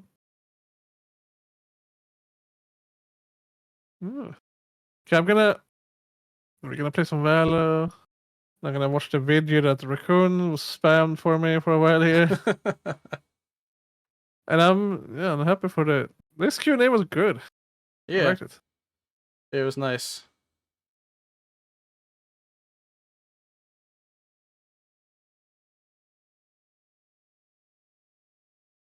Chatting.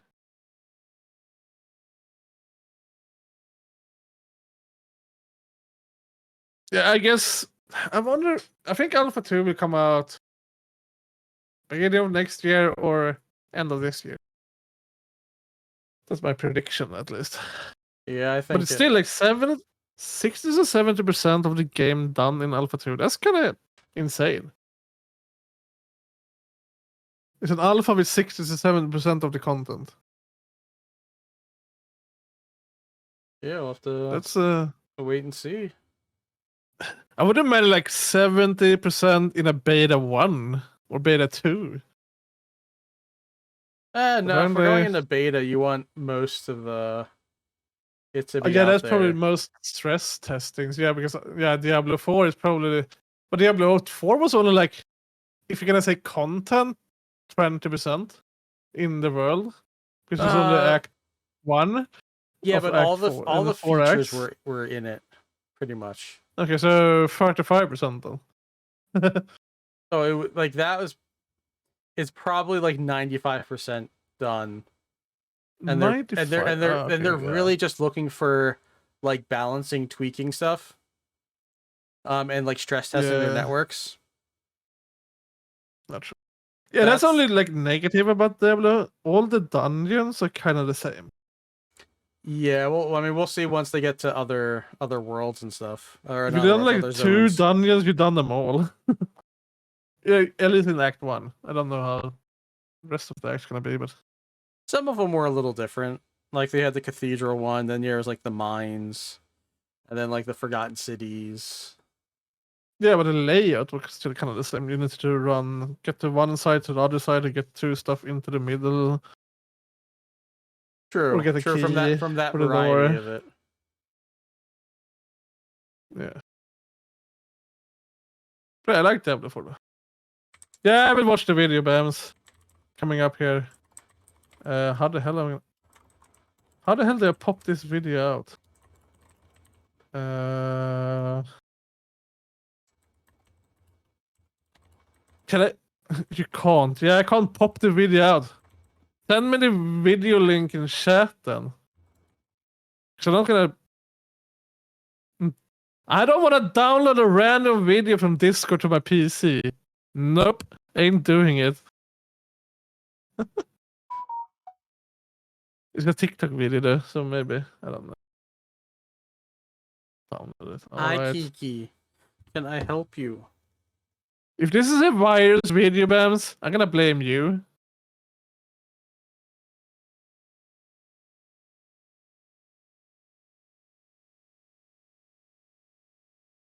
Alright, and we're gonna. Oh my fucking god, it's so loud. What do you want, Munchkin? What do you want? Facebook. Oh yeah, okay. Here we go. So loud. What is happening? I have a cat. Okay, I'm gonna rewatch that video. I don't even fucking know what happened in the video. To be honest. Oh wait. Oh, it's a golf ball? You're just bouncing around? Holy shit. Okay, nice. What are you doing, Kiki? Damn. Goes a little. Yeah, he goes a little inside the pub and it broke the whole pub. Okay, that was a nice video. He threw the golf club. Oh, it was a golf club? I thought it was a golf ball. Okay, he threw the golf club. Oh, damn. Nice. Alright, I'm going to play some Wild Hearts with Flynn, so I'm going to hop back to my server. Alright, devs, and see you next time. Yep, I'll see you around. Yeah, man.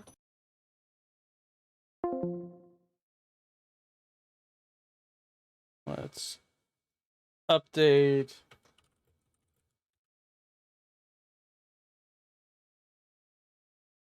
To this.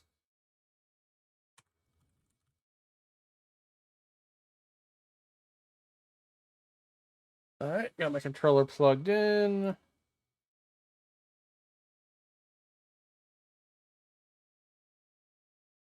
Alright.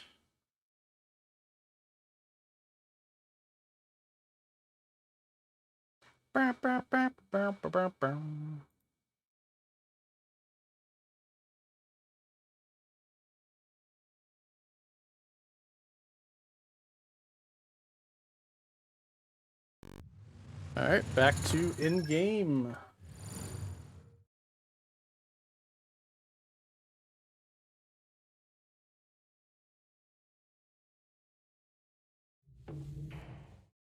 EA Originals.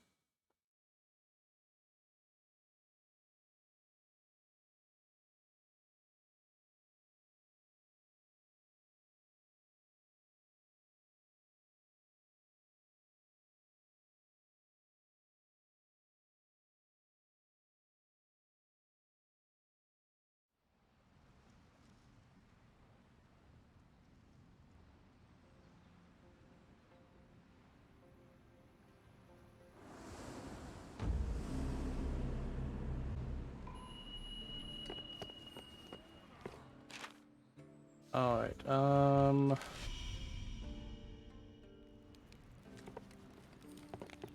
let's see if Flynn is open to her world yet, or... Okay. I will make a session.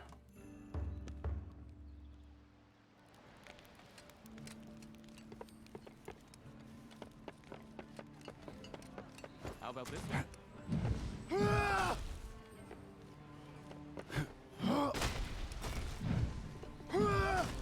I gotta...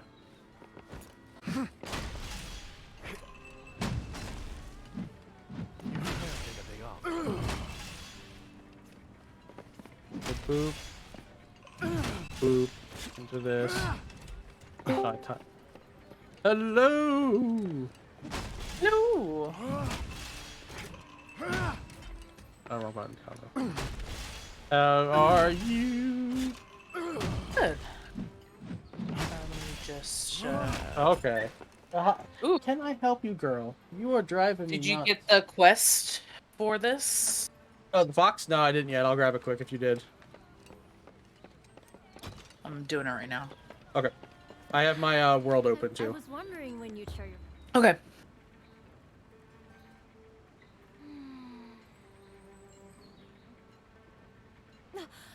Sorry. Irashaimase. Yes, a little. I heard a disturbing rumor from the merchants who arrived before. Did you know that the great Sakura has come into bloom again after all that rain? That's the good news. But I the got bad news Spoopy's is eye boogie. Kind Kind of of. yeah. establishing new territory there.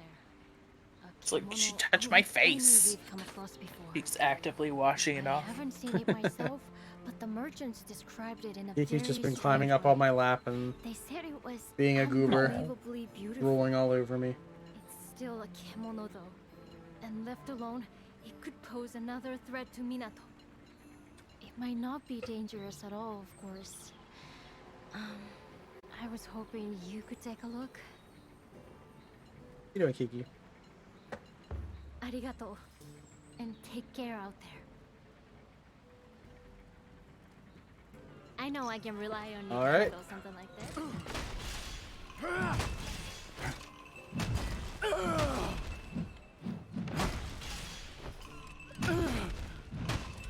Have a look around. Coming on over. Alright. Are you ready to dive right in then to it? I believe so, yeah. I didn't go anywhere to get any of my foods. That's okay. I mean, we probably only have maybe 1 or 2 hunts, depending on... I don't know how long your lunch is. Fine. Probably do 2, if they're quick. Oh, here it is.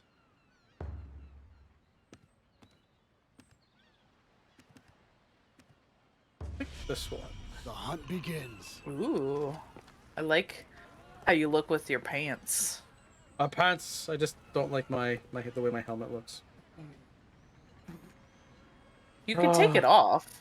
You could go and say, don't display. No, but I like the hat. It's just the face. And with your glasses? And the bird beak that's like stuck to my forehead.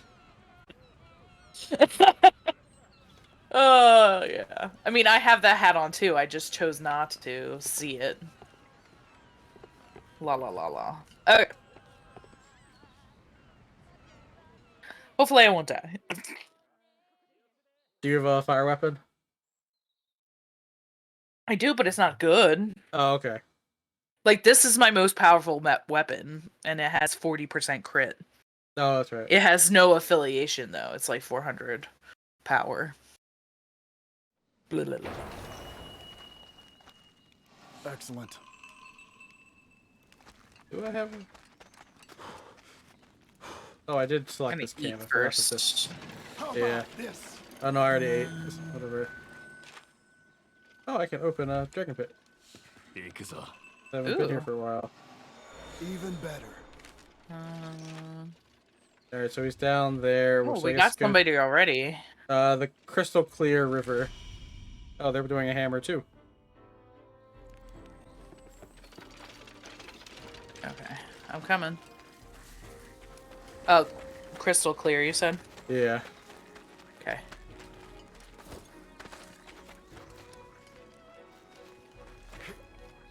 I'm excited. This is gonna be so pretty. I think I know where it is too.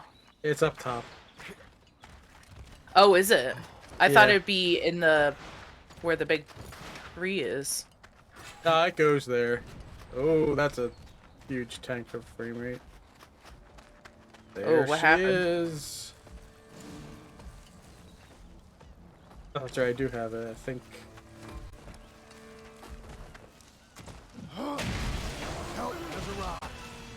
Oh my gosh, you're beautiful! Ooh, what do you do?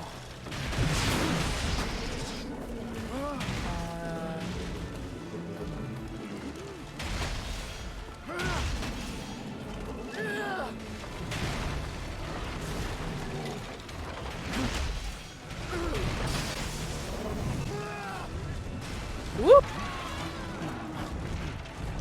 Whoop!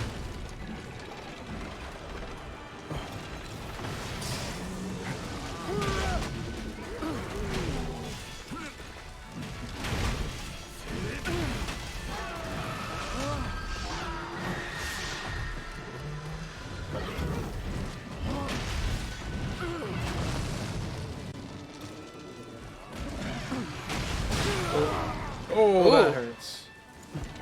Oh. This one's ready. I already got I don't have any. I don't have a heal. I just have the harpoon. I don't even have the crossbow. Ooh! Ooh, that hurt. Ooh! Oh, where'd you go? Oh, you go underground. Yeah.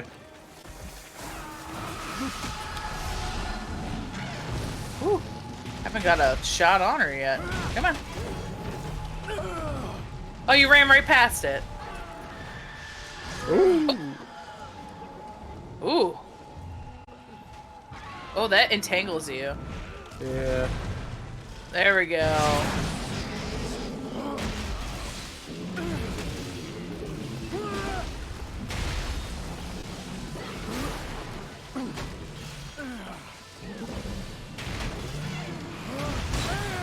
Oh, ow. Ow, that hurts so bad. It does.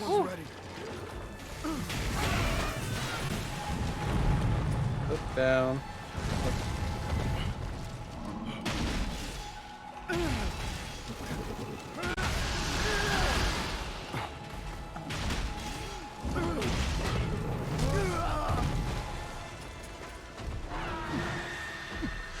No, thank you. No, thank you. Staying up there or... Woo! No, thank you.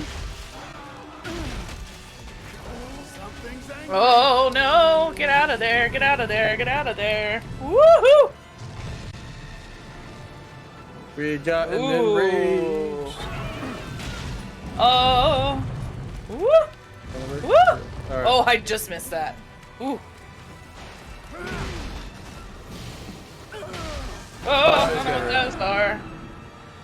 Ooh. Are you okay? Yeah. Oh. Destroy it. Aw, you dick! Woo!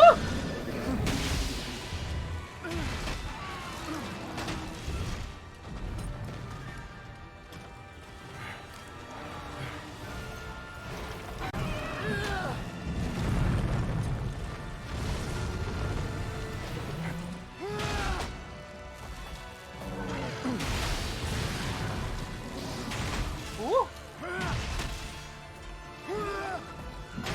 Damage done. Ooh. I don't like that. Damage done.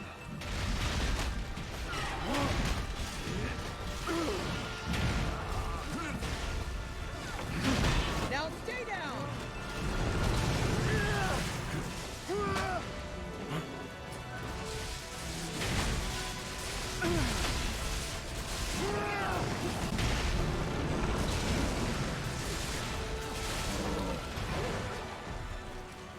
Ooh.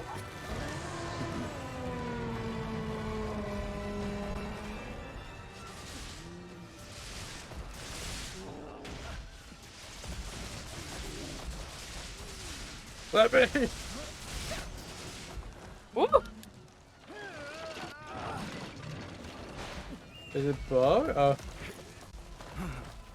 Alright, there was some shiny over here. Yeah, I see it.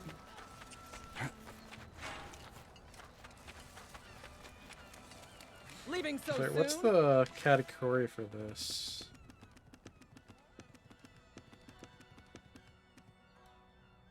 Oh, I do have it. Alright, cool. What is it? It is glider and torch. I don't think I have either one of those. Shit. Oh, that's right, I have glider, so I can... Wow, this is a far... So she went to the Wait, Sakura. where are we going? She went to the Sakura Sakura. thing. I don't have a camp right there. You have a thing up there, though. This is the Kimmel. Yeah. Very well.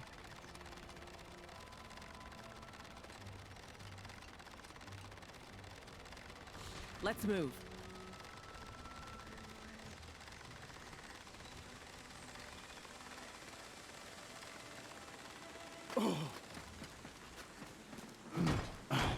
No.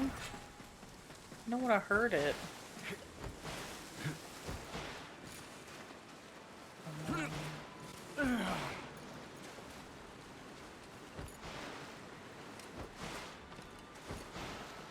They're coming up the other way. Here I am. It's living. Construction complete. Let's soften you up.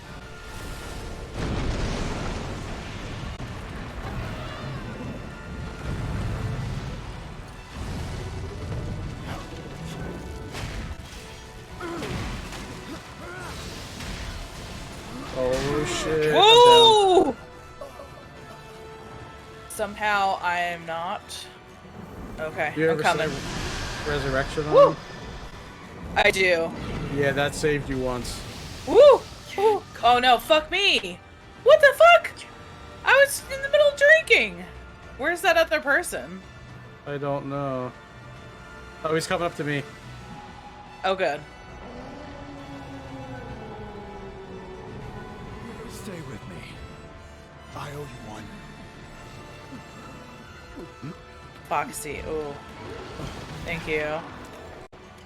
Need a drink.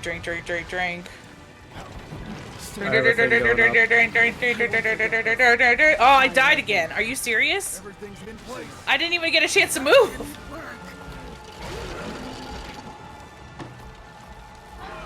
Back on your feet. Okay. Run. Woo! I grab you.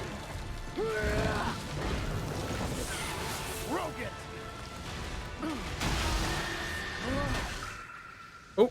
Ooh, you got it? Yep. Ooh, what the fuck is that? Oh, it's a spinner! Hell yeah! Woo!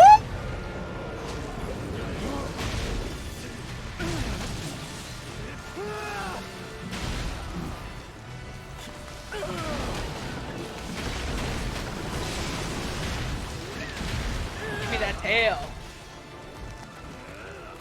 It's livid.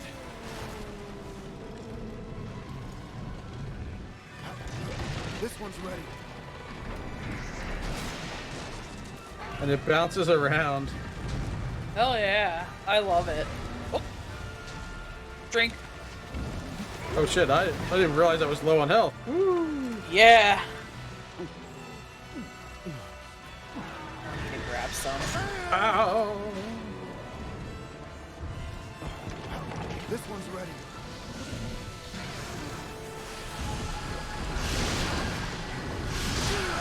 Oh shit. Holy shit! They go so far!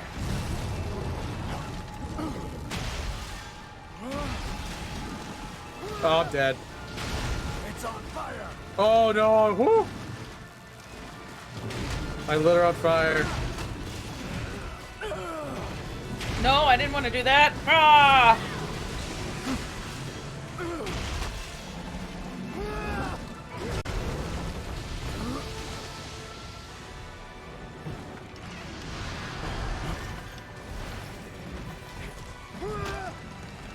Oh, fuck me!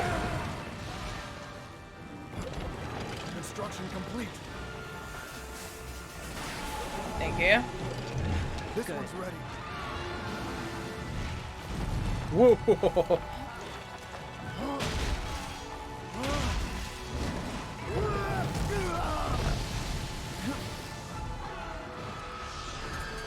Woo!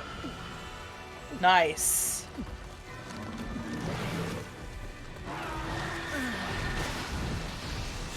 Full power. Oh! I feel like all I'm doing is dodging. All bark, huh? Give me that tail! Construction complete. Drop the celestial gate. Thank you. Got it. Woo! Oh shit! Not like this. Oh. I'm down. Oh. He's getting you. I'm distracting it. Woo! Stay with me. Oh no. Won't forget this. Heal. Construction complete. Thank you. Nice. I hate that slap. I can't see. Where did it go? Went over there.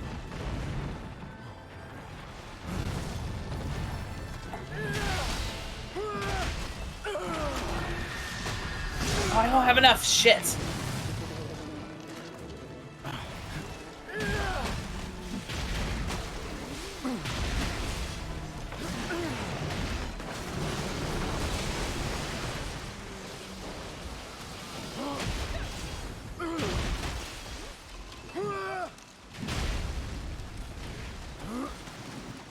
Oh, lava back's here.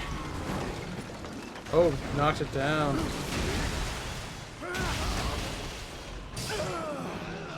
Oh, I did the wrong thing.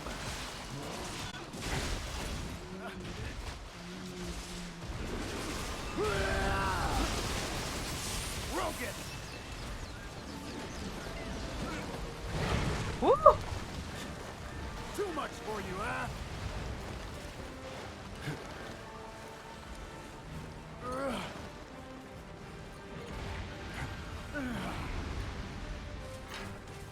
Whee!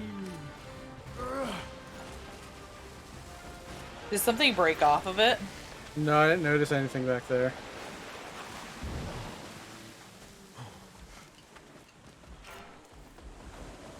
I need to stop by the tree here.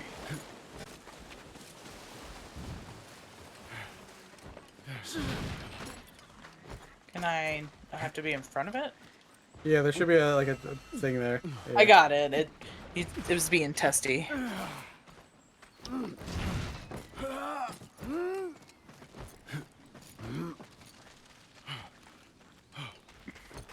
Forward! Something's angry! Everything's in place. Get a load of this! Construction complete. Everything's in place. Never back down. Construction complete. Get a load of this. Armored up. Fuck me. Oh, I had this shield up. Yeah. Oh, the tail broke off. Oh. Oh, it's over here. Yeah.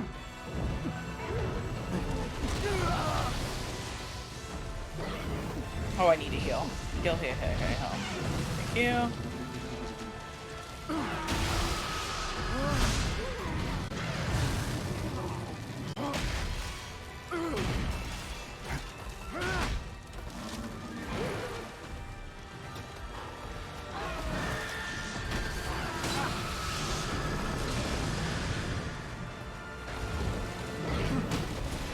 Ah, fuck you! Woo!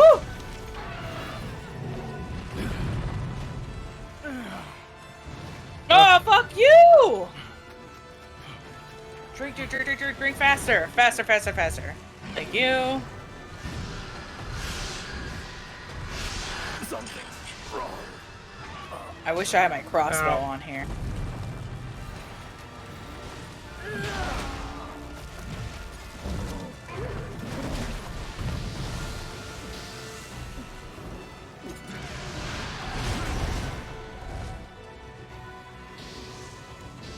Oh no! Oh fuck me! Shit. Stay with Oh no. I owe you. Nope, no! I want to drink! Damn it! Woo!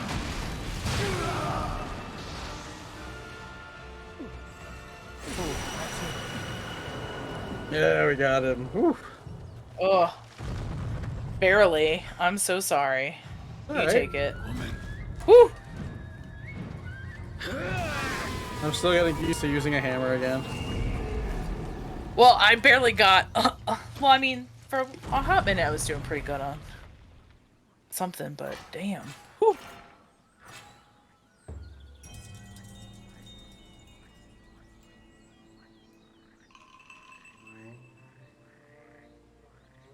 Then we gotta run and get the tail. I did, I got it already.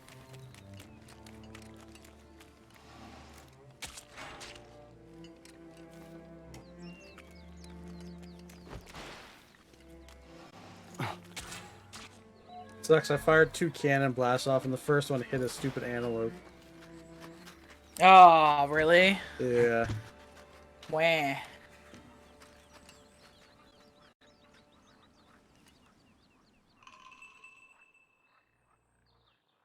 Oh, those spines are impossible to break. Ooh. Ouchie. Every time I try to make that goddamn harpoon, it kept running into me. I was like, no! I want to see what kind of stuff they have, and then I'm probably gonna dip. I gotta go back to work. Look at the. Okay. You want to know what's still to do? Here's the list. Oh, but that was fun though. This. Ball. Airship.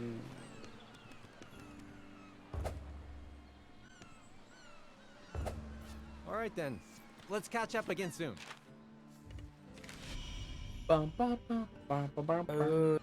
That looks so pretty. I was wondering when you. All right. Let's see what I can do for you.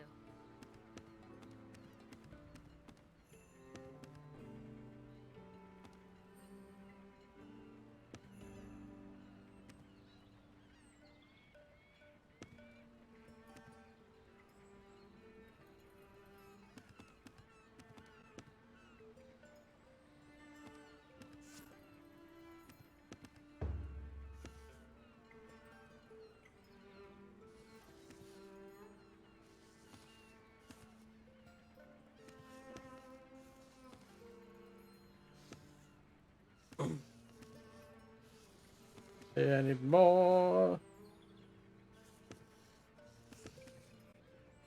Deathstalker, and then more. A bunch of celestial dragon farming for that. Yeah, we still have to hunt the deeply volatile I'm just kimono. I still have 4 that I need to do for that. Back that out. I might. This.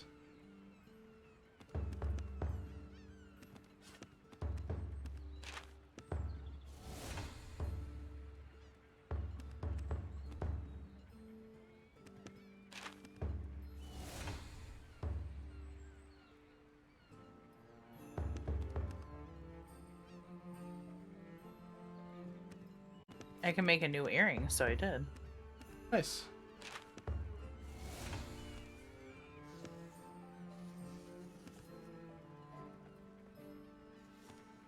Are you gonna keep hunting? No, I'm probably gonna go take a nap, I think. Oh, okay. Oh, I like your hammer. I think that's about it. I'm sorry about your Unfortunately, bow, like the though. equipment that affords you protection, can you? Yeah, it is what it is.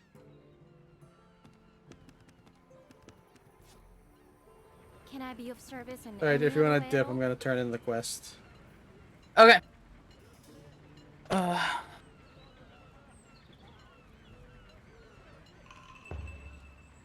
There we go. Made clouds of blossom? Just like the great Sakura then. It must have been rather beautiful. You did what you had to do. And it's going to make life much easier for the merchants and travelers. Anyway, it sounds as though it won't be long until we can all enjoy the Sakura's beautiful blossoms again. When I was little, I used to pester my father to take me there when he went out gathering. Of course, we hardly ever saw a large kemono back then. We would always stop to admire the sakura on the way home, when the baskets on our backs were full of ore and other things. He never told me why, but I noticed that he always looked wistfully at the tree. That old sakura still means a lot to me because of those childhood memories. But I'm fairly sure it meant even more to my father for some reason. I think that's why I felt so wretched about it when it was scorched. I felt lonely somehow. Perhaps if it blooms again one day, we could sit and admire the blossoms together. Perhaps even invite the whole town. Wonderful! I was worried you might say you're thinking of leaving Minato. That would be a huge loss for all of us. We've all come to think of you as one of us. As far as we're concerned, Minato is your home.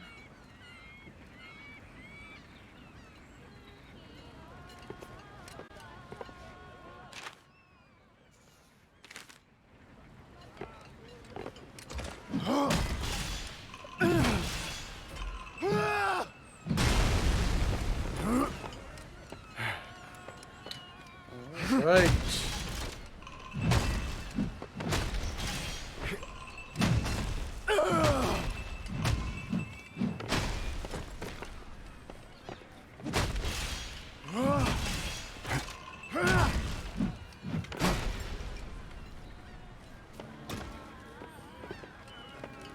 How are you feeling? What do you want? What do you want?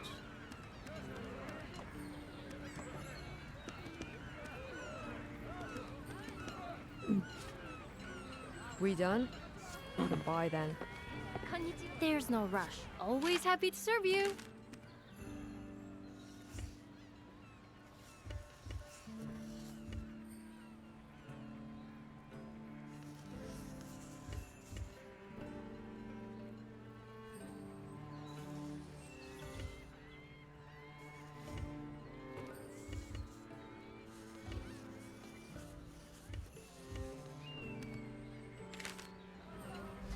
All right, I think that's gonna be it for me. We're gonna raid on over to Nordic. Getting a little tired. I've been streaming for a little while. What stream? Just changed his name. Woohoo! I he's playing some Valorant. So thank you all for hanging out. Thank you, Flynn, for the resub. You rock. Of course. But I hope everyone has a good day. I will probably be back this evening. So, have a good one. Bye-bye. Bye-bye.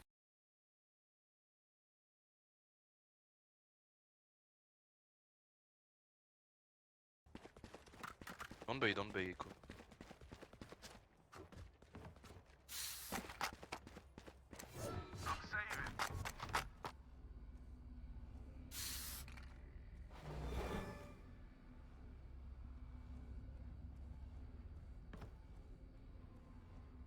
Where are you?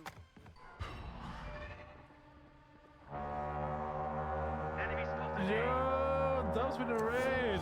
Thank you very much, my friend. What's up, man? Josh has returned is raiding with 3 viewers. Yo, thank you for the raid, dude. Enemy spotted A. Spike down A. Enemy spotted A.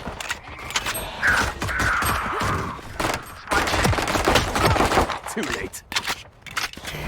I'll find you.